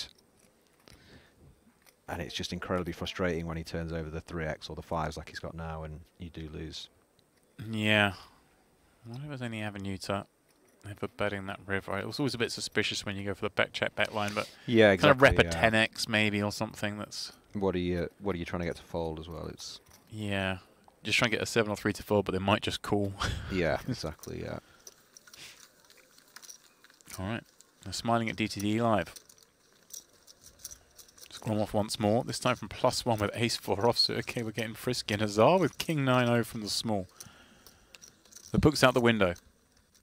And Interesting. there we go. Interesting because this board obviously favours +1. And on a lot of run-outs, he could be bluffing, especially with the ace of diamonds as well. Azar has basically flopped the joint, the second nuts. Yeah, knowing Gromov as a duo, I feel like he might take that ace of diamonds to the house. Yeah. It's a spot where you don't want to be doing much raising at all. Well, he has. He has done. He's clicked it. Invitation. Oh, he has. He's just such an Oh, honest yeah. face, just laughing like, These really? two. Why are you check raising me? Yeah, I think this is on the basis of that previous hand, isn't it? Yeah. He thinks that he's like trying to get him back, maybe, and he's also thinking he can bluff a diamond. Oh, well, an ugly looking turn card for Azar. The right smile. Smiles. Yeah, I love it. It's a good check, yeah. It's a good check. It's a good check, right? Because Azar can just have a bunch of flop 2 pair here, right? That Yeah. maybe check raise. I'm surprised he's not put a little bet in here just to try and get him to fold some things. And I guess probably hand over now.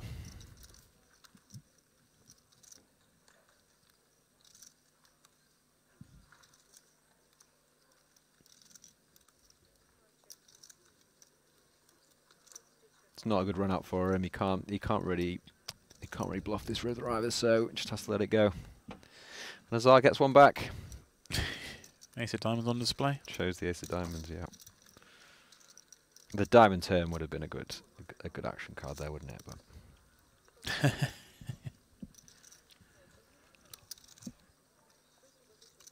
It's funny when he shows the king of diamonds, 'cause you're like, hang on, what did you check raise me on the flop? yeah, Wait, yeah, are yeah. you, I mean, you can't have king now, yeah. It's like, it doesn't, like, yeah. what have you got? Yeah. Try not to overthink it, I think.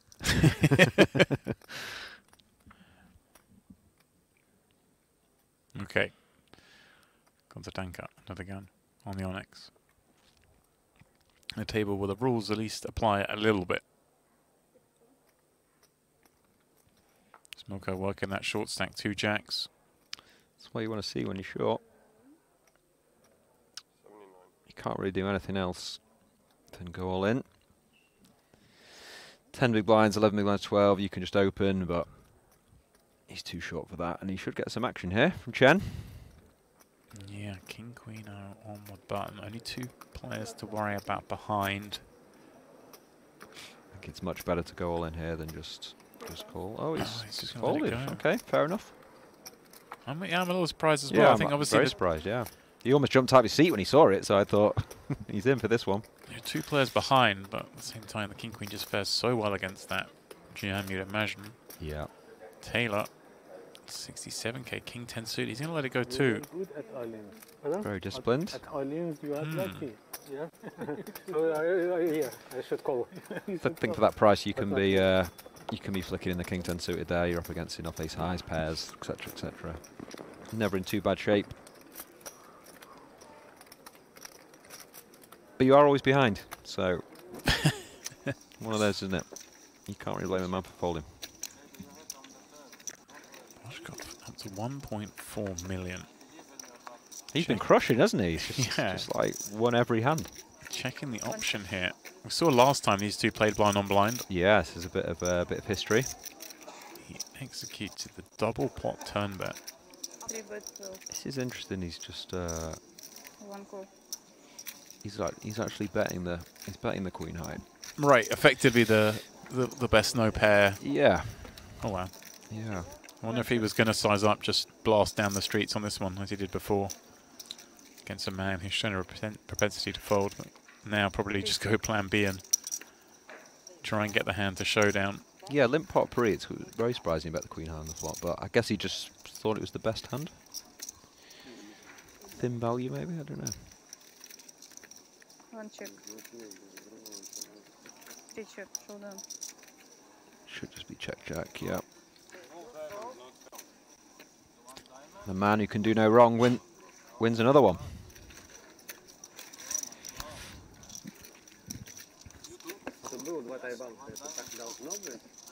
Что было?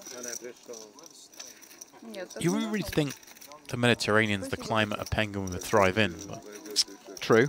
I imagine he takes it everywhere with him, and it's not specifically Cyprus related, but I was just thinking what a great stack that is for day 2 of a mystery bounty. yeah, just like, yeah, get me there, bag me up now. You just turn up, I'll take it in the money. you start a stack of 200k into over 1.5 mil. It's going to be a fun day if you can hold on to it. Just getting any stack through. There isn't even a short stack you know you're going to get. Oh yeah, Hunted. You win I one mean, don't pot. get me wrong. Yeah, it's unbelievable to make a day 2 with any stack. Yeah. But yeah, in a mystery with that chip leaders, it's good fun. Nothing better, is it? You sneak through with like a really short stack, but then you get the table draw and you see, oh, there's 4 guys less than me. Yeah. I seen this went check on the flop. It was a single raise potpourri. The 8-4 suit's peeled, and then after check, he's assumed he has the best hand, and the ace-8 just folds. That's quite surprising. Just with no betting on the flop. He probably just thinks that he'd check Oh, an no, 8 and I've gone to VAR. oh, you've gone to VAR. Javier actually bet. He bet the flop and then He- he left yeah. the turn. Okay. He bet the flop with the 8, and then Banyak was Okay, then he's- led. So He's decided to hand it to a bluff, and it's worked.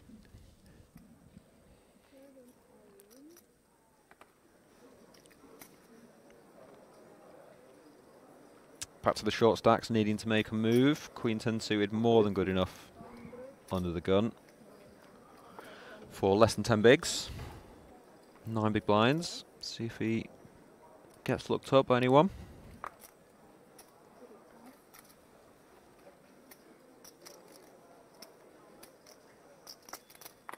Deli giving him the stare down before he looks at his cards. Not today, my friend, he says. oh, this time we're not getting it through. It's always the last guy, isn't it? You get through everyone, you feel like... That's then exactly what bam. Schmilker just said. He's like, really? Yeah. Last time at Jacks, wouldn't mind a call. It's table onyx, though. Anything can happen. That is true.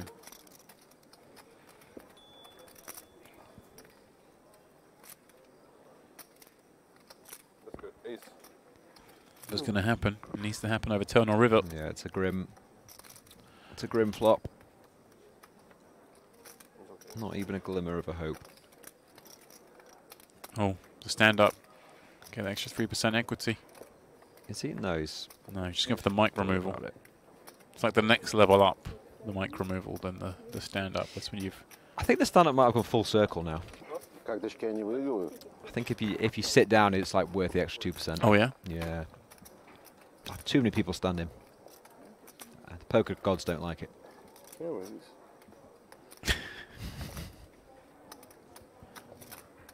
we go, again, at this table. Kostanka Deli leading, but really not that rich.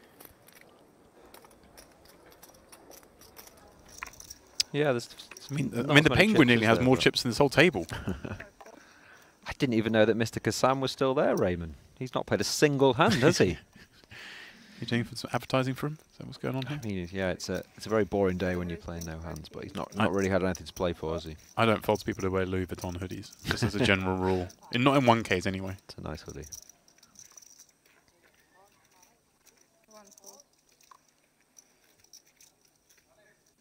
Here he is again, Mr. Boskov. Wow. When things are going right, hey? Yeah. This is just getting silly now. And he's not tight enough you can be making any hero folds with ace queen suited here, so it just depends how you want to proceed. Wow. Wow. I mean, this is pretty grim for a stack size. We're in with nines here. We're not loving it, but you've got to go. And it's tough now for the ace queen. Yeah. Does this now save him? Do you think? It's still close, right? Yeah. If you if you sort of put Boshkov as dead money in your mind, Yeah. he's gone for it. Boshkov, look at this, just going to get a count. Rose the situation, but surely no way Ace King finds anything but a call.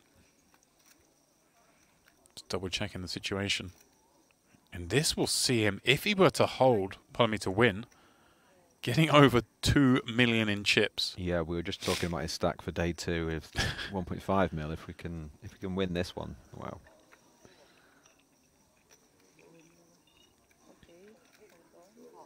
The nines will be very happy to see that they're in front after all this action. Suddenly they can treble. And be back in it.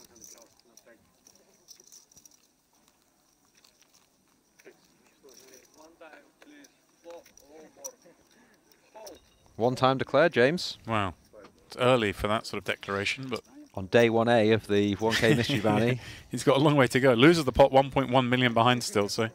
You only get one time. Let's see. He's using it. Like that, Sergienko adopting the same stance. He's still obviously having a lot of fun here at the table. They're all up. And you go and not having quite so much fun. Oh, King 9-5. Okay, there's joy on the left side of the table. Sergienko looking good for the triple up. Boshkov will win the sizable side pot. It was the nines that said one time, right? No, I think it was actually Boshkov. I think he's obviously. Oh, okay. But those two, well, everyone's a winner on the left side of the picture. Not sure how I feel about the guy who's got 1.5 mil saying one time. On day one, yeah. It's just I want it all. Oh, there he is. And you go, no more. Yeah, can't. Oh, he's walked off with the mic. Here we go. You can't have that. I can't particularly fault him for the ace queen suited there. It's a very tough spot. And a huge pickup for the nines. How far do you reckon someone's going to get with a mic this week? Oh, all the way. All the way to the room? All the way to the room, yeah. I do remember an event, Phil Ivey making it back to his hotel room, which wasn't attached to the property. He sort of found himself in a taxi when someone had to traipse across town to recover a microphone from him.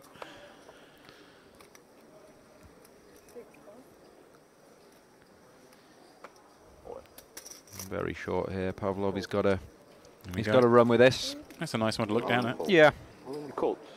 Yeah, so rolling call. Call. Yeah.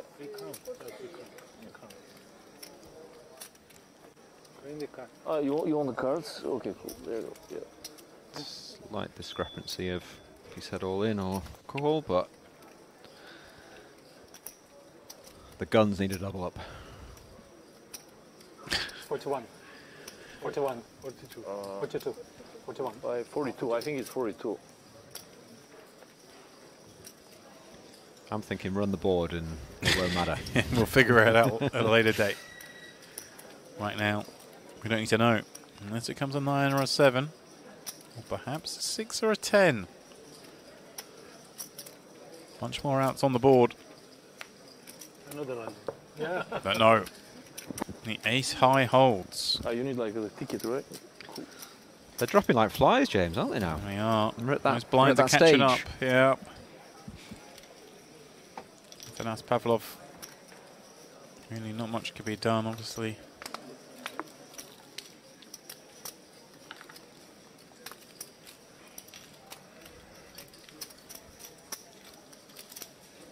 Played that one interesting one. We ended up blocking with a slightly worse hand for value. Sit open table 1. Back out at DTD Live. Krush popping this one up. Kromov with the clubs, yeah. With the defend, yeah. One of these hands, we'll sometimes see these raggy kings sneak in some light 3-bets, kind of ones that don't perform too great. Yeah, sure. I think people overestimate the sort of price you're getting with a hand that's, it's quite a reverse implied odds hand, and actually they do play very well as 3-bets. But you don't see it as much as you maybe should in the 1K events. Instead, he waits to the flop. Waits to the Well, flop. he's dead to start check raising. with that 3 working as an open-ender. I don't mind it. I mean, it's obviously much better to have a club in your hand. He's thinking that that board hits the big blind a lot. He's obviously just run into it this time, and the problem is, of course, on a lot of turn cards, it's very hard to know whether to carry on, continue in the hand for what size, etc. Right, well, he is going to fire again, and exactly that, you're kind of concerning here, because you're not building a pot maybe against the lone ace of clubs that's just got you beat in a superior draw. Yeah, exactly, yeah. Crush is crushing the board. Only got one option. Yeah, playing this one slightly different to the way Gromov played his flop not flush. Yeah. It's just an insane amount of value just to be flatting here rather than raising. There's just so many run-outs the big blind can go for it, and you might have been drawing dead as you do. A trio of 25k chips. And I didn't even think about the value you can hit as well on the river. Slid forward, but wow, yes. I was too busy thinking about the bluffing cards. Actually, he's got some value now, and he has to value bet this. It's such a good card because he can have the ace of clubs. Right. He can have all the 2 pairs. Do you know what I mean? It's just a very easy value bet and a horror show when he goes all in. And is it one of these spots where, you know, See what size he goes first. He's gone less than half pot. When 125. when you do get shoved on here, is it a spot where you just, it's in a sense an easier fold to make because the ace has appeared? Like, does the ace of clubs turn itself into a bluff that often when an ace is on board? Exactly, yeah. It is the guy with 2 pair going to now bluff this? Right. You know, with the ace 5 or the ace jack with the ace of clubs. It's actually like a very good play if he works out that the big blind is not going to value bet anything other than 2 pair or better. So if you do have like just the bare ace, it's actually a really good bluff. But on the flip side of that, you're trying to get the guy to fold a straight quite a lot, which on a 1k day 1a is very tough. There is, of course, the jam from the nuts. So it's whether Gromov, can work this out. The flip side to all that is just I have a straight, I call, which, you know, some players like to not overthink it. They think I've made my hand. If he's got it, good luck to him. Right. I just feel like this is such a. If the river was like the 6 of spades and we made the straight and bet got jammed on it, it'd be almost a much easier call than this one. I agree. Yeah, I agree. I mean, don't get me wrong. I'm sure Crush is more than capable, but yeah, I just never think people are capable enough. Yeah. There's actually very, very few bluffs here, really. You know, we're talking about the ace of clubs. Not every player is just going to be bluffing the ace of clubs all in here. Yeah. When they can just call or they could fold. So.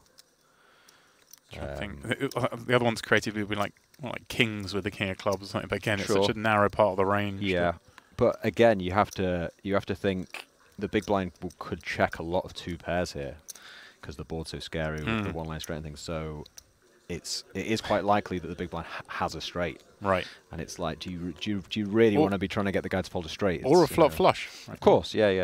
The big blind can just have everything. So yeah. You almost feel sick though because you pull the big maneuver, you bet once, you bet twice, and then you think, oh, hello. It's a situation where he's thinking a lot about the opponent's hand, but you need to be thinking about how your hand looks to the opponent. Yeah, that's a good point.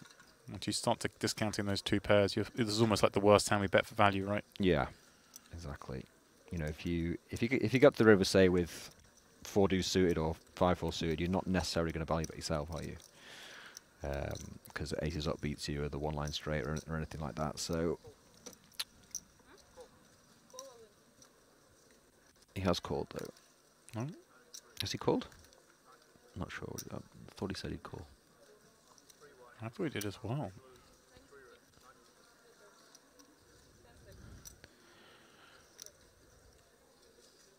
He's burning through the time banks. What's your read? We've seen it enough of him now. What's your read? Think he's going to call or not? I think he's going to fold just because I've seen how capable this man is, and I think you've broken down the hand beautifully. That he'll just think, hey, look, I have enough flushes here. Yeah, I mean, don't bet those 2 pairs. It is very easy, or easier in the booth to be breaking down the hand. I've sat in this situation and I wouldn't think about it as clearly as I have just then. You know what I mean? It's especially the dealer's going to you 10 seconds. Yeah, exactly. 5 seconds. The time banks and you've been playing all day, and yeah, 287k is a huge proportion of his stack. He has called. Ah, And showing the bad news. huge pickup for Krush. Very interesting hand, though. Very interesting hand. He ran out of time banks. That was his. He was Oh, on did his he? last. Yeah, he was in his last. Yeah. Saw the last one go in. So We've all been there. yeah, maybe with a little bit more time, would have got away from it. Wow. I mean, a cruel run out nonetheless. For sure, yeah. Yeah, he didn't make a mistake on the river to begin with. You know, that is a card he has to value bet. What a huge pot for this man.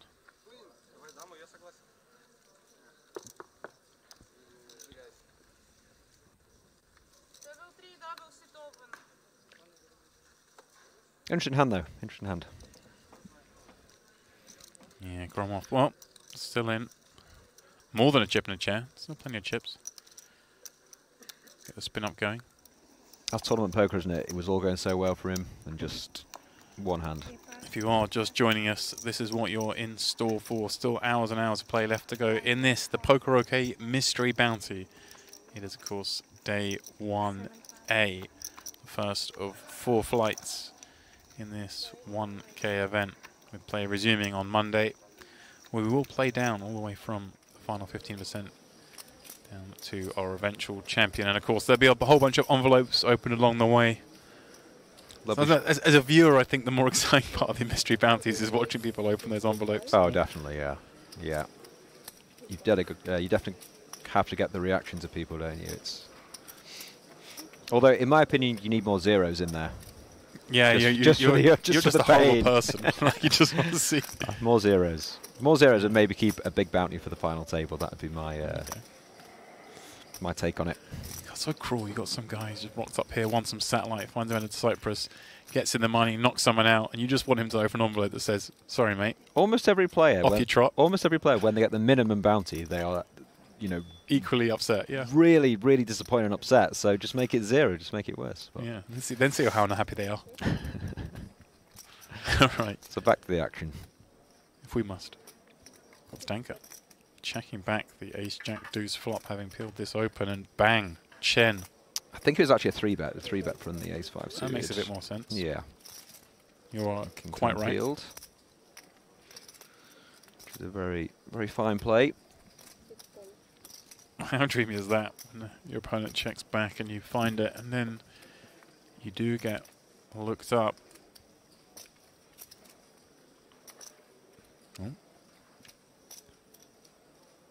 Just gone slightly back. We go back into. Okay, I called it wrong. Fine. Yeah, I think the King 10's going to do well this hand.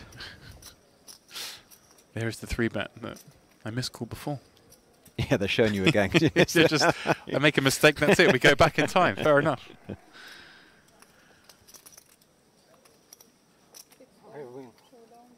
So yeah, again, if you're just joining us, that Poker OK Mystery Bounties. We quickly play catch up on this hand. We are streaming all the way through to the money tonight. That's the end of day 1A.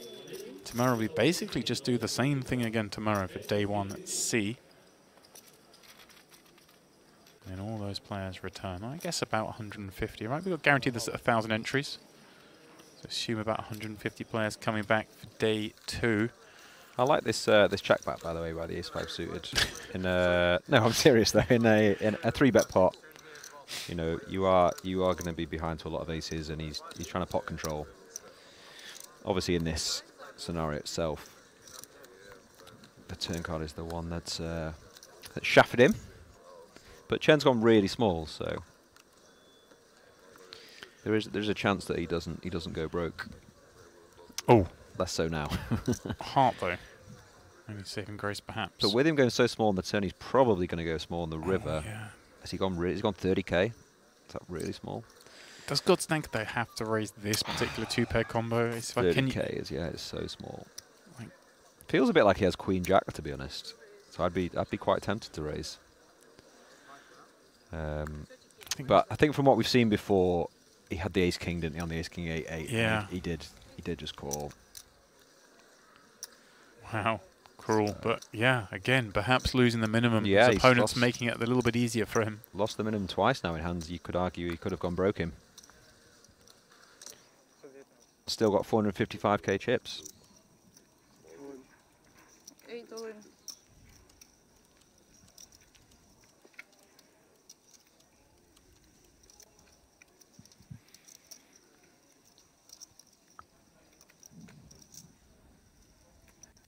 One fold. Gromov ripping it in from the small blind. This is what it's come down to. Javier in the big, and well, a minute ago things were looking so great for him after he flopped that nut flush. Yeah, Getting- what can you do? You've got a king in the small blind and the big blind's woken up with an ace. Call all in.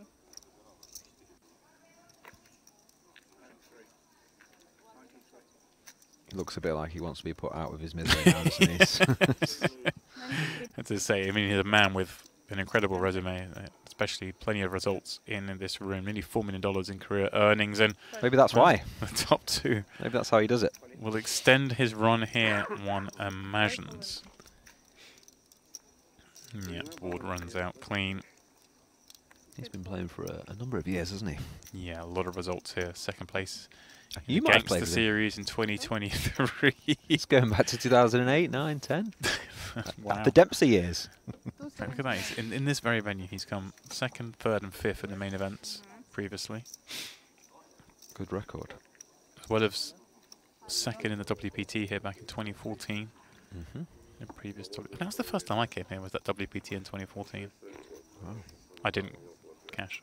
There's no record of it being on the island, Steve. You'd be surprised to know. Back to the short stacks now, and one move. Is queen more than good enough? Probably hoping for some action, to be honest. You're down to 100k. You've got a much better hand than the table thinks you'll have. Looked up by fours, and oh, this is a interesting spot where ace king will go all in, and fours probably committed. In there for 100k already. Yeah, it's only 173 more. Yeah, grim. Kind of Table 3 double sit open. kind of why you don't like peeling the fours here and things. If anyone behind you wakes up.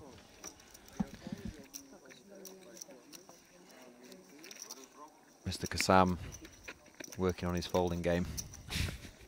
100% of folds. we haven't seen him enter too many a pot. Спасибо. Еще раз. And now you're just taking this with fours. It's very frustrating, but it's not too much more, and you just kind of have to hope you're up against what you're up against. Actually, what a dream He's spot. buzzing, yeah. His new pal, the penguin, rooting him on. Look at these sunglasses. Yeah, they're pretty cool. Wow. Nothing getting in from the side. That goes mountaineering. He's ready for the snow.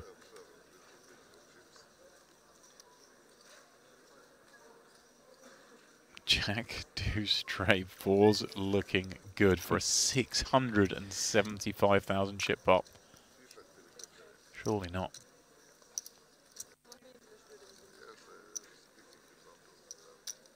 He's gone for the stand-up. He's feeling it, yeah, he's excited. He's done it. Yeah. Wow, look at that. He held with the nines. Double KO, yeah. Then he holds with the fours. Trebled with the nines, and Yeah, look at this now, nearly 1 million in chips. Всегда. И везде.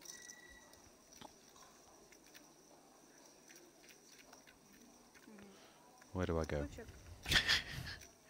Anywhere but here, my friend.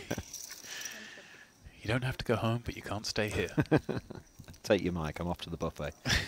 Well, that's always the option here. I mean, it's a fantastic buffet, isn't it? I mean, So, this- one of the best buffets I've ever it's, been to. it's the dream. Orbs, it's the dream. It's the reason we keep coming back. Yeah, it literally is. Nothing to do with the pay. It's just the buffet. A little bit of something here for everyone. I skipped the puddings at lunch, so I'm going to go double 20K.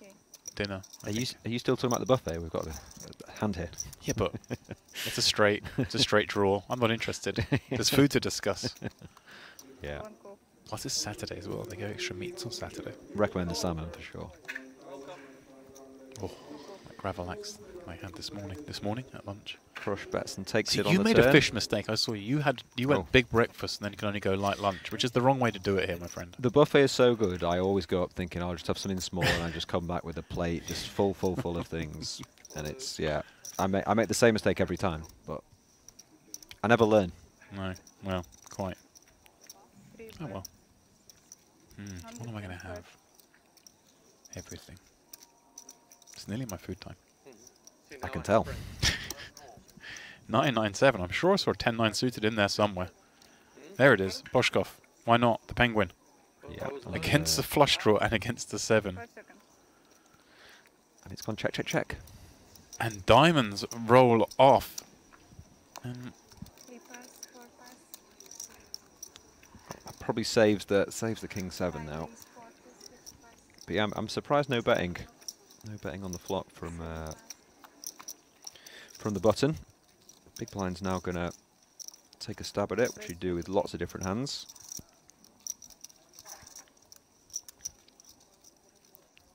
And it's whether he proceeds with call or raise. He's gone with call. I don't blame him. He wants to disguise his hand. Very under-repped. look at this. Demlakian coming along as well. Keeping him in with, well, no equity. And that's a great card for the button, because a lot of the time you will just have the ace of diamonds and the 10-9 is still going to think they're miles in front. Govekius with that flush. So if it was me, I'd be going very big here on the river. 25. Just waiting and lurking. 125, the wager. Yeah, I was expecting pot, maybe even double pot, 'cause we've seen that from him before, but Now, is there an argument here for sort of just call, keep the player in behind maybe who's already overcalled turn? Reasonable to you can presume they do. might call you can do. versus the value we don't get. Yeah. Like, I think a lot of people are too cautious in these spots, to be honest, and you definitely can just jam this for value. right, But I don't blame anyone on a paired board. This is the big blind who can have literally anything. right. Um, And he might end up just folding this anyway, so... yeah. But I think when you really think about it, if you jam, do you think a flush is going to fold from the big blind? I don't think so. But absolutely fine to just call. And also, like you say, you never know, the small blind might just have a 9 as well, and also call or a flush or whatever. So a little bit different when it's three-way. Frisky. Gromov, Frisky from Gromov. what's going on? You just having none of it though. Decides to call for the king queen off. I like it. I like it. And this is kind of why you've got to pick your hands. You've got to pick your 3-betting hands and your 4-betting hands. I love it. I love it. 'Cause it's very very hard to do anything now. Gromov's just like, really? Yeah.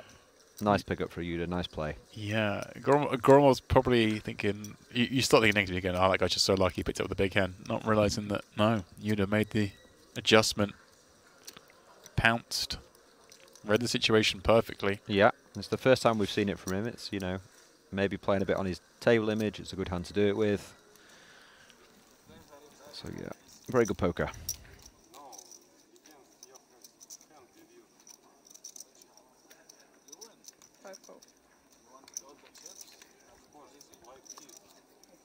Standard peel versus the button open.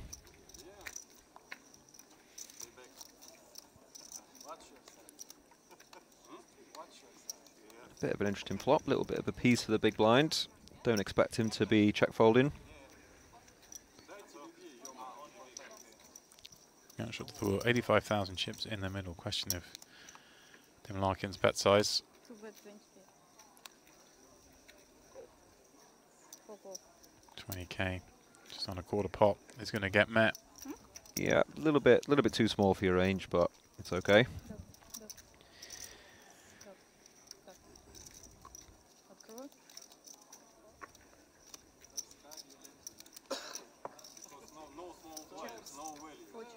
No reason to not continue on the turn, but he has decided to slow down.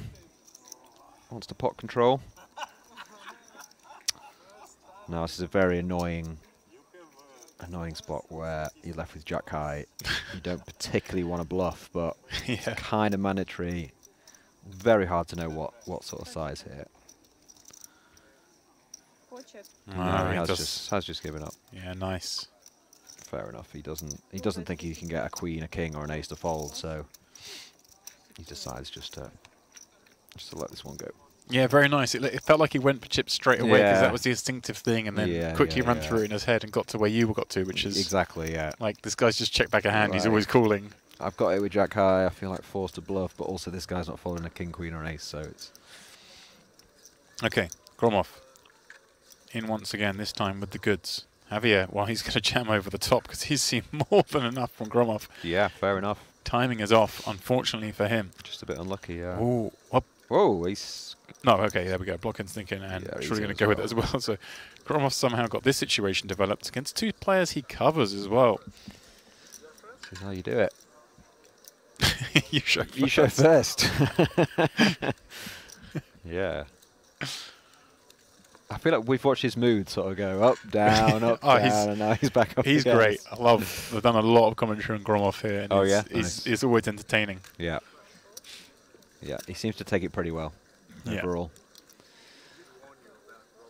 He's great. You get this man deep in a tournament when you can really apply pressure. Oh, is he the man? He's the Yeah. man. Yeah. Really, the guy who 3-bets to 6-7 off is the is the man to do that. It shocks you, I know, Orbs. It shocks you. Man after my own heart. As if. You're a Jacks Plus man. Come on. Am I? Okay. All right then, to the flop. Flop. Gromov looking to hold. That's a good start. He's 6-7. Yeah. All but takes Javier out of this one. Just needs to fade the queen for now. Could be a double elimination. There it is. Is that done? Yeah. Checkmark. Top two. No one can beat that. What's his flag? Gromov's flag.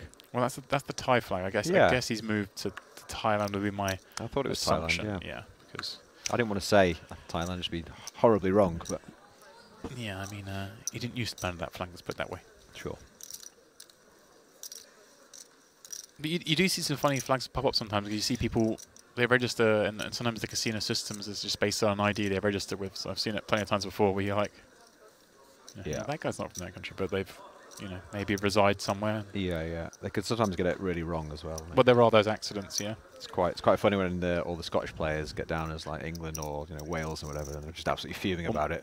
My favourite is just when there's someone's typed it in manually and they've got the rundown list of the country and clicked one away. Aha, here's our man. He hasn't played a hand yet. I hate to interrupt you, James, but you're gonna have to Well, look this at is the screen. the problem with these three featured tables. We bounce around. I don't have enough time to Mr. talk absolute nonsense. Mr. Raymond Kasama is finally playing a hand, Wow. a good hand, and I can tell you, I'm in his mind now. He wants action. He wants action like you wouldn't believe, and he's got it from the Queen 7 off. Has he? 15k big blind, so what's that? Spin the wheel. Wow. Okay, Queen 7, let's go. We'll be hearing about this one if it doesn't go well. Very established player, Raymond. Oh, Jack in the window was so good, but she was lurking behind. Emotionless to this coup. Needs help. Needs it fast. Oh, you're an ace or jack. We'll keep him in the tournament for now. Can you give me Alas. That's him done. Lots of Cooler. so Shurtienko is like an absolute wrecking ball at the moment. Yeah. Got that triple up, knocked out 3 players since. Would love to see his graph. It must just be through the roof. I'm sure Raymond will be rudging tomorrow. Have another go. You don't have ticket? 876. You already tried to fish mystery bounty. Я забыла. But she's training. Ну вот куда-то туда.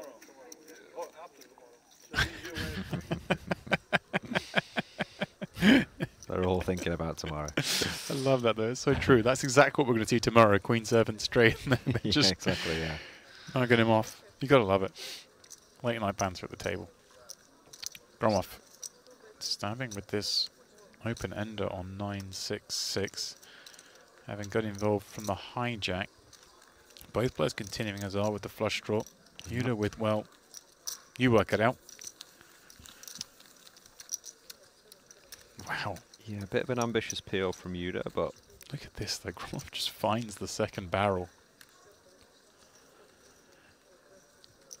yeah, it's a good bet keeping the aggression, and hard to know what Azar's going to do here. He is out of position. Yeah, it feels grim, doesn't it? Just calling 75k Yeah. with king high. You're on a paired board. And you know this player, though. You know this player is capable of just being here with nothing. Wonders if he was just going to maybe make a move there. Hoping for a brick river. I mean, that's a much better card for Gromov than Azar, but Gromov knows he has to bet to win.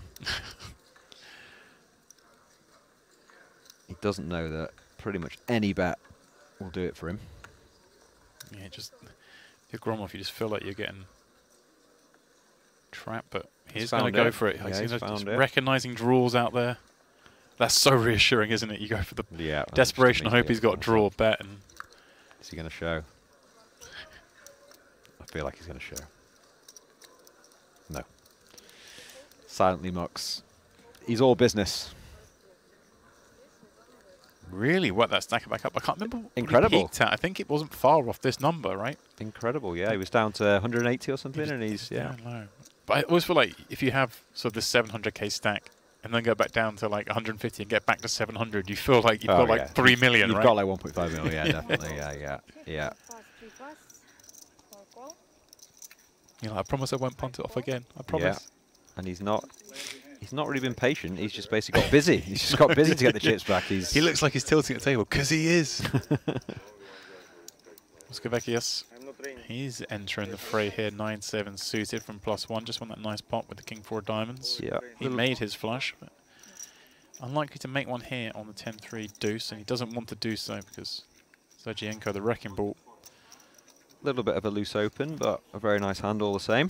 Adayi, we saw him in frame 1 on the Onyx table. He's rejoined the action here, and he's got 1 million chips. This table is deep. Yeah, this looks quite fun for some big hands towards the end of the day.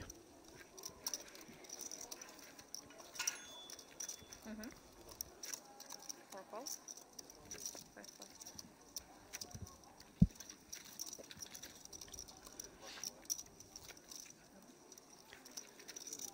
Brick turn for everyone.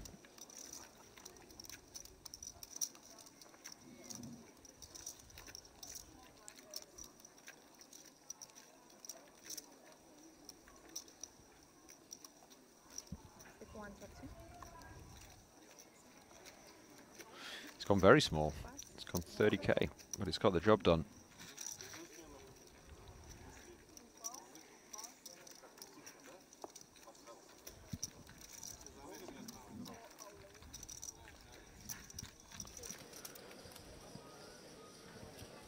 Back to the Onyx table. Very standard open from the lovely hand of King 10 suited. Godstanka. Peel from the Queen 10 of clubs. And the Ace Jack off looks interested, as he should be. There's another regular here. Merit, as most people are. I mean, you come to Merit once, you're probably going to come back. Of course, yeah.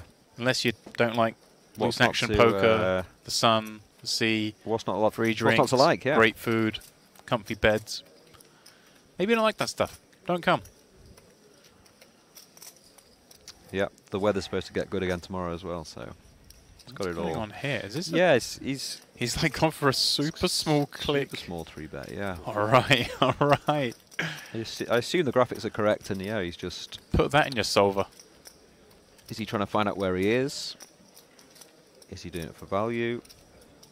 6 call. Only Vornin knows.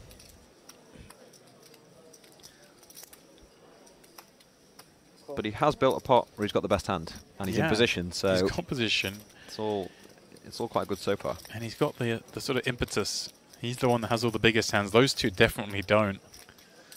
It's good to have the impetus. Oh, Oh, my word. yeah. Good luck getting them to fold. I think Double 2 gut overs and a shot. flush draw. Yeah, double gut shot. Backdoor clubs. I mean, still has the best hand. If we're going Yeah. to be technical about these things. Be interesting to see how Oh, he's going to is try he or and, these leading? try and take the lead away from him. He has a lot of chips. 1.75 million. Yeah.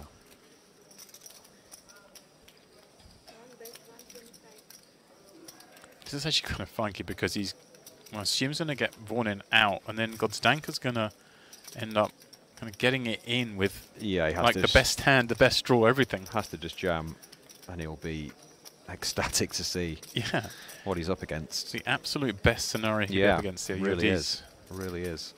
Only win with a jack and running clubs or a queen. Yeah. 81% favourite. 234. Quite a good sign when they ask how much. And it's only 100k more. Well, I mean, you've got king high, so you're probably not even expecting Sure, that to be good. sure. You still expect to be up against like A7 or something, and Right. now you're just ahead. Even better, you're actually 80-20 favourite with king high Yeah.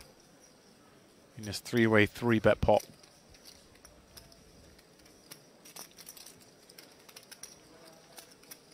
Eight outs on the board, 2 are folded. 7 has of 6. clubs. 7 of clubs, I I think. think you win. Yeah. Oh, Close. Oh. You win. spooky. Spooky. Now you lose. Now you lose. Heading for the chop. It's found the chop. Well, there's a lot of weird stuff in that hand to Yeah. end up with not really much won or lost. Yeah. The Vornin clicky 3-bet squeeze set us up nicely. When it's that small, you're not sure if it's a misclick or he's maybe tried to do more, or hard to know. Yeah, I suppose that's kind of the norm, right? It would probably be intended to be a larger bet, but Seen a lot of button V big blinds in the past couple of hours. Another one where people have a bit of a piece. Sabenkov. Big turn card. Yeah, that ace of diamonds working nicely. Happy to check the ace high. Wow, Paniak not waited to chip at any point in this hand with the flop top pair. Is there anywhere where Sabenkov like puts out a real blocky bet here, thinking the deuce is good? He's probably just going to try and take his showdown, isn't he? Hope he's up against ace Wow, high, king Paniak high. just never bet. Yeah, it's a little bit dicey. I think you can bet. Your hand is definitely strong enough to value bet there after 2 checks, but I can kind of understand with the deuce it completes the wheel, and 5-6 and things, and maybe a random 2 pair. It's a little bit cautious, but again, he's got that stack that if he bets and gets check raised all in, he's just kind of hating it, isn't he? So Right. he's just happy to take the pot. He likes to go defensive. Meanwhile, Burra, well, he's not going defensive. He's got King, Queen of Hearts opened. C-bet this paired board. Being looked up by the ace high for now. Yeah, I think you can just let this go versus undergun 1. Yeah, real optimistic, right? Maybe. Yeah, it's just hard to Wow, hard see, to get to showdown look and at have the best this. hand. And I like Bora. Just keep betting Wow. here. Yeah. You've got all the strong hands, early position. You're trying to get a 3 to fold. Things like 10 jack of clubs, 10 jack of hearts might call a flop. Some of those pocket pairs, one presumes, as well. Yeah, exactly. So yeah. same sort of Ace hand highs class and as a things, 3. So yeah, it's good play.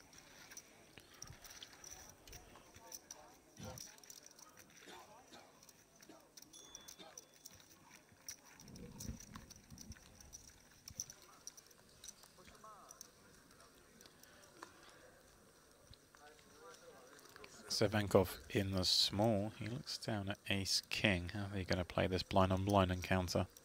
Yeah, back to the DTD live table. Starting with 20 blinds. Well, he's going for the raise, and I mean, however you want to do it, boys, this is going in. 2 seconds later, 2 men and just all in Yeah, and called. They don't hang around, these chaps. No. They've waited all day for the hands. They're below 200k. Spin the wheel. Spin they will.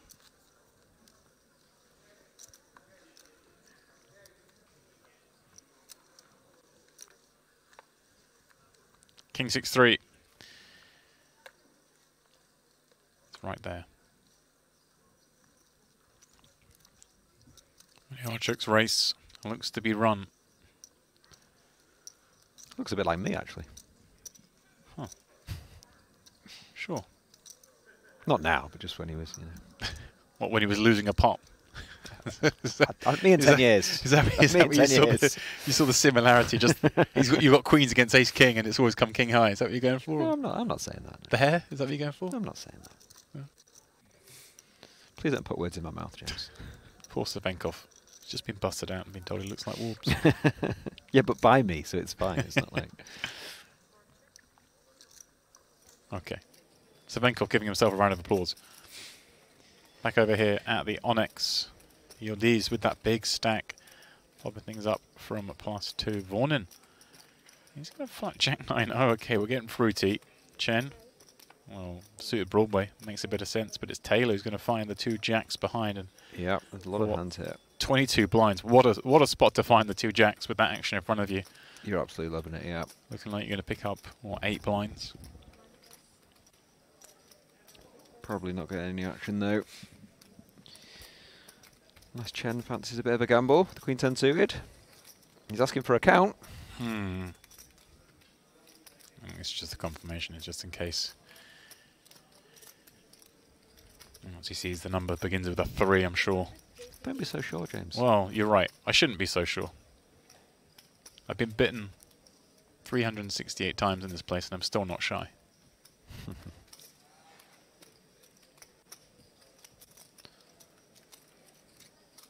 Sometimes the longer you play in a day, the more you become impatient and might be hoping for a flip, and no, he's not gonna do it. Oh, he's probably waiting for the break. Maybe that was it. He didn't want to do another hand. There we go. Yeah. This makes a bit more sense. Yeah.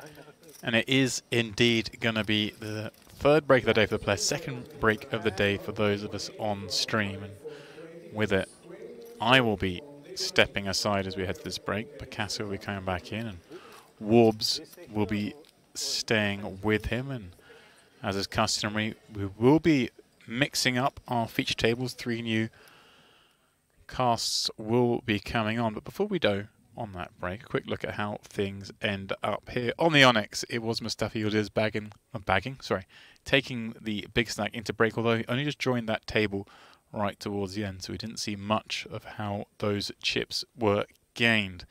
The rest, of course, we did see plenty of play, but ultimately a fairly short stacked table. Over on the DTD live table, Dennis Krush, of course, with that flopped flush, getting the absolute max from Dmitry Gromov, who, well, ran a big bluff, found value on the river, but he has since spun back up and now has over 800k himself, and that's a table that I would like to stay in. He's crushing it. He's absolutely crushing it. And then, of course, over on the Luxon table, it is the Penguin leading the way. Boshkov, he's having his fun. Sergienko has been on a lovely little spin as well. A triple up, and then a few more eliminations. So, guys, we'll be back after this break.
Wait for a better spot. Yeah, a very unappetizing hand to find off the short stack. Out to the DT live table, three-way action here. Azar going to check on the 6-5-5 spade. Spade. Gromov following suit here as the pre-flop opener. Does it flop? King high flush draw and 2 overs. Action on Savinkov now. Does look like he's going to stab Steve. 35k. Yeah, it's gone fairly small. Obviously, Gromov's going to continue. It's whether he proceeds by check raising or the check call. He's quite an aggressive player from what we've seen, so it wouldn't surprise me if he raises, and he has done quite quickly. He likes to play fast, this man. Already putting the pressure on the ace-10, but the ace-10 does have the ace of spades, so I don't expect him to be folding. Yeah, quite right. It is going to float. The SPR's now just 1, so a lot of interesting turns. Obviously a very good card for Gromov. Yeah, it makes some sense, right, to check raise flop. We're going to have all those overpairs, all of the best overpairs that Savinkov unlikely to have. Yeah. And he's gone for the same size. Same size in the turn as he check raised till the flop. Setting up the river shove. Yeah, it makes a lot of sense. I like this from Gromov. We can make this a 3-street hand, right? The king feels like we have the effective nuts. Yeah, yeah. I think a lot of the plays we'd seen before, people were just sort of jamming the turn all in, and it's a much better size to go for 3 streets there, because he doesn't want to lose action. He did in this case because the other man had the bottom of his range really. Yeah. Not really much you could do with the ace-10 there. Yeah, absolutely. Gromov, very experienced here. I've seen him many, many times over the years here at Merit. Back to the Onyx table we go. Round to Taylor in the hijack. Does decide to fold ace-9. Yeah, kind of a tight fold. Maybe he's got his eye on bag and tag, trying to make day 2. Sometimes depends on the lineup behind you, right? If you think there's people that are going to reshove very aggressively, you might cut out the sort of bottom range opens. Yeah, he's obviously been on the table for a long time now, so he knows the guys behind him, and maybe that played into his decision. Yeah, going to allow Timur Gazin to put it in here. Very strong hand off 6 big blinds from the button, that's for sure. Sends them in. He wants action, doesn't he? And he might get it from a man with 1.8 million chips. It's a big stack. Yeah, one of those spots, Steve, right? Kind of unappetizing to make this call, but we're doing pretty good. He wants pretty okay against the range. He wants his hand tomorrow. When there's some bounties to play for, he's like, tomorrow he's in there faster than you can say, mystery bounty. But no, yeah, I take your point, definitely. Yeah, just decides to let that one go. 4 big blinds he's in there, isn't he? 6 yeah, it's one of those, right? Yeah. It feels like right on the kind of line, very cuspy spot. Over to the Luxon table we go. Opened here from Boskov in the cutoff, defended by Bura. Through to the King 8-4 board. Looks like flop went check, check. Makes some sense. Bura now going to semi-bluff from the big with the Queen High flush draw. Interesting that Boskov now, Steve, raising in position with second pair. Very interesting, yeah. It's a pretty standard line from Bura to bet the turn, but yeah, I didn't see this raise coming. Yeah, I actually don't mind it. You know, there's going to be a bunch of sort of draws and some weaker pairs, potentially maybe a worse 8, sometimes it chooses this size, and we can just look to deny. Yeah, he's trying to deny equity, as you say, and then just basically go check on a lot of rivers. I think that makes sense. River's the queen of clubs. Boskov here maybe thinks he's just too high up in his range to need to turn this one into a bluff. Does check back. Agree. Obviously, if he didn't have the 8 and just the ace of clubs, he's definitely going to be bluffing the river, but... Yeah. Pretty unfortunate for him here that Bura rivers the queen. Loses a small one. Don't mind that turn raise, actually. Although Yeah, you do open yourself up, right, to potentially getting rebluffed if someone has like a high equity draw and they just go all in. You're kind of I think you've got struggling to find calls. You've got to pick your opponents, haven't you? You know, if you're doing that against one of the elites, you're probably going to get punished for it. Yeah. But I don't particularly mind it on a day one when you've been playing with these players all day and you've kind of got more of a feel for them. Sure. Back to the Onyx table we go. Action here. Yildiz opened from the small blind pre-flop. Vornin defending with 10 deuce of hearts, and look at this. C-bet from Yildiz. Vornin's going to float one. He's been quite frisky. Vornin. Frisky is right. 7 of spades, Badugi on the turn. No backdoor flush draws materializing. Pretty awkward spot, Steve, for Yildiz, right? It's a tough one to barrel. Yeah, it's very tough to bet that card, and obviously it's a must bet now from Vornin. He's got no showdown. He had plans for the hands. Yeah.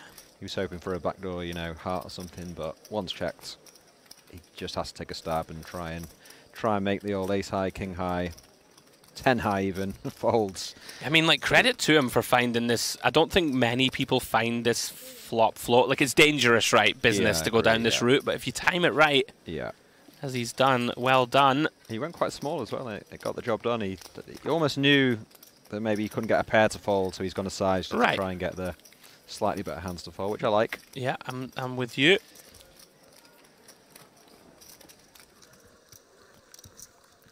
Back over to our DTD live table as we see Azar commit the rest of his chips.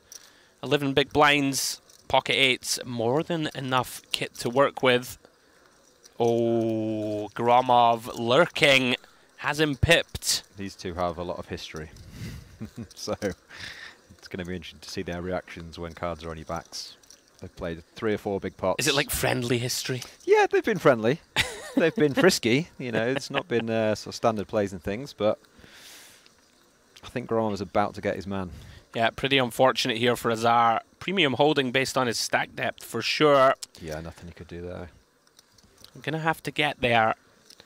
He could have considered just opening rather than jamming off 11 bigs, but I'm not going to fault him. Yeah. Just ran into it. Seems like the type of hand class where just putting it in can never be bad. Yeah, agreed. Looking for one of 2 remaining snowmen or some kind of straight or flush. Oh, we will be losing him. The snowman. I actually love the nicknames for all the hands. What was nines? Do you have a nickname, nines? Oh, I don't know. I mean, we should know. We should. Been around long enough. Yeah. No help so far for Azar. Ace, queen, 4, 7 on the turn. So 2 outs, 1 chance to find it. GG, sir. No good. 7 of spades completes the board. And Gromov has gone on some spin up. Wasn't he down to 70k? Yeah, slightly more, like 100 more? 150, something like that. But he had 800 and then 150. Yeah. And his mood has just sort of gone up and down, up and down. Sure so now he's back. I'm sure it has. But he has, I have to say, he has worked for the chips. Yeah. You know, he's not just been nut peddling. He really went for it when he was down to 180, 300, 400. Yeah, Gromov is really, really fun to watch. Yeah, covered he him, goes for it. Covered him many times here at Merit. He's a lot of fun. He's not going to be scared. Yeah. He's going to be a threat now. Up to 1.4 million, I believe, quite the spin. Amazing how fast it changes. Yeah. Speaking of fast changes, back we go again. Fast and furious action. Open from Delhi here. Pocket 5s from under the gun. I think he has to send this one. Yeah, these are the really awkward spots. You know, you still have a bunch of the table behind you. Yeah. If your opponent under the gun's kind of wide enough, Steve, right? This is one of those. Sure, yeah. Like he is opening off 28, which he should start to have a stronger range, you would think. Yeah, But yeah, I think I'm with you. The ace-jack makes the cut. We're Does not- send it in. We're not too near the money. We're still 30, Yeah. 31 off the money and stuff. I think you've just got to go with it. And Yeah, anytime you need to lose like half the field, right, it seems fine to just take these spots. sure. And I think from what we've seen, you can actually get called by worse by some people. So, do you know what I mean? It's not as Yeah. sort of standard folder with ace-10 as maybe it might be on some tables. So, I don't mind it. This is pretty ugly though now, right? With a hand like fives. Yes, Just yeah. hoping for a flip. One of the problems of opening this hand off our stack depth. Awkward one. Well done from God's Danker. A little bit of breathing room for him. He's played well today, Mr. Godsdanker. He's been cooled twice when he should have gone broke, and somehow he found a way to lose the minimum. Nice. So, very impressive. Been very, very patient. Yeah, not always easy to do in a somewhat turbo-y structure. Exactly, yeah. Well, here we go. Kobzev's decided out on the DTD live table. Queen Jack offsuit. He's decided to run it. Pretty wide jam from +1. Savinkov is deciding ace-10, good enough. So we're off to the races. It's interesting seeing the players that are a bit tighter because they're trying to make day 2, and the players that are probably thinking, let's reg tomorrow if we bust. Right. You know, it's like 2 different strategies, isn't it? I mean, if there's ever a tournament where you should take gamble spots, it's the mystery bounty, right? Where you 100%, need yeah. those chips. Yeah, exactly. Having that big stack for day 2 is huge. Yeah. So Kobzev looking to hunt down Savinkov's ace high. Well, Jack in the window vaults him into the lead. 84% of the time he will find that double up. 3 of clubs on the turn does open up wheel draws, but the 10 of diamonds, river, no good for Savinkov. He's going to be left on absolute fumes, 1 big blind behind. Kobzev finds the double. Fortune favours the brave. I think that is worth noting that if this is like a normal sort of vanilla tournament, you probably don't jam this hand, right, Yeah. from +1. Agree, yeah. But in the mystery, where really is beneficial to have a stack to go after the bounties, half the prize pool, of course. Yeah, sure. I know lots of players that play 1A, so they've got the chance to play 1B and 1C to have Right. that chance to win it. Oof, can So, be an yeah. expensive strategy, Mr. Certainly Warburton. can. It depends how lucky you are. It does, right? I'm like terrified I'm going to do 8 bullets, you know? I'm like, nah, let's play 1D. I've got some lucky friends there, so it makes sense. Now then, back out on the Luxon table, Mr. Taravat from +1. Getting after it here with the King 6 of Hearts. Which is your favourite table, would you say? Oh, right, I haven't had time. I feel like I've not even had time to gather my thoughts enough yet. Come back to me in 10 minutes, we'll decide. Mine's the Onyx for sure. Okay. Nice gold table, I like it. Oh, you meant the colours. I'm Yeah. talking the lineup of players. Oh, the lineups. Ah. Okay. All right, okay, right. Yeah, that's tough actually. I don't know the favourite one yet. I know, I'm like, you're putting me on the spot, Steve. Sorry, mate. See Smushkovich laying down King Queen there. Pretty respectful fold. Yeah. You're not loving it against +1, whereas Demlakian with the button and the suited King Jack does make the call. Yeah. Standard peel. Yeah. Same for the big blind. Yeah, you'd imagine that Sergenko likely to complete and does. 3 ways then, 180k in the middle. Queen 8 on the flop. Sergenko takes the lead. Some back doors for the other 2. Quite like a stab here Yeah. for Demlakin, but he's not going to take it this time. Hello. Interesting turn. Royal flush draw materializing for Demlakian. Always strange spots these, I find, like Taravat is kind of our card, so to speak, but it's pretty unappetizing, Steve, right, to start Yeah. firing into 2 here.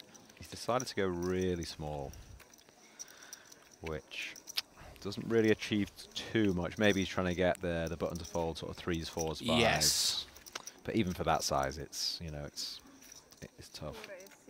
Has he gone for the raise? He has found a raise. Quite like it. Quite like it. He's gone very small again, but this actually gets Yeah. the best hand out, doesn't it? He's managed to get the 8 to fold. Yeah, Taravat has done a lot of these sort of kind of strange button clicky lines today. Yeah. Makes it work for himself more often than not. But yeah, I think I'm with you. I'm not a huge fan of Tiny. I guess if you think that your opponents will overfold those pocket pairs, like you said. Yeah. Well done. Yeah, nice pickup. It's almost like that 25k is. It's almost a check, right? Yeah, It's but it's weird. got the it's managed to get the Jack 8 to fold. If he doesn't bet that 24, he might bet, and then the 8 calls, and so Yeah. it's kind of a bit of a like messed up hand, but Yeah, gotcha. worked out. So open here pre-flop from Yildiz. Vornin making the call on the button with the Jack 10 suited.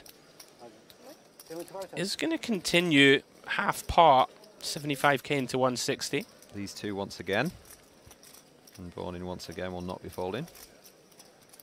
Overs in the gut shot. Yeah, interesting decision from Yildiz to c-bet. Don't mind it, especially with this combo. Jack of clubs kind of a key card, I think. Wow, Oh okay. wow, he does just fold. That surprises me. I'm loving Vornin already. He's like a vibes guy, right? Yeah. He's like, this 10 deuce, I'm definitely floating. Yeah, yeah. Whereas the gut shot and 2 overs, I just think my man has a strong hand. I'd have put a lot of money on him not folding there, so yeah. You can never really be sure, can you? Let me ask you then, Warbs.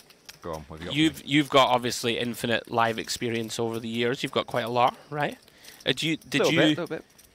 Did you like start off as more like the sort of feel vibes based poker, and then as Oh, yeah, of as things course. developed, you started to like go to study way more, Yeah, or of course. When the first 3 years I played, we were going 7-way to flops. Right. This is about 20 years ago, so it's like 1-2 cash live. So yeah, all my first few years experience was just 6-way, 4-way. You know what I mean? You should- you should be playing, This is why you I'm should in. be- This is why I'm at Merit doing the comms. I'm like, I know these guys. Yeah, yeah. yeah, Yeah, I mean, it was a long time ago, but yeah. No, that was me. not that long ago. Right, Savinkov all in, one big blind, gets it in good. I'm much older than I look.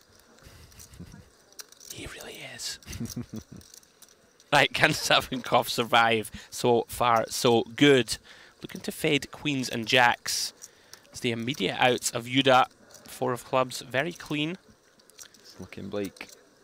Yeah, finds the hold. For the old quintuple up. You never know, right? You can spin it fast, I think, in this kind of structure. Oh, for sure, yeah, especially yeah. people who are looking to accumulate Yeah. chips for day 2. Oh, he won the. Oh, he won last year. Oh, there we go. Right. He's going for back-to-back. Pedigree. I wonder if the 85k is including his bounties, or Right. is that just first? You must have commented on it. I know. I must have. But is it a whole year ago? to be I'm fair, getting old so too. yeah. Don't remember. Right then, back to the Luxon table. Smuskevicius, 5-6 of clubs. Gonna come in for an open from hijack. Been raised 40,000. Sergenko declines the opportunity to get involved with Queen 10 off. Makes sense. Our man Idai never saw 2 cards he didn't like based on the play so far. Does defend with the King 6-0. Look at this. It's pretty go. above average flop for 5-6 of clubs. Flops the flush. Unfortunately for Smuskevicius. Idai with just King High Red. One bet, third. Sadly, not going to get any action, but you've obviously got a bet. I bet your whole range there. Yeah, one of those. Next hand, please, dealer. Вам не мешает, что мы делаем шафл ничего? Yeah, that's part of the reason I was asking you about the, theory versus exploit stuff. We see a lot of, For sure, you yeah, have to yeah. duck and dive in these fields out here at Merit. Oh, Well, definitely. here we go. 3 premium hands. Raise from Vornin, Ace King. It's kind of surprised, Steve, that Chen just calls with jacks, like off Yeah, 16. off that stack size, yeah. You'd Wow, think, did Ace Queen just fold? Did. Incredible. Incredible read. Oh, no, he's back. Okay, okay. I Slight, was about to say Mr. Taylor. Slight graphical error. Wow, are we just Is this just we're out of the tournament? You gotta send it. Yeah. Yeah. What else can you do really? This is going to work out beautifully for Chen, at least Yeah. pre-flop, right? I guess he's essentially trapping with the jacks. 'Cause the only explanation, you know, Vornien going to have a pretty wide range, right? And we can maybe you know just keep in an ace-7 off. Like can't be the worst thing. Maybe, yeah. It's tough to know exactly what he's thinking, but it's going to work out quite well for now, and he could treble. Yeah. Oh, the final time bank card's gone in immediately. That would suggest that he wasn't as comfortable Yeah. with this hand as we thought. Well, he wasn't super sure what to do. Sure.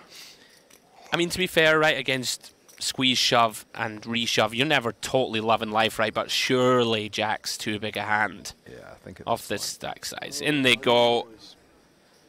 Okay. And he's done very well so far. Obviously, a bunch of cards to fade. Taylor gets the worst news of the lot. Does have a clean queen. I fold 1 ace. You fold 1 ace. Yeah. But there is still. one ace declared folded. Shocking decorum, isn't it? Hate to hear Don't it, don't you? tell me. Don't tell me one of my outs is in the mud. I don't mind it if it if it comes ace high and then someone goes, I folded the other ace. That's Okay. fine. But Yeah, when you're they're loving it then. Yeah, but when they're like sweating it, come on, mate. I'll tell you a funny story in a minute. Okay. Anyway, let's get this run out first. Chen then, 53% of the time, is going to be up to the bones of a million. There is a side pot between Taylor and Vornien. Yeah, this is the difference between being out and 1.2 mil. It's a big pot for someone. Very clean flop for pocket jacks. 9-6-6 rainbow. Really just has to fade. Queens, kings, and aces. So far, so good for the Russian. 10 of hearts on the turn. 5 outs to fade. Can he do it for the full treble? Yes, he can. Nice. 2 of spades completes the board. Very unfortunate for Taylor. Felt like a slam dunk Nothing he could do, squeeze. yeah. I mean, don't You know what else you never- can do. You're never thinking Chen's got a hand as strong as Jack's there, and he's been a little bit loose with some other hands, so yeah, it's just an absolute slam dunk all in. Very unlucky.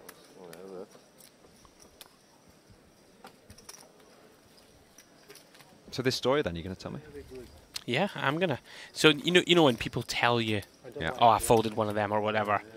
I think it was my first time out in Vegas. I was still, had the dreams in my eyes, wet behind the ears, and I went pretty deep in one of the first events I played, and ended up in a big pot with like 30 left, and I've squeezed jammed 10s, I think it was, for 25 blinds or something, and then someone reshoved, and then the guy tanked forever, and folds, and he folded the other 2 10s.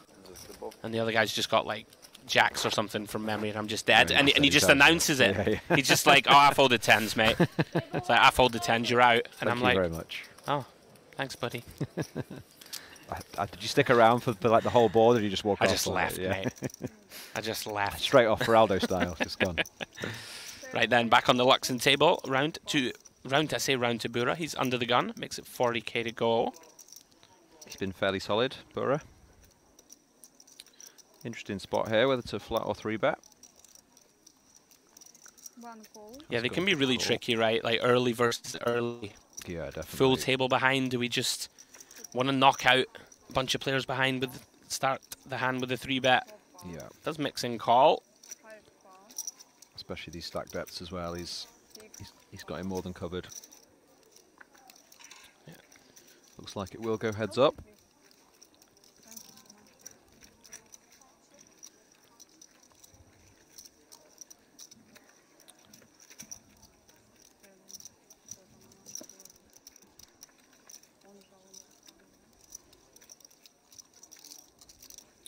Ten, 7, 3 with 2 hearts. Pocket 8's still best.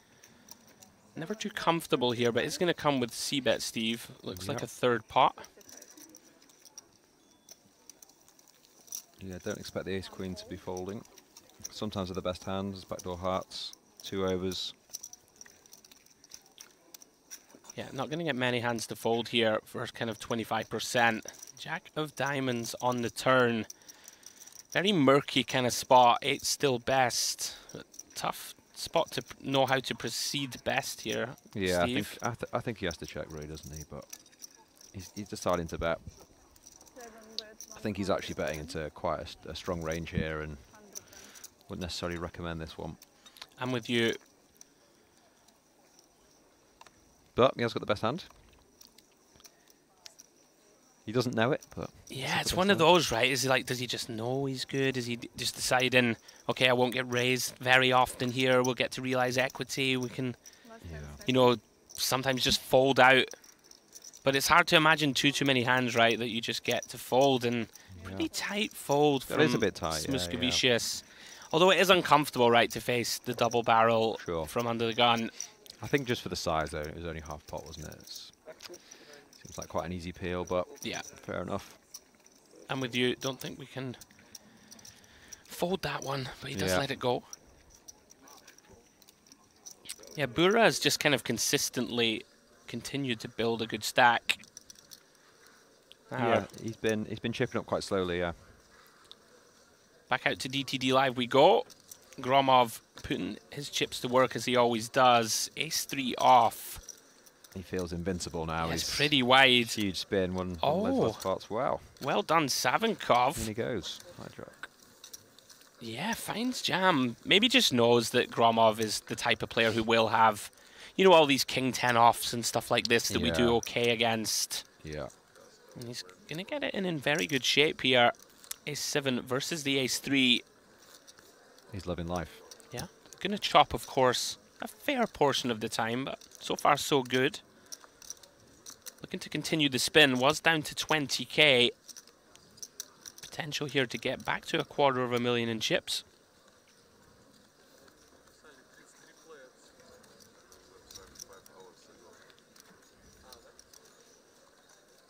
Nine, 6, 5, 2 hearts on the flop. Gromov with a couple of backdoors. No good on the 10 of diamonds. So Savinkov looking to hold here. And he does. The 7's going to play. Great result for him. All of a sudden back from the dead.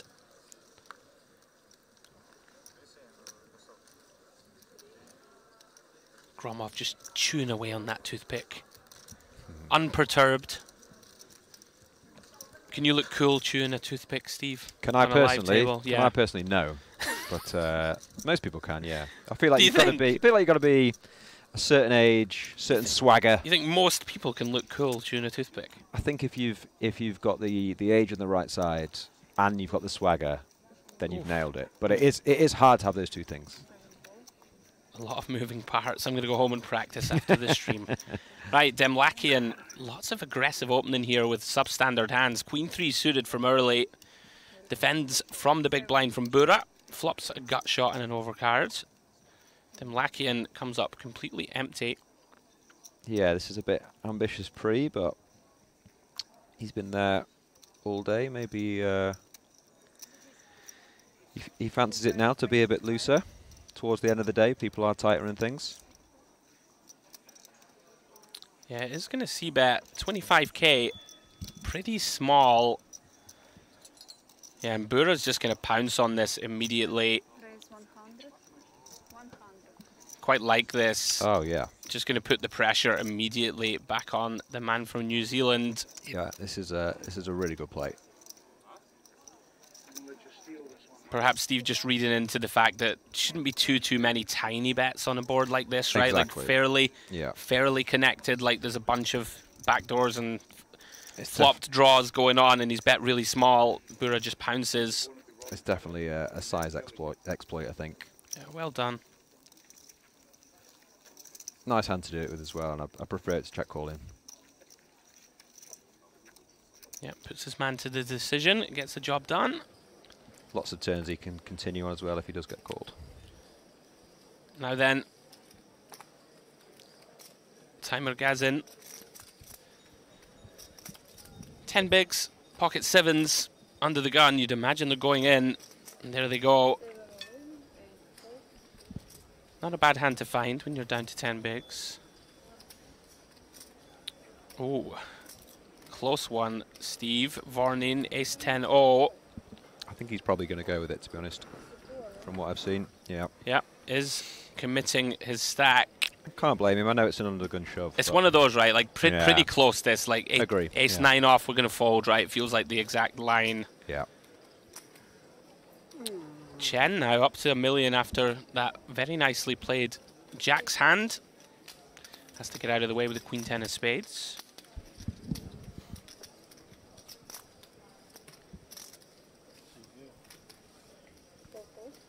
Round to the blinds, who both get out of the way.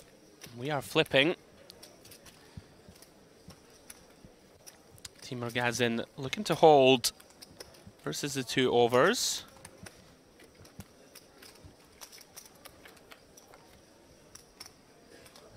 Wow, 7 in the window. What a flop. 96% of the time now. Gonna find and secure that full double. Only 2 runners to stop it. There are some chop opportunities now, of course. Vornin looking for an 8 for a rebate. Can't find it. King of clubs completes the board. Very nice double up for Timur Gazin. What do you have? Quinten. So, of course, guys, this is day 1 of the 2025 Mediterranean Poker Party. The Poker OK Mystery Bounty. Again, $1,100 buy-in, $1 million guaranteed. We are going to be here for 9 days of live coverage this year. Of course, we will bring you the conclusion of this event, and here we go. Full schedule up on your screens now. So tomorrow we have day 1C of this mystery bounty, and the final day will be brought to you guys on the 5th. Then we're going to have a day off and then jump into the Luxon Pay Grand Final, day 1C on the 7th, day 2 on the 8th, and then of course on the 9th we will take you all the way to the conclusion where we will crown our champion.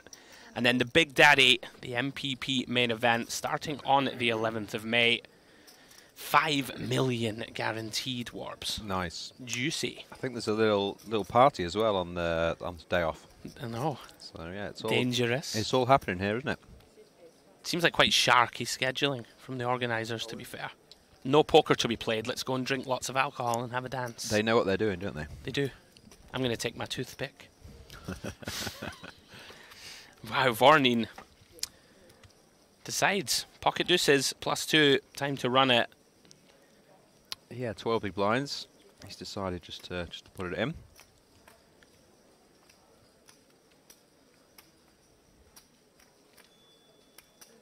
Obviously, a hand he doesn't want any action with and just wants to take the blinds. So far, so good. Yeah, just one more to get through. He's safe this time. Yeah, it's a great result for Vornin. And we're only 23 off the money now. Yeah, I mean, we really are flying through it. We really are, yeah. Are playing down to 33 players today, guys, Very fast pace. for the bag and tag. So the 10 has opened here and the Queen 8 has peeled from the big blind, very standard. 8bet 45. Interesting decision point for Muscovicius. Warbs.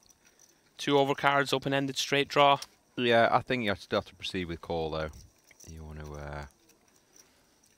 You've got lots of different answers just to peel here. Excuse me. Yeah, does very casually flick in 2 chips, makes the call, and does improve to top pair, takes the lead. That's a beautiful turn because it's just so disguised, and the Yeah. tens will check, but it's not checking to fold.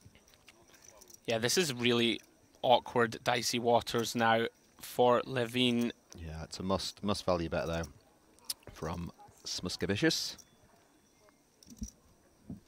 Pretty good.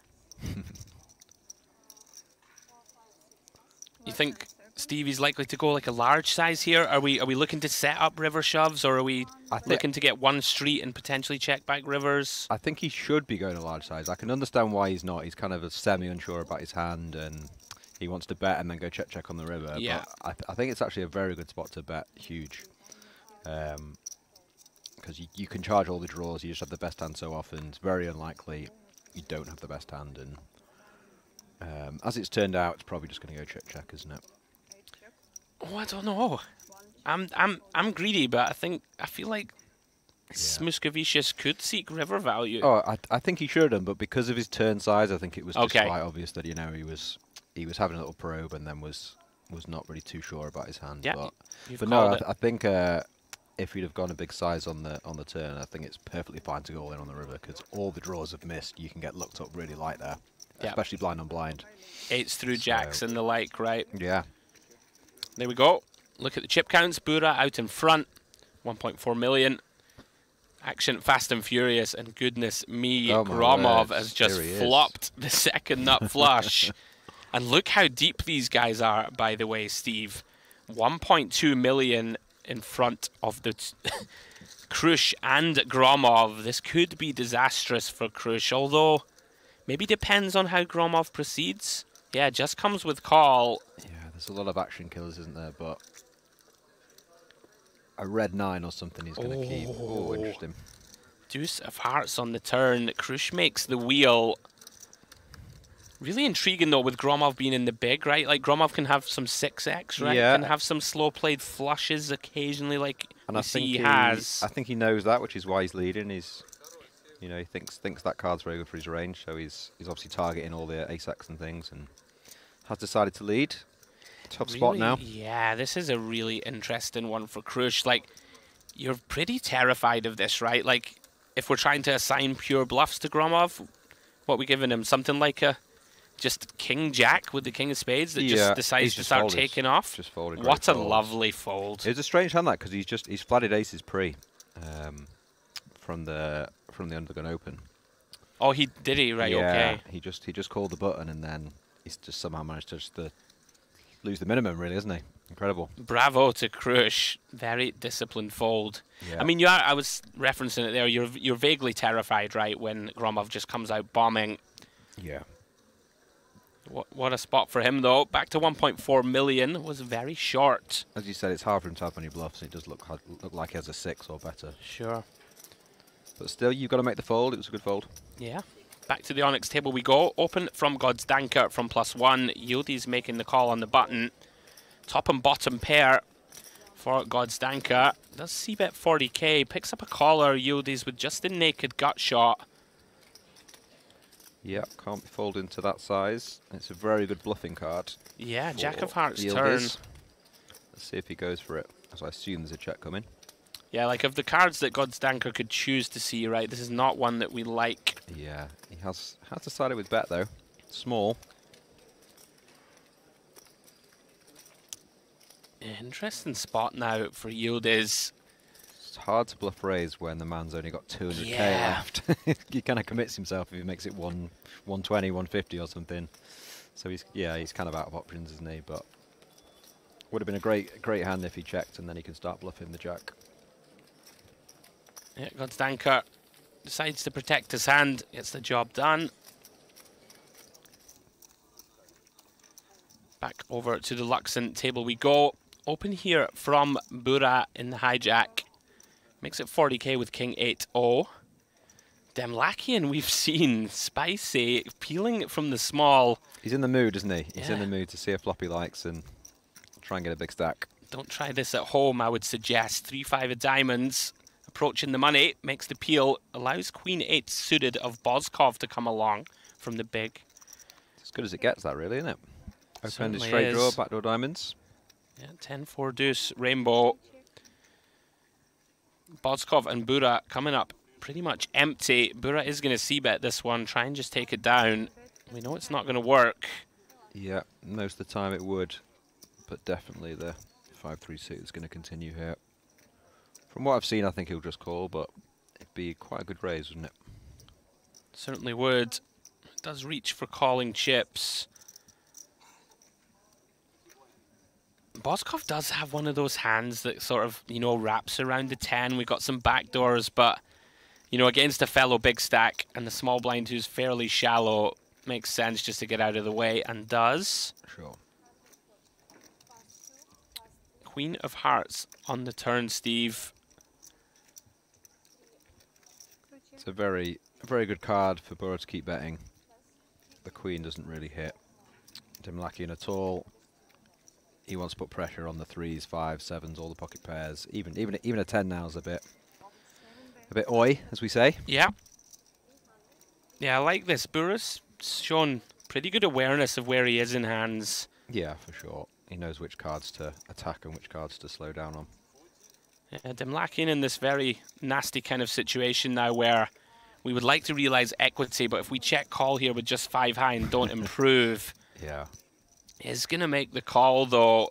500,000 now in the middle. Big river coming, and it is a blank. 10 of clubs. The problem with his turn call, obviously, is if he doesn't get there, it's just very hard to win the hand, isn't it? Yeah, and he's going to check. Kind of ironically, if he was going to bluff, the 10 is quite a good card. Yeah. Yep. But no, he's just given up now, and it'll be interesting to see if Burra might just give up and win. Yeah, I mean, he 100% is thinking to himself. Because it's not a good river to be bluffing, really. But he might find it. If he does find it, I think he's got to be all in.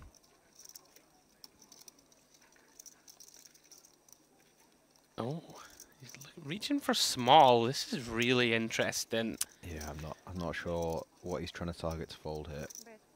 Has to be something like an ace-jack or something like this, like ace-3, ace-5 that got sticky, and we think we can fold out ace-high, king-jack. Yeah.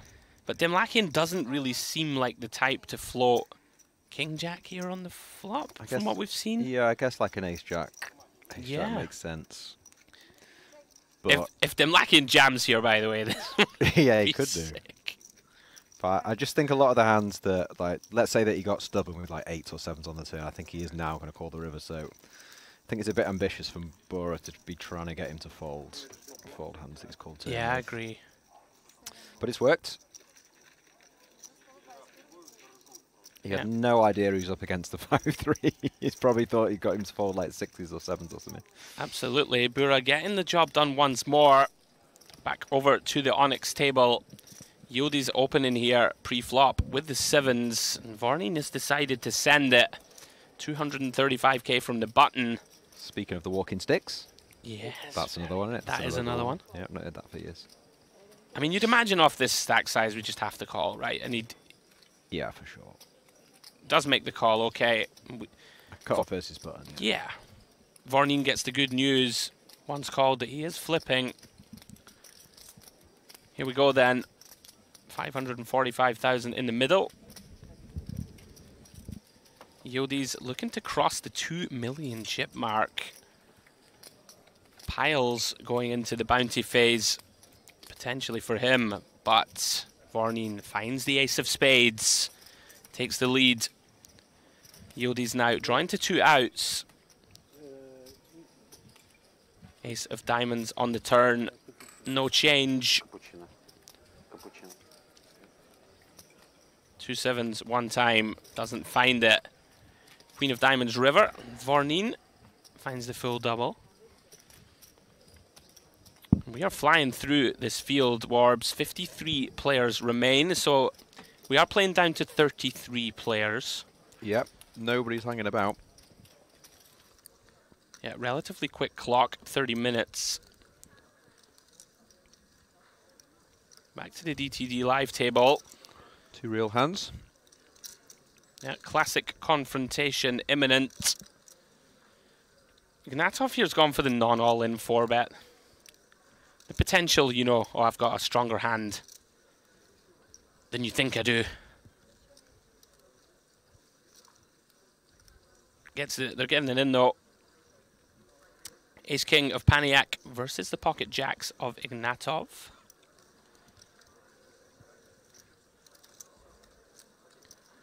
Sucks to be a 2-to-1 dog and not even know it. Yeah, with the card removal. Yeah. Queen, deuce, deuce, 2 spades. So far, so good for Ignatov. 3 of hearts on the turn, no change. Paniak now needs to find an ace or a king, or he is going to be out in 53rd. Fortunately for him, we will say GG. Queen of hearts completing the board. No Barry. No Barry. Needed the Barry. Nothing to be done. As we all know, in No Limit, gotta win your flips. especially in this structure. We are motoring down to 50. Here we go. Back to the Onyx table. Raised to 50k from Yildiz from +1. Vorneen makes the call on the hijack with King Queen. Delhi with the decision now, Warbs. Pocket fives on the button. Yeah, it's a tough stack to play, these small pairs. Yeah, I don't begrudge him going all in. It's not a bad play. I mean, it's just a bit tough running against +1. If you're against like a proper range of +1 and hijack, it's a bit too loose. Can this maybe come down to how you perceive Vorneen? Like if you think he's in there with like 8-9 suiteds and too many hands? Exactly. I'm surprised the ace-queen snap folded. Wow, for 15 bigs. Yeah, obviously if you know that, then you're definitely in with all the pairs. But yeah, aggression pays. I think maybe his table image kind of got it through there as well. He's been fairly snug. He's been pretty snug, yeah. Because even the king queen didn't even think about it. So nice pickup. Sure. All right, back to the DTD live table we go. Kobzev here is c-betting from under the gun with King Jack on the 9-8-3. Gromov not going anywhere. 2 overs, backdoor spade draw does improve to the king high flush draw on the 4 of spades turn. Kobzev now looks like the white flag. Yeah, this is the exact sort of card that Gromov was hoping for, and the action being check, he's definitely gonna take the lead in the hand. He's gone a bit too small for my liking, but probably gonna work. Oh no, sticky. Wow. Okay. I'm not sure what the plans are for Kobzev. Yeah, what is the plan? Are we going to bluff on a 4th spade? Yeah, this is very tough to win. I mean, surely here, if he's check called, he has to donk lead river. This is very curious for me. And this is just a mandatory bluff from Gromov. And it's, to be fair, this is actually quite an easy bluff. You also have the jack for like the gen jack as well as the spade blocker, and I prefer just going all in, but fair enough. He's bet 200 of 340. I think your size here should obviously just be all in and max pressure, and you're going to do that with all your strong hands as well. So makes the most sense. But yeah, what a curious turn check call. So, he's using a time bank for the king high hero. Or is he thinking about putting in the last 140? And if he check shoves here, might be the end of the broadcast. Might fall out of my chair. I think he's looking at hero calling. I mean, we beat 6-7 suited. That's about it, though. Yeah, it's never a good thing when you lose to some bluffs. I mean, it's really clutching, isn't it? 6-7 suited, 10-7 suited, red. It's like even if he just has like the ace-2 off with the ace of spades, he just dust. Wow, these guys got to have history. Yeah, for this to have even been a consideration. Yeah, I think in the last couple of hours, Gromov's probably played not every hand, but you know, a lot of hands, and maybe that's playing with his mind. Yeah, does like to get in the mix. Does Gromov? This would be absurdity. I'm not a fan of like burning through your time banks though, unless you really consider. No, he's made the call. Brilliant hands. What is going on here? Gromov Brilliant cannot believe it. Look at He's out of his seat for that one. Wow. Wow, yeah. I'm a little bit lost for words, and you know that doesn't happen to me very often. Yeah. I mean, by the way, though, what a feeling when you get called and you think that you've lost a pot and somehow you get half of it. You're like, right. Loving that. Yep, he was not posturing, was he? He was genuinely thinking about it. That's wild. He can't believe it. He's like, what's happening here? He called me with king high, honey. Yeah. Right? Dearie me. Right then, back we go to the Luxon table. Open here from Edai, defended by Levine. I really in the big blind with Jack 9. I really hope we see a couple more hands with those two now after that. That was insane. But yeah, back to the Luxon table. Right then, 8-3-5 all clubs. Edai decides to check back on the flop. Don't mind it. Sort of 10 high flush draw and some showdown. You can induce some bluffs from the big blind. Like it. Yeah, of all the hands that you can kind of check back here that contain a club, don't mind it at all. You don't want to bet and get check raised, so yeah, it's It's nice. You can call all turn bets. Yeah, and he does induce a bluff from Levine.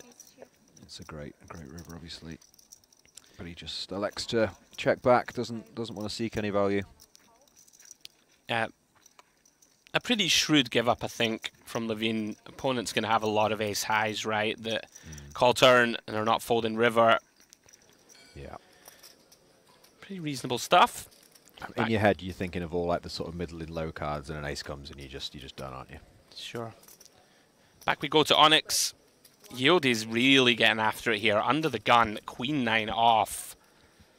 Like, these two have been going to war, right? Vorneen calling 1 seat over with just ace 6 suited. Yeah, they played a few. And Yildiz is set up turn jam here, Steve. Big c-bet, quickly called from Vorneen with just 1 pair. It's just so tough. Just so tough just to put this in. Yeah, he just he almost just gives up, doesn't he? He's like, yeah, it's done. Let's go check, and again, that's not really a river you can do much. Pretty hard to credibly rep strong hands now, right? When we bet big flop check turn when the SPR is just 66% left. Exactly. And now we're going to put it in. I'm not a fan of this because he's not even going all in. I'm not sure what this is trying to achieve.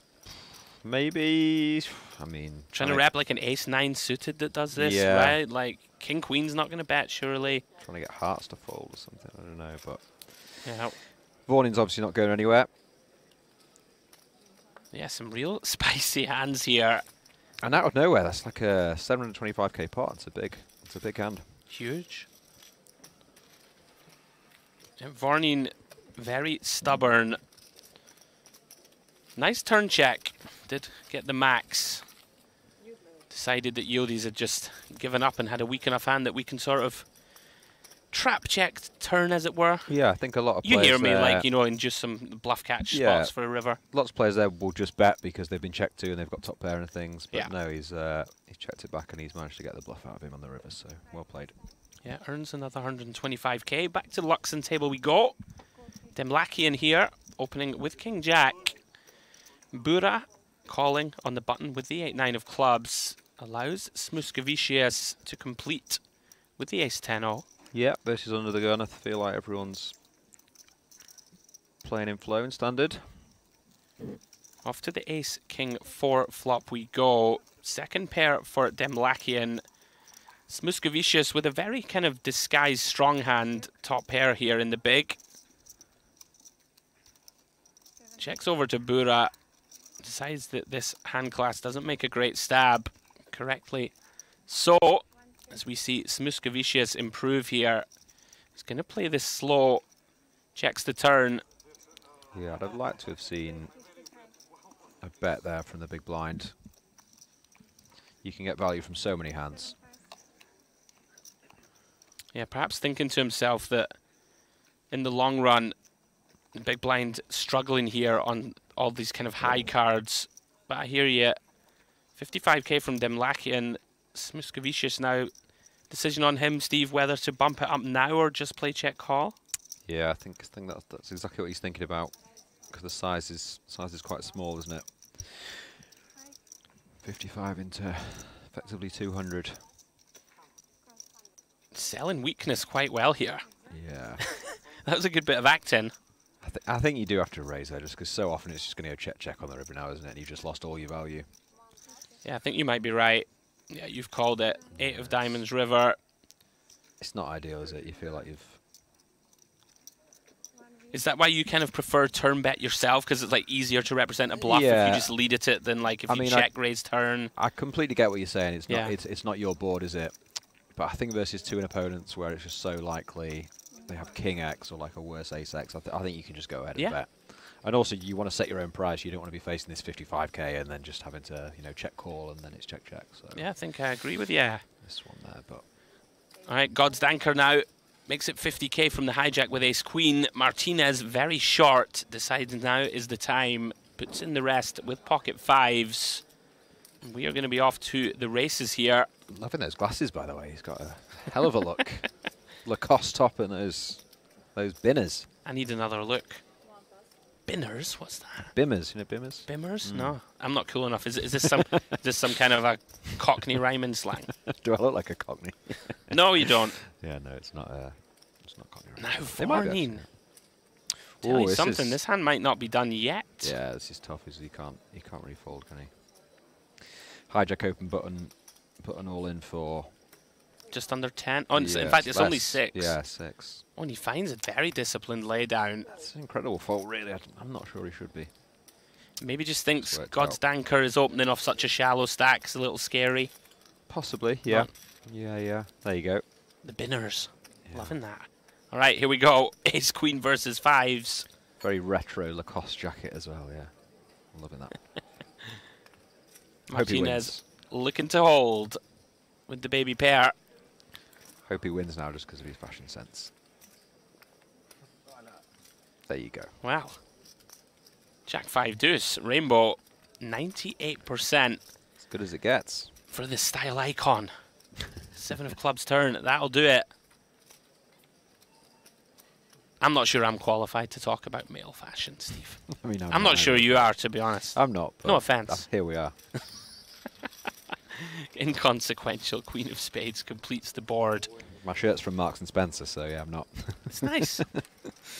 Спас тебя, как бы ты коллегу. I trust my better half to dress me, you see. Same. Yeah.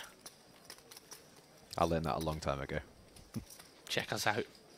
Masculinity soaring out the booth. Right, look at the chip count. Yieldies 1.1 million.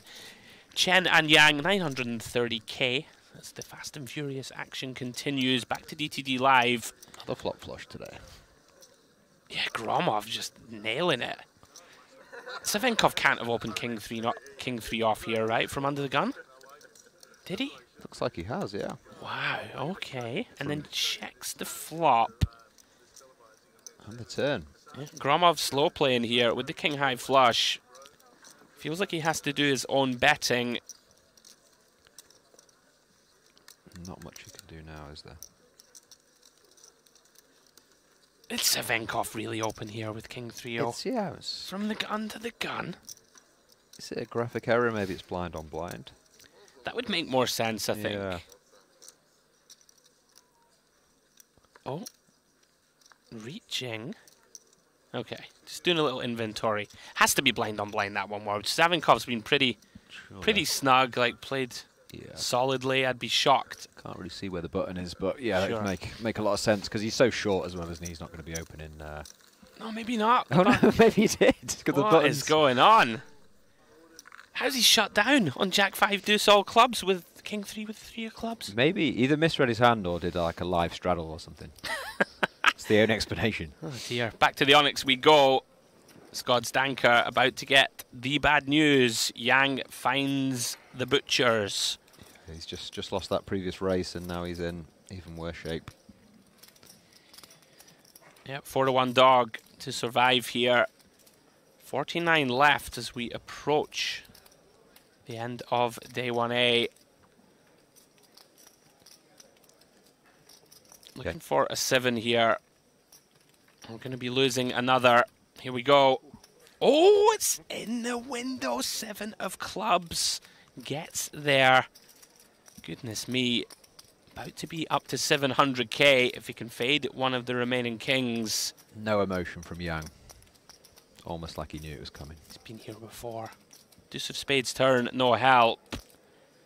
That's a tough one for Yang. Would have been up to 1.3 million. Unfortunately for him, stack cut in half. Tough ones to lose, of course. Did your job, got it in great shape. Unfortunately, the poker gods didn't shine on him.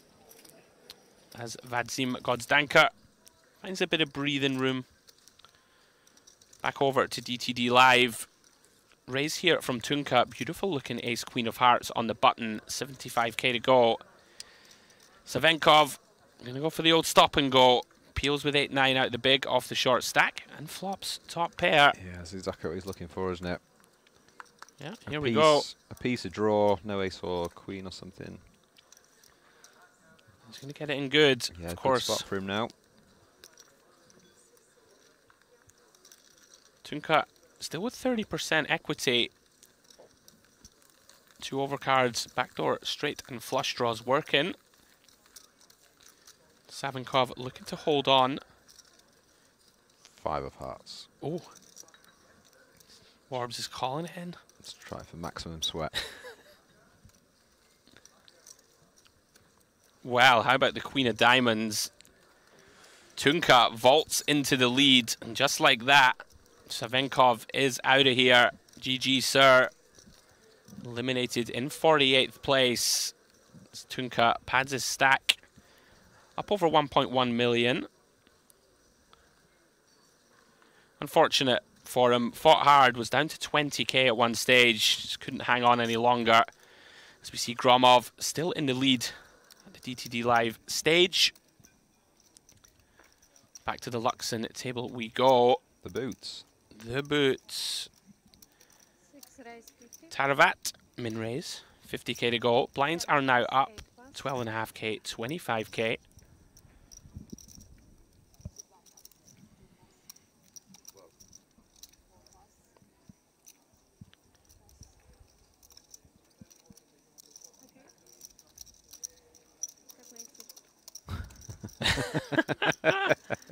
He's a character, Yeah, Muscovicius. Definitely. 3 plus.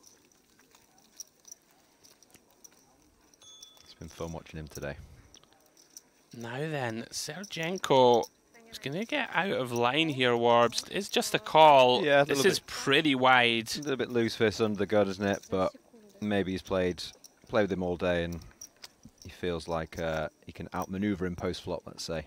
Yeah, would make sense. Not a bad flop to continue, do some in. Oh, check, Taravat gonna give his man a little bit of rope. Don't mind it. Yeah. 4 check. King of Spades turn does 6 25. bring the presence of a double gut shot. Could have bet something now, but he's gone way too small. Don't mind check call, don't mind check raise there. 4. 10 of clubs on the river. And I'd like to see a value bet for sure. Yeah, I think we have to, especially when we choose this really small turn size. Yeah, definitely. He can go. I mean, he could go full pot really, but he's gone 45, and I think you'd have to pay it off. It's just a very weird hand, isn't it? But okay. Does get away. Good fold. I don't think I'd be folding for that size. Quarter pot. I was on the about to river. suggest, have we got any Yeah, any river check raises in mind? Yeah, maybe. But I mean, the pocket hand's tens and straights. But the hand's so confusing what he has. I mean, he might just have quad nines the way it's just like snap He check might. and that. So. He absolutely might. So yeah, but yeah, I can understand your logic. I'm always just looking to find a way to punt it off, you see. yeah. Right then, three-way coup here developing. Gromov telling you, this man is dangerous. Flops top and bottom here Certainly. from the cutoff against both blinds, and this is real danger now for Yuda. Yeah. Less than 30 bigs behind, facing an aggressive opponent in late position. Yeah. You wouldn't fault him to bump this up, Warbs, and he is. Go on with it. Kobzev's not happy. He was planning to at least call. Yeah. Look of resignation as the cards hit the mark. Gromov loving life at the moment, at least, with top and bottom.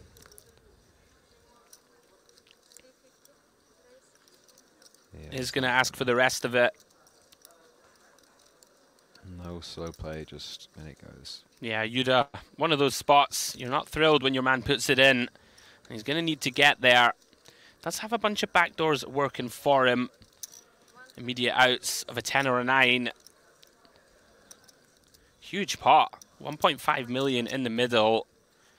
Yeah, again, just out of nowhere, really. It's wham bam, thank you, ma'am. Absolutely.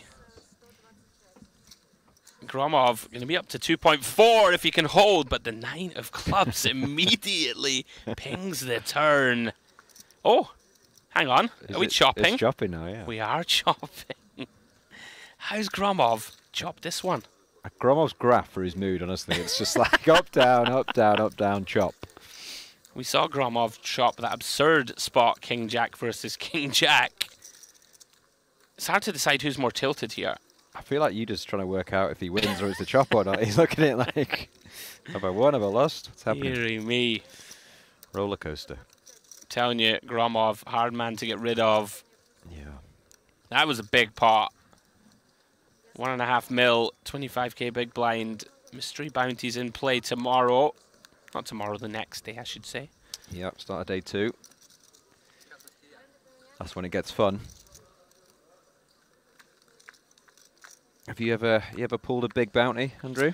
I have. I think, yeah. Is it Las Vegas? Have I remembered that correctly? Vegas, a few small ones, but I Okay, had yeah. one at the Irish Open a few Okay, years nice. ago, where your good friend Mr. Alex Goulder pulled the big one. What was the big one? It wasn't that big. It was like a smallish. Right, you know what? We'll come back to my story in a second Okay, because yeah. there's a massive Oh, wow. cooler developing here 3 big hands. on Yeah. the DTD live table. I mean, this could get nasty, right? We're at just Look at this, though, right? Yeah. Gromov with the just call, Steve. Kobzev gets to send it. Yeah. And now Tunka can't fold, right, with jacks, and Gromov's got queens behind. Tunka's in here, definitely. Tunka's in here. And there's no way Gromov's folding. So, yeah, it's a huge pot. 2.5 mil are we going to have here? Tunka is about to run into it. Yeah. I mean, even if Tunka flats, then Gromov's going to shove and... I mean, he can't fold, can he? He did! He found the fold! What? When he sees Gromov with queens, he's going to feel like the smartest man in the room. Wait, what? I can't believe he got away from this hand. I mean, maybe he just knows that Kobzev is super tight, right? And has... I don't know. That's pretty crazy. That's wild. That's really wild.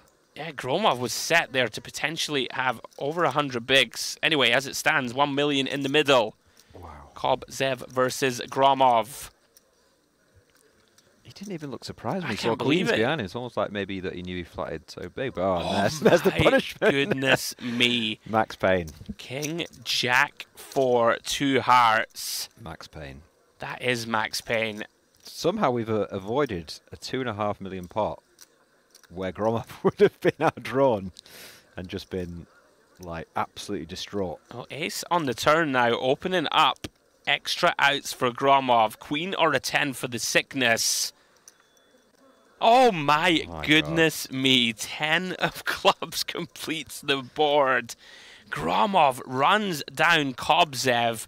Tunka, emotional roller coaster, makes a sick laydown. Would have 2-outed Gromov and been in position to be around 3 mil. Oh, I need a minute. I can't, yeah, that's it. I'm not really sure what I've just seen there. It's like it was a setup hand. That was incredible. So Look at somehow he's still got the 2 million. He was supposed to have the 2.5 million pot, but wow. We need a heart rate monitor for Gromov. Or a morale meter. That's a mad fold, isn't it? It was That is a mad fold it for was less 18 than, blinds. yeah, it was exactly 18, wasn't it? Yeah. Anyway, on we go. Back to Luxon. 7-6. Sergenko opening with Queen Jack. Bura here defending Jack 9. Both players flopping straight draws. Bura with the better one. Open ender with backdoor flush capabilities. Yep. 7 call. Sergenko again with this kind of really small c-bet size. I'm not sure I'm a big fan. Does just allow the big blind to continue very wide. Does make the call. 4 of spades turn. Yeah, you can obviously check the raise there with the Jack 9, but I think having the Jack of clubs, it's a perfectly fine check call as well. Yeah, he's going to come with lead here. Okay, interesting. It's the old classic, isn't it? I have more 6-7 than you do. Yeah. In theory, you know, I might have the offsuits and the suiteds, whereas you won't. Yeah. We have a few more 2 pairs, right, than the cutoff does. Of course, yeah. 8-4, 5-4, 10-4 Yeah. suited, yeah. Sergenko can't go anywhere just yet. 2 overs and a gut shot to the nuts of his own. Now then, Bura. These are my favourite hands. You know, Yeah. when you get to the river, you've both got nothing. He's forced to bluff. Really intriguing. We've seen him go for these kind of small-sized river bluffs a Yeah. fair bit, right? And like I was just about to say that. He didn't... 240. for the hands we're repping on the turn, which are kind of Exactly, 2 yeah. pair plus. Right? Okay, he's gone bigger than we thought, so this makes a bit more sense. But yeah, there's been a couple of hands before he's gone really small with his bluffs. This one he's gone 2/3 pot, hasn't he? 4 plus. But I mean, he's... Like, what's he actually repping here? It's kind of 2 pair, 6-7, right? Yeah. Gets the job done. credit to Bura. We've seen him win pot after pot after pot in this last sort of hour of coverage. Yep, chipping up nicely. Yeah, up to 1.8 million or so. Back to the DTD live table as we continue to tick our way towards the bubble. It is approaching. We're around about 12 away. We've got an all-in here from Krush, taking on Zacarulas. I'm going to get the bad news, Steve. Yeah, the mandatory all in there. See if we can get lucky. Yeah, can't fault him. Can't fault either. 900k in the middle. He was crushing it earlier, but he might be short after nice. this. Very nice. You might have a job for life after that one. Here we go. Did see Krush make that lovely fold earlier with pocket aces versus Gromov. He's going to have to get lucky here against the man from Greece.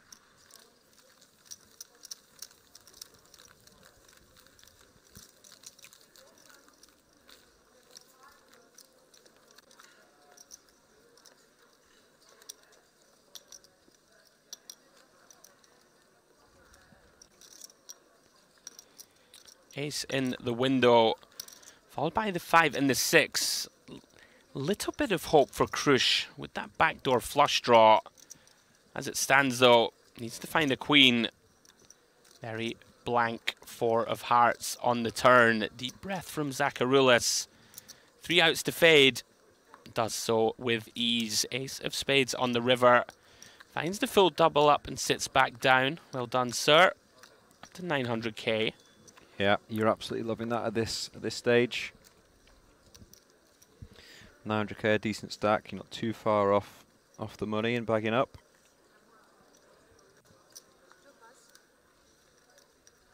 $30 big blinds, perfectly playable.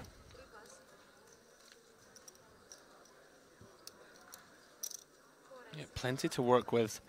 There's a lot of value, Orbs, right, in just finding a bag, like, for the day 2. And, sure, you know, you can just be in there. People are going to hunt you wide, even if you're short. Yeah. Potential to spin it up. Yeah, definitely. Well then, Godstanker raising from the cutoff with King-Queen. Yildiz defending. It's very low morale to play a Mystery Bounty and not have a chance to get a bounty. Right. Yeah. And we've seen a bunch of spice from Yildiz. Oh, wow, okay, yeah. He's going to float this one with check call rather than check raise, and turns. Yeah, he's obviously got the pretty jack good. of spade working for him. It does seem a bit loose though, doesn't it? Yeah. I think if we're going to continue, I much prefer raise. Like, one of these where even if your opponent is just sort of mindlessly barreling into us here with ace 4 of diamonds, for example, like, what are we going to do against it? Exactly. You're sort of solely relying on check on the turn, which isn't going to happen very often, especially on a king high board. Well, does Yildiz have a more refined plan? Very tough to do anything now. Yeah, and it's a big size up from Godstanker. It's gone for the old half pot to leave around about 2/3 pot river. Yeah, part of the problem, Steve, you called it. When you do check call, you need your man to shut down. Godstanker did find that 2-outer versus Yang not long ago, and is right back in the hunt here. Back to 800k. Yeah, it's the sort of spot where you can sort of target specific opponents knowing that they shut down more often than others. But against sort of good players, it's just so hard to assume that they're just going to go check on the turn a lot and float a hand like that. Yeah, makes sense. Back into the action we go. Ignatov opening here with pocket 4s. Gromov just in there, 670. Yeah, feels like with 2.2 million, it's time to party. Exactly. He's got the huge stack now. He's feeling confident. Yeah, this is really tough with 4s. Part of the problem, of course, opening it full ring from the 1 seat. It's going to continue. Of course, problematic here. You don't get too many hands to fold, I don't think, for quarter pot. Exactly, yeah. I mean, anything remotely floatable, he's in there. Honestly, Gromov is, I'd mentioned it earlier, so aggressive and just pounces here. It's a good play, that as well. It's a good play. Yeah, I really like it. I like his size there. There's been a few times I haven't really loved his size, but I think that's a very good size. You're not trying to get any great hands to fold, are you? You just sort of take control of the pot, trying to get some ace highs to fold. One of those boards that people oversee bet, and you just think, right, yeah. let's go after him. Yeah, you're risking 125. It's like, yeah, he's got an out to the nuts and stuff. Yeah, makes sense. It's fair. Now then, Godstanker opening here with Queen 10 of clubs. Yildiz, who really has been splashing around recently, calling with ace 5-0. Not advisable, but he is in the mix. And Vornin decides to squeeze. This is a strange hand, Wars. Makes it a tiny size in pre, 4.5 bigs. Yeah, they both call. He did this before, didn't he? With his ace jack off he had, and he min 3-bet. Feels like the type of hand that you just want to jam, right? Yeah. Pre? For 25, right? I mean, it's a very nice flop for him. It'll be interesting to see what size he goes for. Expect the other two to get out of the way. Yeah, this is as dreamy as it gets for pocket eights. It's going to feel like the nuts, right? Like, it's pretty hard to imagine Yildiz can ever have us beat, and yeah, you'd expect Godstanker to fast play sort of nines through queens. Sure. And we basically have, in our eyes, the effective nuts. What is Yildiz thinking about here? He has gone kind of small, so he's thinking of something. Wow.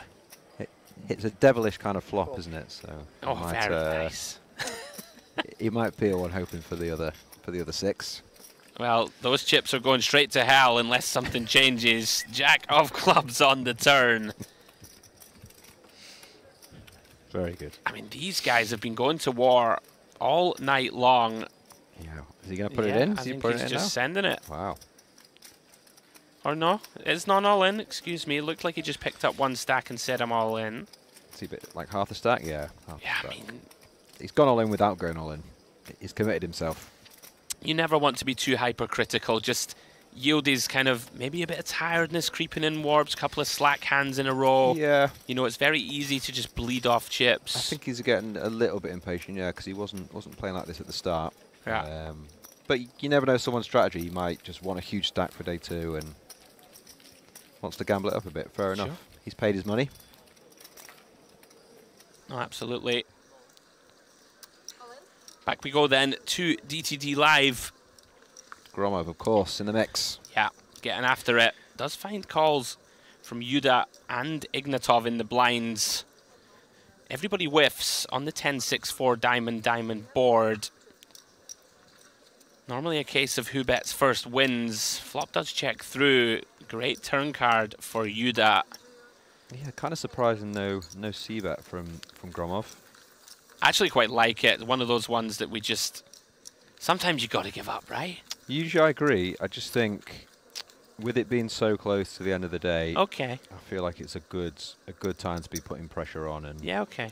I don't see too many check raises from the small blind and big blind based on how they've played. So I do agree with you. It's a bit of an over c-bet, but I feel like you can do it. Yuda's obviously taken advantage of that, and nice pickup for him. I mean, it's one of the greatest things about covering tournaments out here. We're 10 away from day 2, and Yuda's just like, yeah, Jack 9 off, I'm in. Yeah. Right? From the small, I'm in. Back we go out to the Luxon table. Raise here from Boskov on the button. It's a vaguely terrifying looking individual. Makes it 60k. He's had a relatively easy day, Boskov. He's just chipped up nicely. Look at this from Sergenko now, just in there. 8-5 suited from the small. Yeah, he's decided not to take the 3-bet route and swap the world. And look at this, by the way. Idai, the action went so quickly, we could barely cover it. Declined the opportunity to jam pre-Steve with pocket nines and flops middle set. I think obviously versus button and small blind, I think he's kind of got to get that in, but yeah, just feels like a fist pump shove pre, but it's going to work out beautifully. It really is. And there's lots of runouts where Boskov, as the bigger stack, may try and bully him around. Oh, he's min-clicked. Oh, I think he should have just check called that one, but he's obviously worried a bit about the flush draw, isn't he? But he should be thinking about the total range that the button range of Boskov. He can have so many different hands, and he's kind of showing his hand too early here, isn't he? Really, he's tried to check raise earlier. Yeah. All the bluffs just fold, and it's a bit of a waste of a very, very strong hand. Yeah, I think I'm with you. Yeah. just so often you've got the guy drawing dead, and you just kind of want to let him do his thing, don't you? Yeah, inclined to agree. That being said, shame, because I was kind of looking forward to seeing him go for it then, like a king turn or whatever, queen turn. Oh, brutal development here for Zacharoulis. Takes the light 3-bet all-in spot. Oh, excuse me. Yuda has yet to act, but does take the spot with ace-jack. Hard to imagine Yuda will ever fold this one, Steve. No, he's in there. It's going to be a huge hand, 1.6 mil. A little bit more. Approaching the bubble as well, so this is a really key hand for both. Yeah, a case of just bad timing here from Zacharoulis. Pretty reasonable to 3-bet jam here for what, 26 bigs? It feels kind of like a lot. I might 3-bet fold this one or flat. I'm with you. Yeah, I think. But like pretty unlucky to run into the big hand behind, of course. Yeah, I agree, definitely. But yeah, I'm with you. I think you can 3-bet fold this. But sure, he's jammed and he's just been unlucky to run into it behind. Yeah, it gets the bad news. You can see here, 70-30 dog. Not out of it yet. 1.8 million in the middle. Looking for a jack. And these are obviously just so big. It's, you know, it's 1.8 million or dust. 0 or 1.8. It's just a huge. Yeah, 60 bigs in the middle. Can Zacharoulis find lightning in the jar? Off to the flop we go. Queen 9 rainbow. Are some backdoor straight draws and potential chops now. Chopportunities. Chopportunities. Looking for a jack or a 9. 9 or a 6 for the chop. Jack for the win, or we are gone. Nope. Unfortunate for Zacharoulis. 7 of hearts completes the board. GG, sir. We wish him well for the rest of the week's festivities. They're just going to count this one down as we tick ever closer to that bubble. Our guys are going to play down to 33 players this evening. Myself, Andrew Headley, and Steve Warburton calling the action. Down to that magic number of 33 remaining. Some big stacks now on this table. There We've got is. Three guys with basically 2 million. 1.8, Yep. 2.1, 2.3. Yuda, Laba, and Gromov all above that 1.8 million mark. Makes it tough for the shorties as well, and like the middle stacks when you've got 3 big stacks. Yeah. Right next to you. As Demlakian sends the remainder of his chips into the middle. Makes sense. Suited ace. 12 blinds in a bit. Decides just to run it. Yeah, near the bubble as well. You just want to be wow, jamming. this is He's got 'em with surprising. Sergenko Yeah. calling off with 3s. Okay. This is a bit too loose as we're about to hit the money. Maybe a function, Steve, that he wants to cover people, right? Yeah, possibly. It has to Possibly, be. yeah. Yeah, he doesn't want to make day 2 with the short stack. Yeah, we've been talking about this all night. If there's ever a tournament to gamble it up, it's this one. Yeah, I agree. I still think the 3s is obviously a bit too loose here, but Yeah, I'm inclined to agree. fair enough. So off we go again. Sergenko looking to hold. We're going to be down to fumes. Demlakian looking to win the fake flip. Once we get called, of course, pretty thrilled to see the crabs.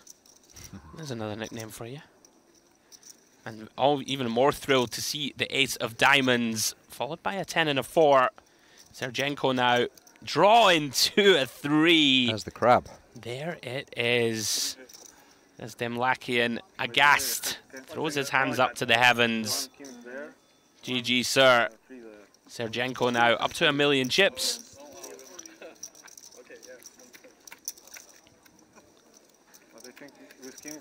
Unlucky, sir. We lose Vaskin. Demlakian just before reaching the money. Look at the chip counts here on the DTD Live table. Bura out in front, 1.8 million. Smuskavicius, Boskov not far behind.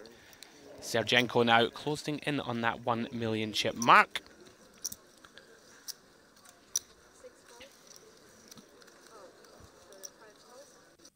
Heads up here.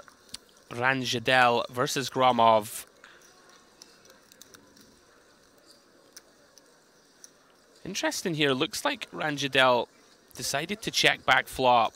Yeah, he's open pre and He's gone for the delay. I don't hate it on a board like this. You know, we're going to want to have some sort of delayed c-bets where we think our opponent may check to us on the turn. And is this a raise in position? It is. Very interesting. Gromov's gone for value with his jack on the turn. This is really interesting, Steve. Like, what do you make of this raising on the board pair in 5? It's quite speculative, isn't it? Not really sure. I mean, if he is trying to rep a 5, do you go that size? Not sure versus Gromov's a good candidate to be doing this against either. What I will say is that if you are going to do it, and then that's the river, you definitely have to follow through. So I wouldn't mind it so much if he now, you know, sort of pots the river and tries to rep a very strong hand. But I mean, it's just so tough with 4 higher. It's a very strange kind of Yeah. card to decide to bluff. Like, obviously the 5x is going to favor Gromov in general. Yeah, he can but just have he's all the reaching. fives. He's got to go big though. He's gotta going go big. small. This is a very strange hand. I'm not sure what he's trying to target to fold now, really. Basically, exactly a jack, right? And Yeah. we're trying to show like a thin value bet, but like, what hands do we have that want to do this for thin value? Like, we're not going to do this with ace jack, right? For example, a queen, we've probably bet the flop mostly. It's also it's quite rare that a jack would lead turn, so he's trying to get a jack to fold, but I'm not sure how often he has the jack. He obviously does have a jack. Sure, You know what I mean, so it just seems very ambitious, very ambitious. I think the interesting thing here is that it's such a weird line that Gromov may just think it's value, right? Yeah, you know, yeah, it's one of those very strange hands where you're like, well what's he bluffing me with in this line? Yeah. Ranjadel. I thought for sure it was too small, but he's made it work. Made us look foolish. Gromov will be very surprised to see his hand after. That's a after very that one if he watches confusing hand to be watches the involved stream in. back.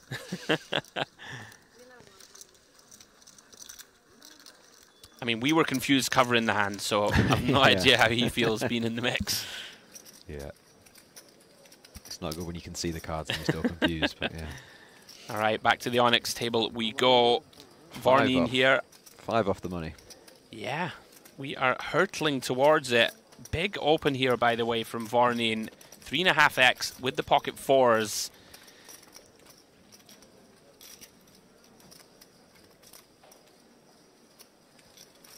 Okay, we had, excuse me, Yildiz limped under the gun. That makes a little more sense. Vorneen decided to ISO 4s, picks up 2 calls. Sure, and both peeled. Bottom set for Yildiz. Having limped in. We did say the wheels were kind of coming off, Warbs. He's found it here.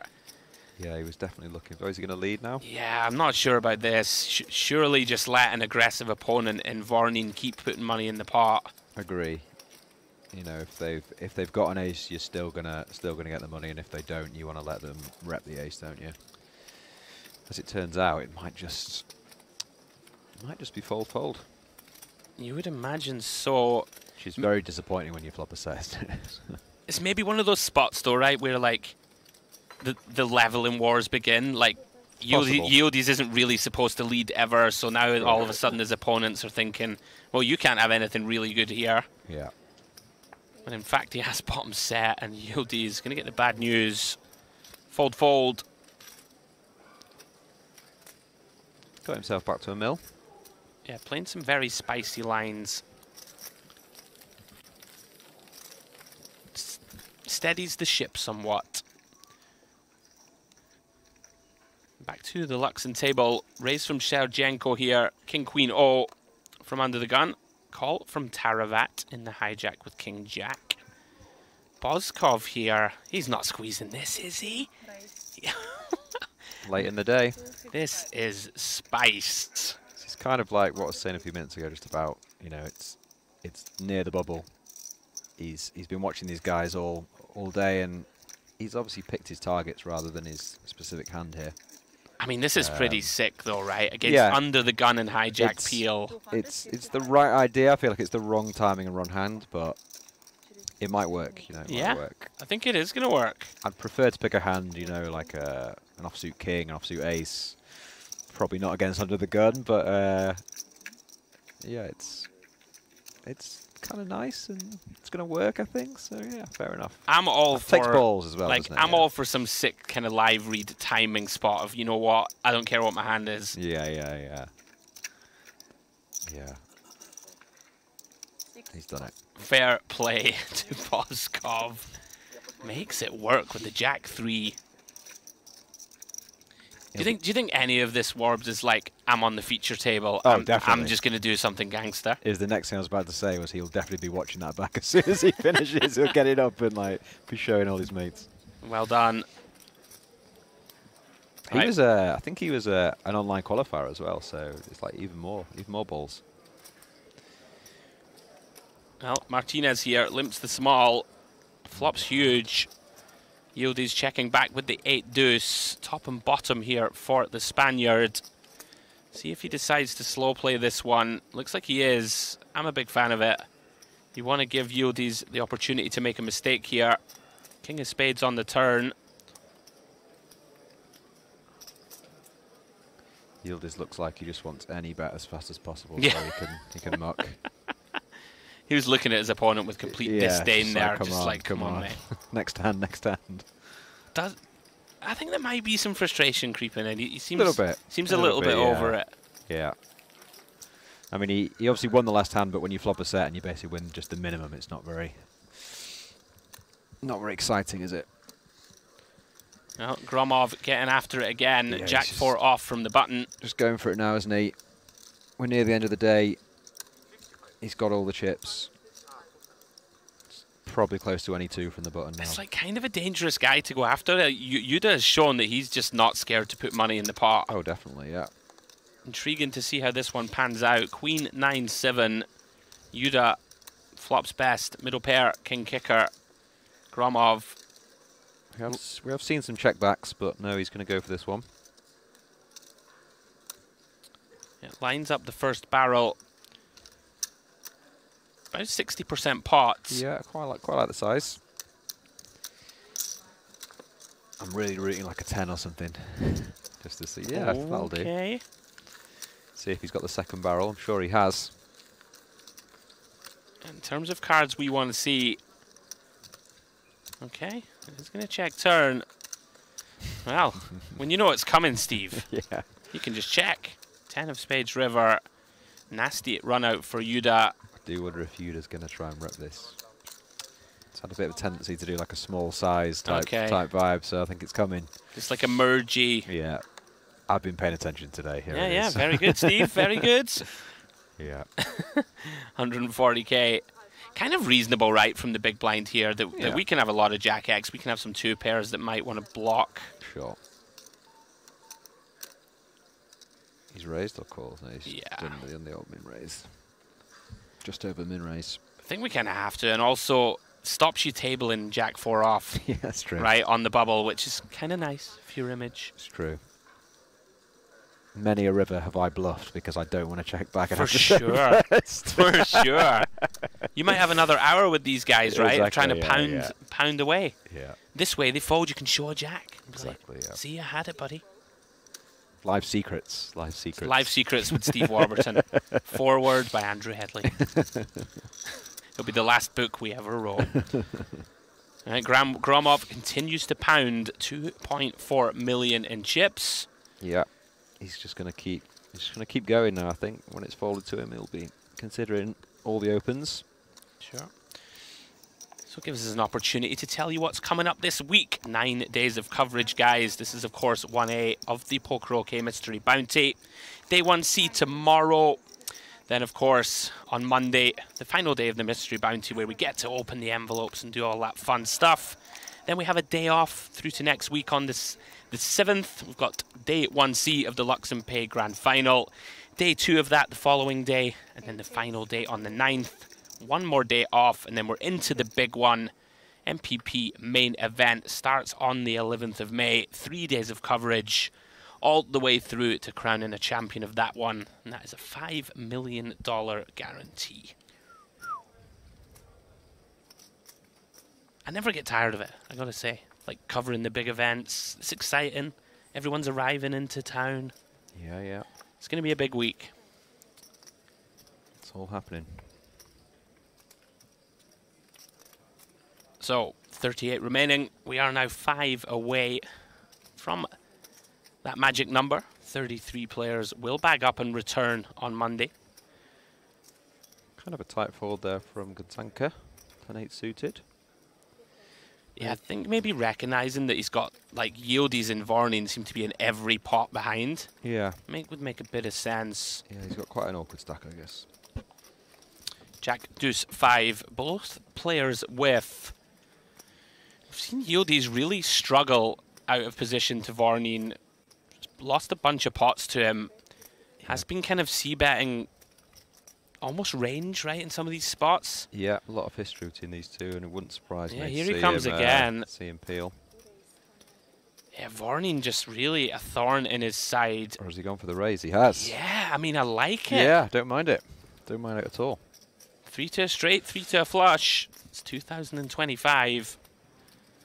Put it on your man. Let's see if Yildiz has had enough of him. It's just even if you're, you know, suspecting that you're being bluffed, it's just so hard to continue with the red. He's not, is he? Red King 7. But again, they've had a lot of history today. This is brilliant stuff. I'd absolutely love to see it because the stacks are just like so perfect just to make it, you know, like 300k or something.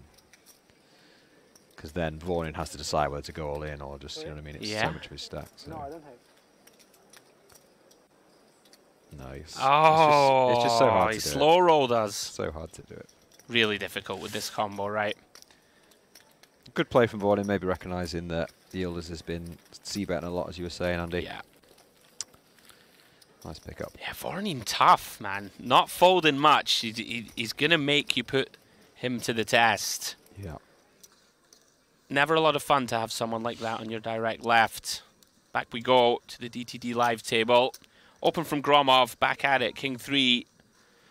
Once again, Yuda makes a call from the small. Ranjadel here with a decision, Ace-6 off. Let's just get out of the way. Yeah, King 3 off, more than good enough for Gromov at this point. He's set his stall out now. He's just gonna keep putting the hammer down.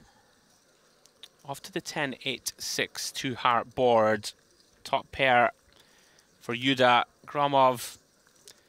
Backdoor flush draw. Fairly nasty side card to go with that King of Hearts. Is just going to try and take this down with a small stab. Yeah, very small. And 5th pot.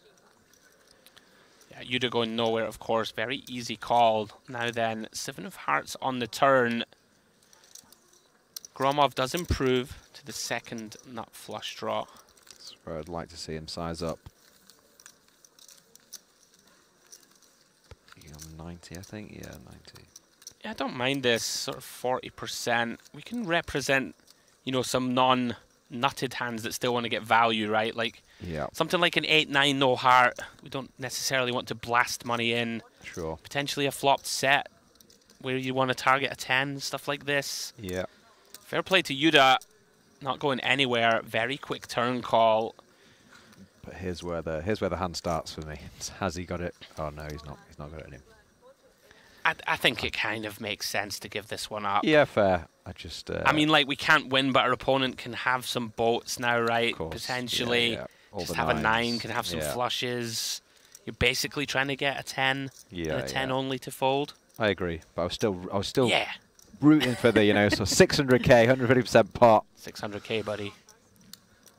Really go for it, but it's not really his style though. To be fair, he sort of likes to bluff, but not really go too big. You know, yeah, he picks his moments for when to put max pressure on. Yeah, he picks his spots. These two, here they come again, Warbs.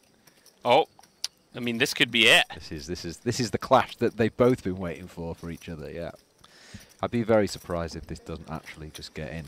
Feels pretty much inevitable. 100k c-bet here from Yildiz. Can see Vornin just raise getting this in. And Yildiz obviously going nowhere. All in. He made it 3. Yeah, here we go. Here we go. Big old post flop flip incoming. 1.7 million. And as you can see, nearly a 60% favourite. Yeah, wow. You've obviously all the previous cards folded as well.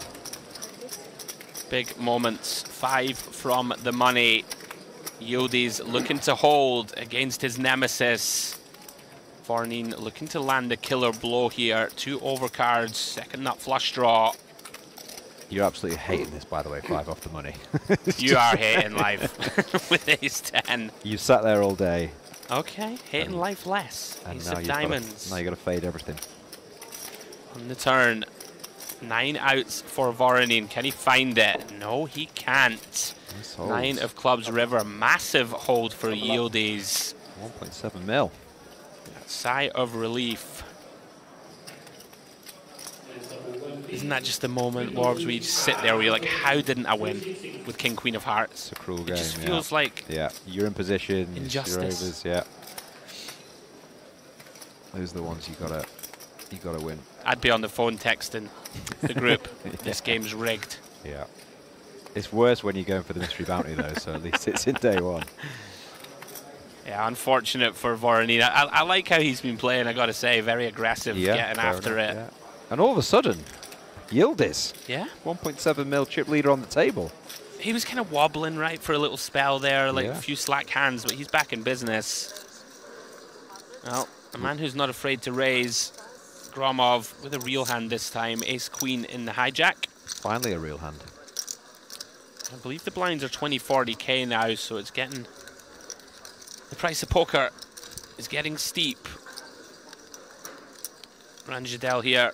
Just taking a little time. I guess all these players now, with the kind of these nice stacks, want a bag. Yeah. Definitely all the guys with 500-600k are now just looking at the blind and thinking, ooh. What do? Do you sort of hold on or you go for it? Stick or twist. Exactly. Well, Ignatov, loving life here. Top 2 pair on the 10-8-7. Gromov very aware that this is going to hit the big blind hard. Yeah, it's a good check. 5 of diamonds turn. 100k Steve from Ignatov, just shade under half. Yep, seems fine. Oh, he's raising? I'm not sure about this one, Gromov. Yeah, I don't know, but I assumed he was checking back the flop because he realised that it hits the big blinds range so much. Yeah, Ignatov just decided I'm just sending this in. Deny equity. You can potentially get called by like a King 10, something like this, right? That decided to check flop and then raise to set its own price, something like this. I'd have liked to see Ignatov think a bit longer just about Yeah. that spot because, you know, he has just snap gone all in, which I think when you do it on the turn, it's just a very good hand, isn't it? Yeah, I think it's rare that you see the sort of half pot lead and then 3-bet all in. Yeah. Gromov, hand in cookie jar on that occasion. Must confess, I was a little surprised to see him raise this turn. Oh, definitely. With this exact hand, at least. Nice pickup for Ignatov regardless. Consolidates his position up to around about 1.5 mil.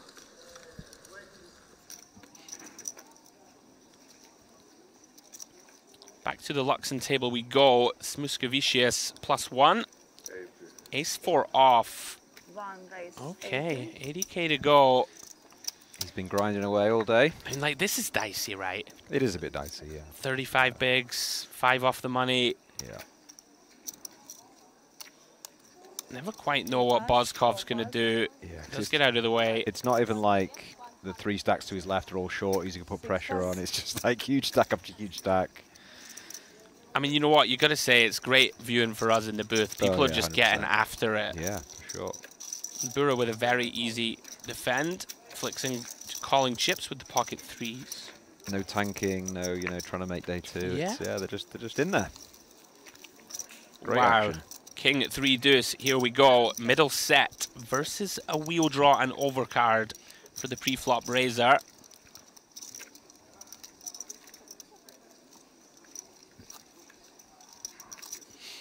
It's like a mandatory c-bet with his hand. Yeah. 45k, no need to go too big on the board like this. Makes sense, 20% pot. Yeah, it's whether Bora decides to go for the check raise now or just the check call like he would do with 7 raise. a deuce or 3x. Yeah, it does land on raise. Looks like 140. Yeah, I quite like this. It's probably not going to work out against this specific hand, but I think with 2 big stacks, it's quite nice to check raise. I mean, I don't think Smusk can fold for 1 here. Sure. You know, we are drawing to the essential nuts, right? If we do find that 5. Agree, yeah. And our opponent can have some kind of 4-5 of their own, right? 5-6, some heart draws that give up. Really interesting Queen of Hearts turn warbs. What to do now for Bora? Yeah, neither player particularly likes it, but I think with a set here, you've got to keep betting. You can get so much value from all the King X and stuff. Yeah, it can be tricky to decide on sizing. Seems to be what he's considering. I mean, on balance, we should have more flushes, of course, from the big blind. It's gone pretty, looks like about 300k. 275. Yeah. Just about half pot. And again, it's just a spot. It's very hard to do anything other than fold, really. Yeah, maybe if we have the Ace of Hearts warbs, we can get spicy here. Yeah, but you could just be dead, couldn't you? So it's tough. Hasn't folded yet.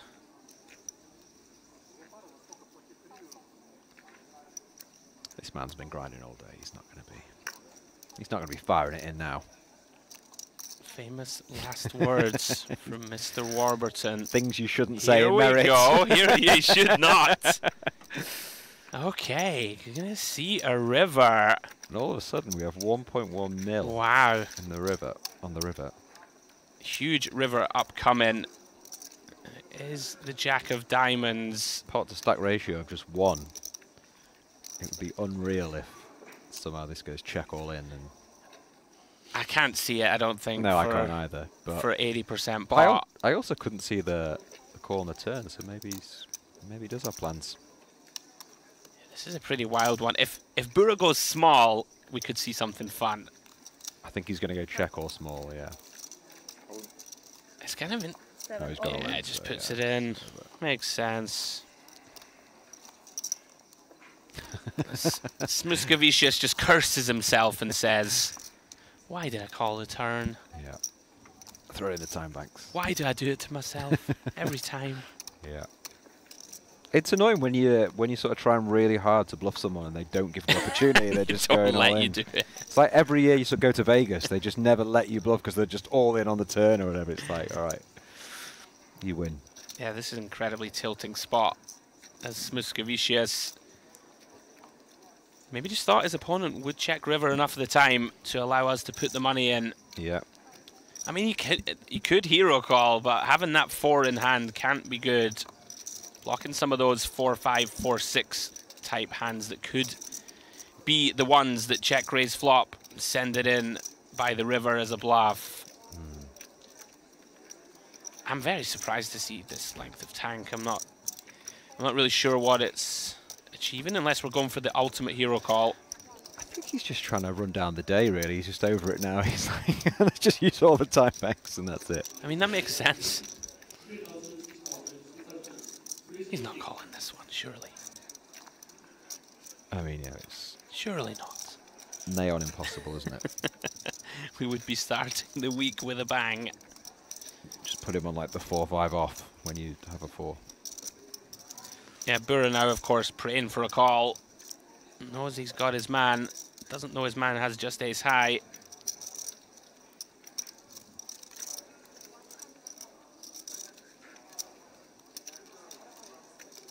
Incredibly long. Has he used every time bank? I think Looks so, like yeah. it. He threw a big chunk of them in. Haven't seen many come back.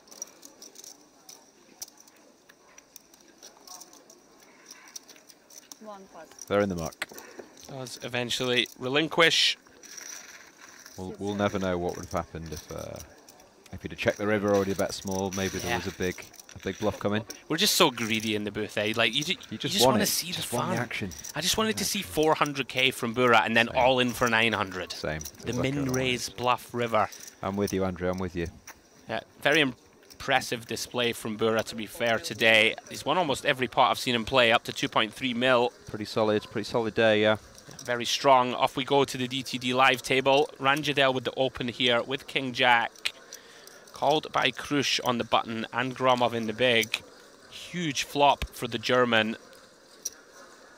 Some potential here to just run it. Interesting to see how Krush proceeds. Personally, I like call myself. That's what he's done. Yeah, you kind of don't mind, right? Just like allowing Gromov to stay in the pot here, maybe do something bluffy. Exactly, you know, we're basically never going to fold our hand anyway. Yeah. Look at that for a turn. King of Hearts.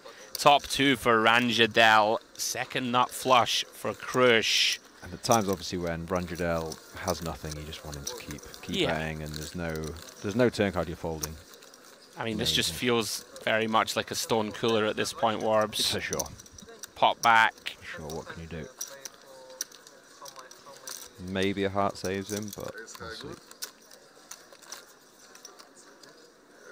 Yeah, you'd imagine Krush always plays call, Steve? I think you have to, don't you?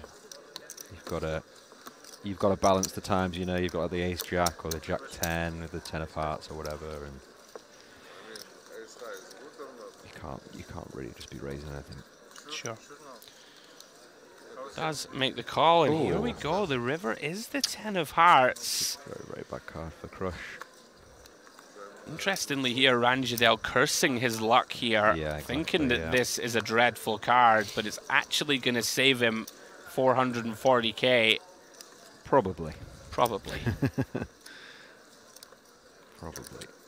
I can definitely see a world where he goes all in and he does hero it, but yeah, I'm already in my head trying to come up with hands that are going to turn themselves into a bluff. Ace Jack comes to mind. Probably the only one, isn't it? Ace Jack of spades, something like this. Yeah.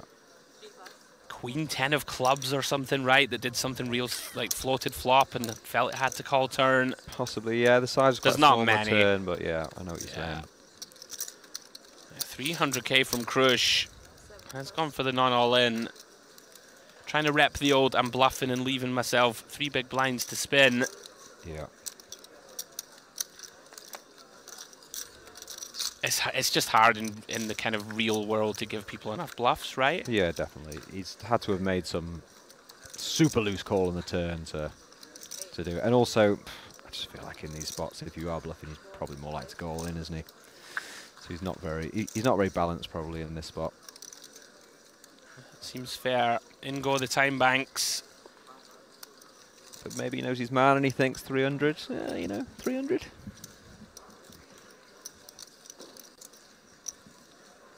Yeah, fascinating how one card can change everything in the way a tournament plays out. Thought the 10 of hearts might save him, Steve, but it hasn't. Does pay his man off. Done him, yeah. Well done, Krush. Really kept himself alive here, having run into some pretty kind of awkward spots earlier. Back up to 1.5 million. Yeah. Ranjadel. He's back cruising it. Can't get away from it. He's back cruising it, Andrew. He's what? He's back cruising it. You can't use the same joke twice, Oh, Barbs. sorry, apologies. That's okay. I thought it was like 1 per hour was allowed. To be clear, you can use it as many times as you want. Right, Gromov and Laba, 1.8 million. Krush now up to 1.5. Ignatov with a similar stack as we go back to the main feature table. The beautiful Onyx. Got Godzanker here. Completing the action with 6-7 off. Timur Gazin, he's effectively all in, I've just realized. He's gone for the min raise and left 1 big blind back. Called in 2 spots. Does flop a gut shot to Broadway. Godzanker with bottom pair. Yield is with just a pair of 5s. Timur Gazin actually has a lot of equity here to get there. Queens, jacks and 10s would do the job. 2 of hearts turn. Pretty shrewd here, actually, from the Russian to leave one big blind behind. Like, there is a world where this can just check the showdown, and if we don't win, you know, we can spin up that one big blind. Yeah, for Don't sure. mind it at all. We're Yeah. down to 36, 3 off the money. It's definitely quite a new thing in tournament Yeah. poker, isn't it? But this is the exact sort of situation that it makes sense to. How much we got? 55. Yield is a little confused. I mean, can we bluff pocket fives here? 80,000. Is he doing it? Yeah, he is. He is doing it. 80,000 bet. He sniffed it out.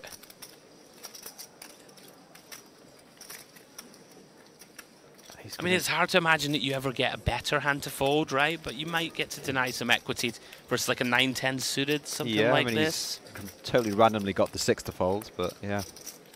Yeah, he Yes, has. like it's just worked out perfectly. I mean, I don't think we can fold Warbs, right? Of course Getting not. No, 10 no to way. 1. No way. He's just gonna use his time max. Hope they lose 3 more players, and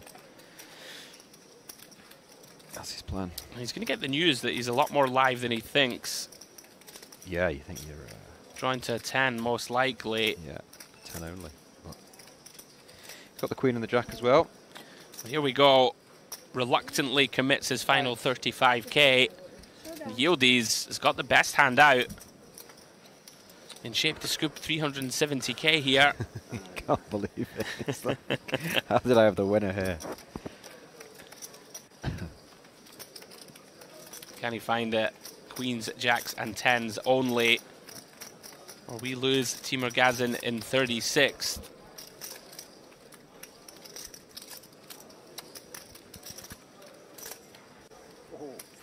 Oh, and he pings the 10 of spades.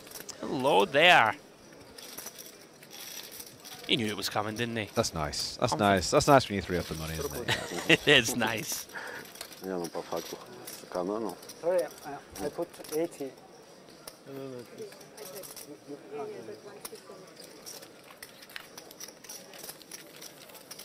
Magic. You go all in on the flop, you made them fall. You get maximum.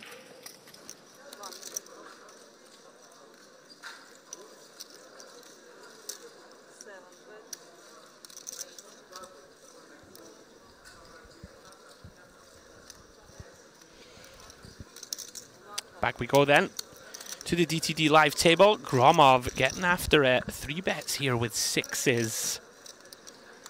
Trying to pressure Ranjadel, who's opened a pretty strong hand. Ace-Queen from under the gun. Yeah, he's obviously happy just to go with it.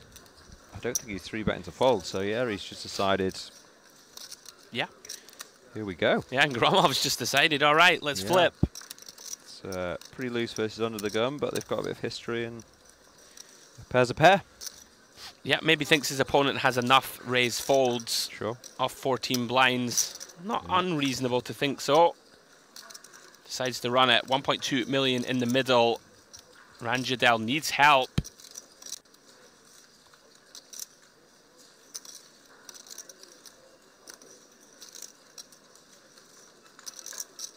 None so far. 10, 5, 4. Safe. 2 spades. Very safe so far, but the queen on the turn just drills in for Ranjadel.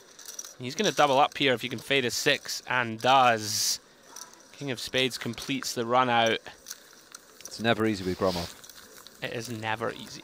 It's never. It's just maximum emotion for him. He's like a dog with a bone, though. just takes, I'm telling you, it takes every spot. Yeah. I'm interested to see what happens in the last few hands with him.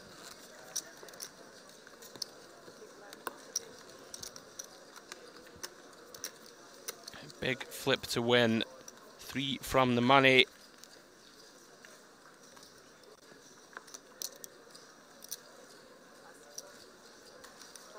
On we go then.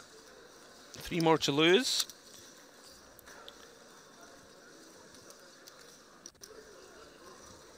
As the dealer sorts the stacks.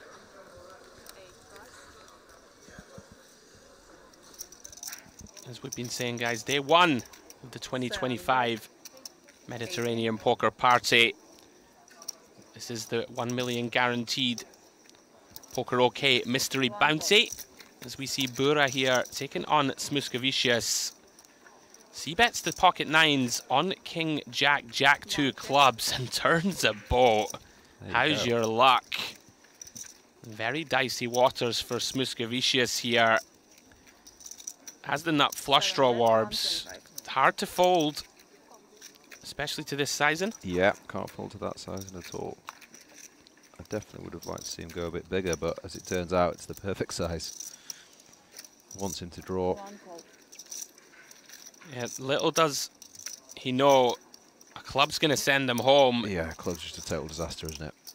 10 of spades completes the board. Not the worst bluffing card, but he doesn't seem the type to go for it here. Yeah. You're kind of targeting a hand like Ace-King here if you're to lead river. Yeah. You know, not many other hands will fold. Maybe a King-10. Yeah. Yeah, Bura seeking max value. Smuskavicius manages to wriggle free of the noose. Still has 550k.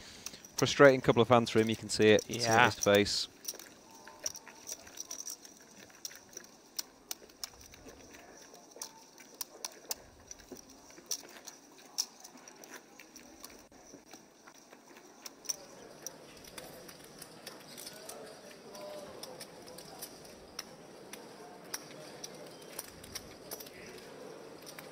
So, back at the Onyx table, Vornin is deciding to essentially run it here. Yeah, he's... I'm not sure about this one, right? Great. 9.5 blinds on the bubble. He's just decided I'm going with it. Yeah, I mean, he's made it 100 with 285 back. Well, Martinez defends the nut. Excuse me, defends Ace-5 of clubs, flops the nut flush draw. Yeah, well, we're in now, aren't we? We are in. We were kind of semi-in before, but this is definitely action. Would expect a check raise from Martinez, the fashion icon. Yes. You called him earlier. I believe that was you, Steve. Could have been. it's been a long shift. In they go. Vorny not going to like it particularly, but we're going to run it. Yeah, he's in there, isn't he? He's thinking, what the hell's going on this hand? I'm not sure why I'm in it, but I'll take it now. Well, he is a very slight favourite. It's the hold. 830k in the middle. Pretty big spot this for Martinez. He's on fumes if he doesn't get there. Looking for an ace or a club. Vornin deciding, I don't want a min cash. Let's go for a stack. Fair play to him. He's played with full commitment throughout. We've seen him getting after it. Can he hold off the Spaniard? You can see the top of your screen. Some of the outs for Martinez are dead. He's drawn to 9 cards. Misses the first opportunity. 6 of hearts on the turn. Vornin holding. One to come. And does find it. 10 of spades on the river. No dice. 3 or 4 times in quick succession, players have been at risk and managed to escape. Little look at the chip counts now. Vornin up into 2nd place on the table.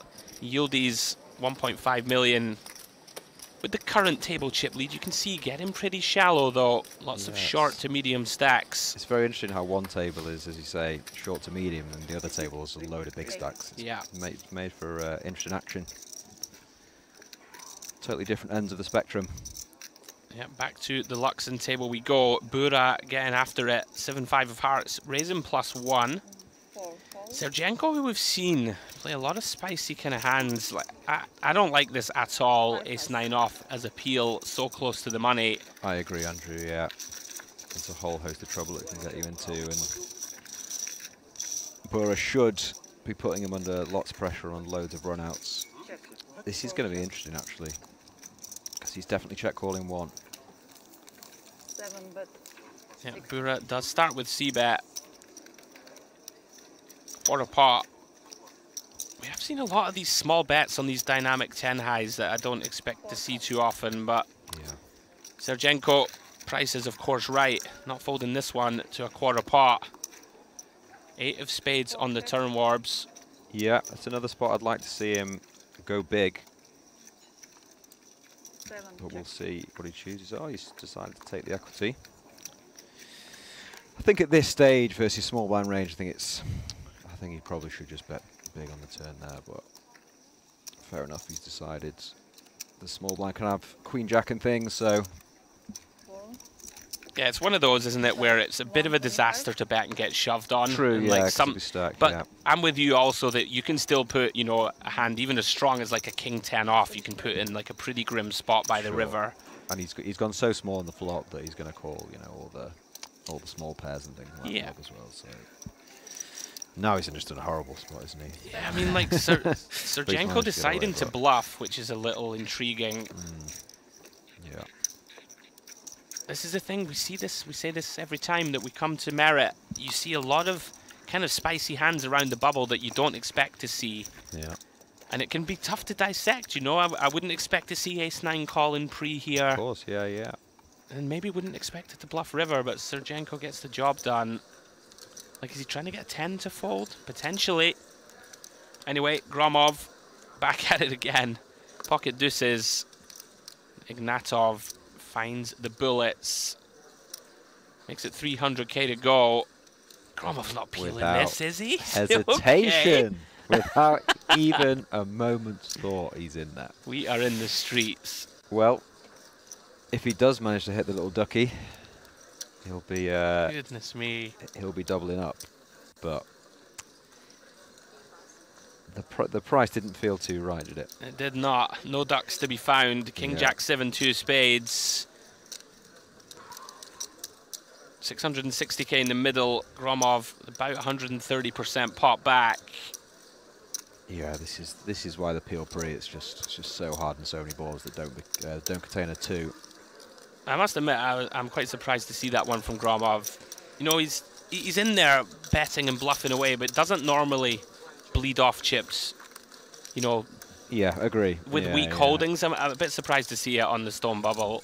Yeah, I think maybe a bit of frustration with some previous hands there. Yeah, and that would make it's sense. a long day for him. He's been in a lot of hands. he could do with just finding the bag now, I think.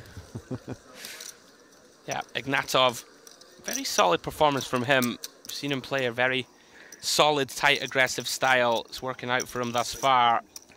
On to Levin. Finds ace-king. 11 big blinds from +1. 8 plays. 80. He's gone with open over jam. A little surprised at that. Yeah, I think at this stage, personally, I'm just sending this in. exactly, yeah. But every credit to him, he's given them a chance to make a mistake maybe and jam a worse hand. Yeah. But yeah, I'm totally with you. We're so close to the money now I mean, on day 2. I guess, again, in this mystery bounty format where accumulating chips is so important. Yeah, you know, maybe he's just going chip EV and just and wants to Yeah, like play a, it like a normally. small min cash, right? Like, let's just try and get someone in there with a wide hand. Yeah, sure. Whereas, you know, if this is a 2.5x min cash, you might just jam this hand, right? Yeah. Would Yeah. make some sense. The problem is, it's obviously this is quite a sort of peely table, isn't it? It's not.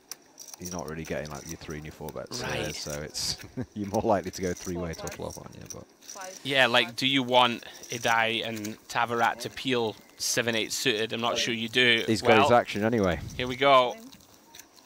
I'm sure he'll be more than happy with this. Just to run it. No, I'm absolutely raging when I see 7s here. Oh yeah. I'm like, there's no chance I can win this hand. How's he not got ace jack or ace nine as well? Slow down. All right, good luck indeed. Levin versus Taravat for the bones of 1,000,000 chips. Another flip situation.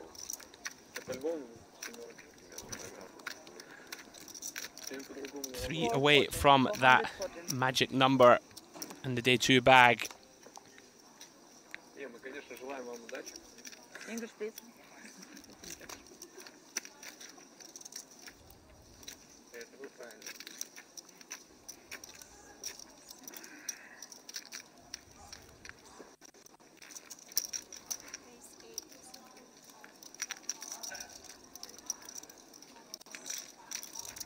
Here we go then. Sevens looking to hold. Jack 10 deuce on the flop. Gut shot to Broadway. Opens up for 11.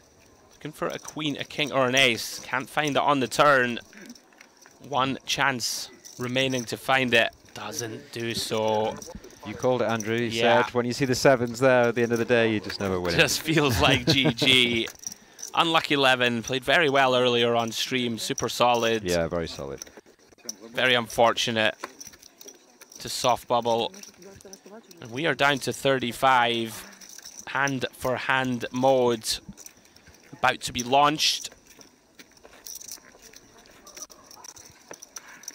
Those ones are tough, right? You grind all day, you find a premium holding. Yeah, you'd rather just go out early, wouldn't you? Than, yeah, it's nothing worse. That's the game. That is the game. Well then. Aha. Krush. This could Pocket be. jacks. Gromov has the perfect reshove stack. Yeah, that 700k looks a lot less to him because he's had. Oh my words! My wow. goodness. Collisions. Collisions. It's First look at Laba, and what a time to cold find kings. yeah. I mean, what is Crush going to do here? I think this is a fairly trivial fold. Yeah, You don't think when cold 4s to 450, like Gromov has put a third of his stack in. I hear you. Trivial and merit Yeah, he's out of there. is always in the back of my mind, but I think Crush is he's quite a solid player, isn't he? But you were spot on. Just he didn't really think about it. He was like, "Yeah, this is gone." And Gromov's absolutely hating this, but I think it's still going in. He cannot believe he's been called forward here. He was so happy to get this in. I think he'll fold here. You think? Gromov's like Leave himself 4-4-5? I think he'll fold. For sure, why not? Like, you're just dead, right, against the range. Like, I can't imagine he puts this in. It's another great read. Another great read. It's just one of those, isn't it? Like, where you're just absolutely in horrendous shape. I hear you. I'm just trying to put myself in his mind of 4-4-5k and thinking he Sure. might just bunt it, but it's a good fold. It's a good fold. It's good discipline. He's had a very up and down day. Oh, here we go. Up to the floor we go. Let's listen in. On the bubble.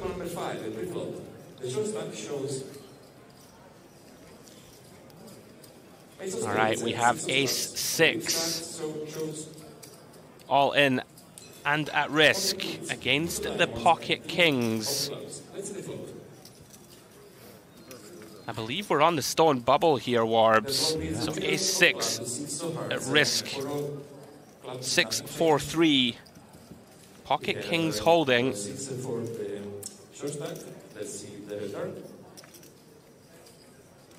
And there it is, king of spades on the turn. Ace-6 is drawing dead. Seals it.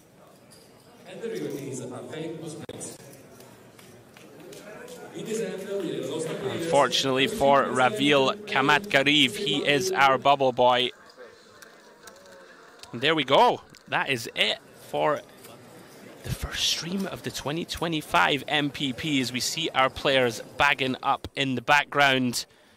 Warbs, what a day. Nice to see the bags, isn't it? It's one of the best feelings in poker when the bags just get handed out. Yeah, absolutely. Gives me a chance to just quickly take you through the remainder, of our streaming schedule.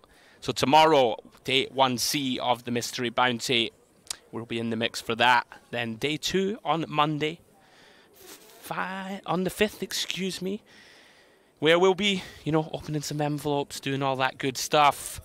And then the rest of the week, we have the Lux and Pay Grand Final. Thanks for watching.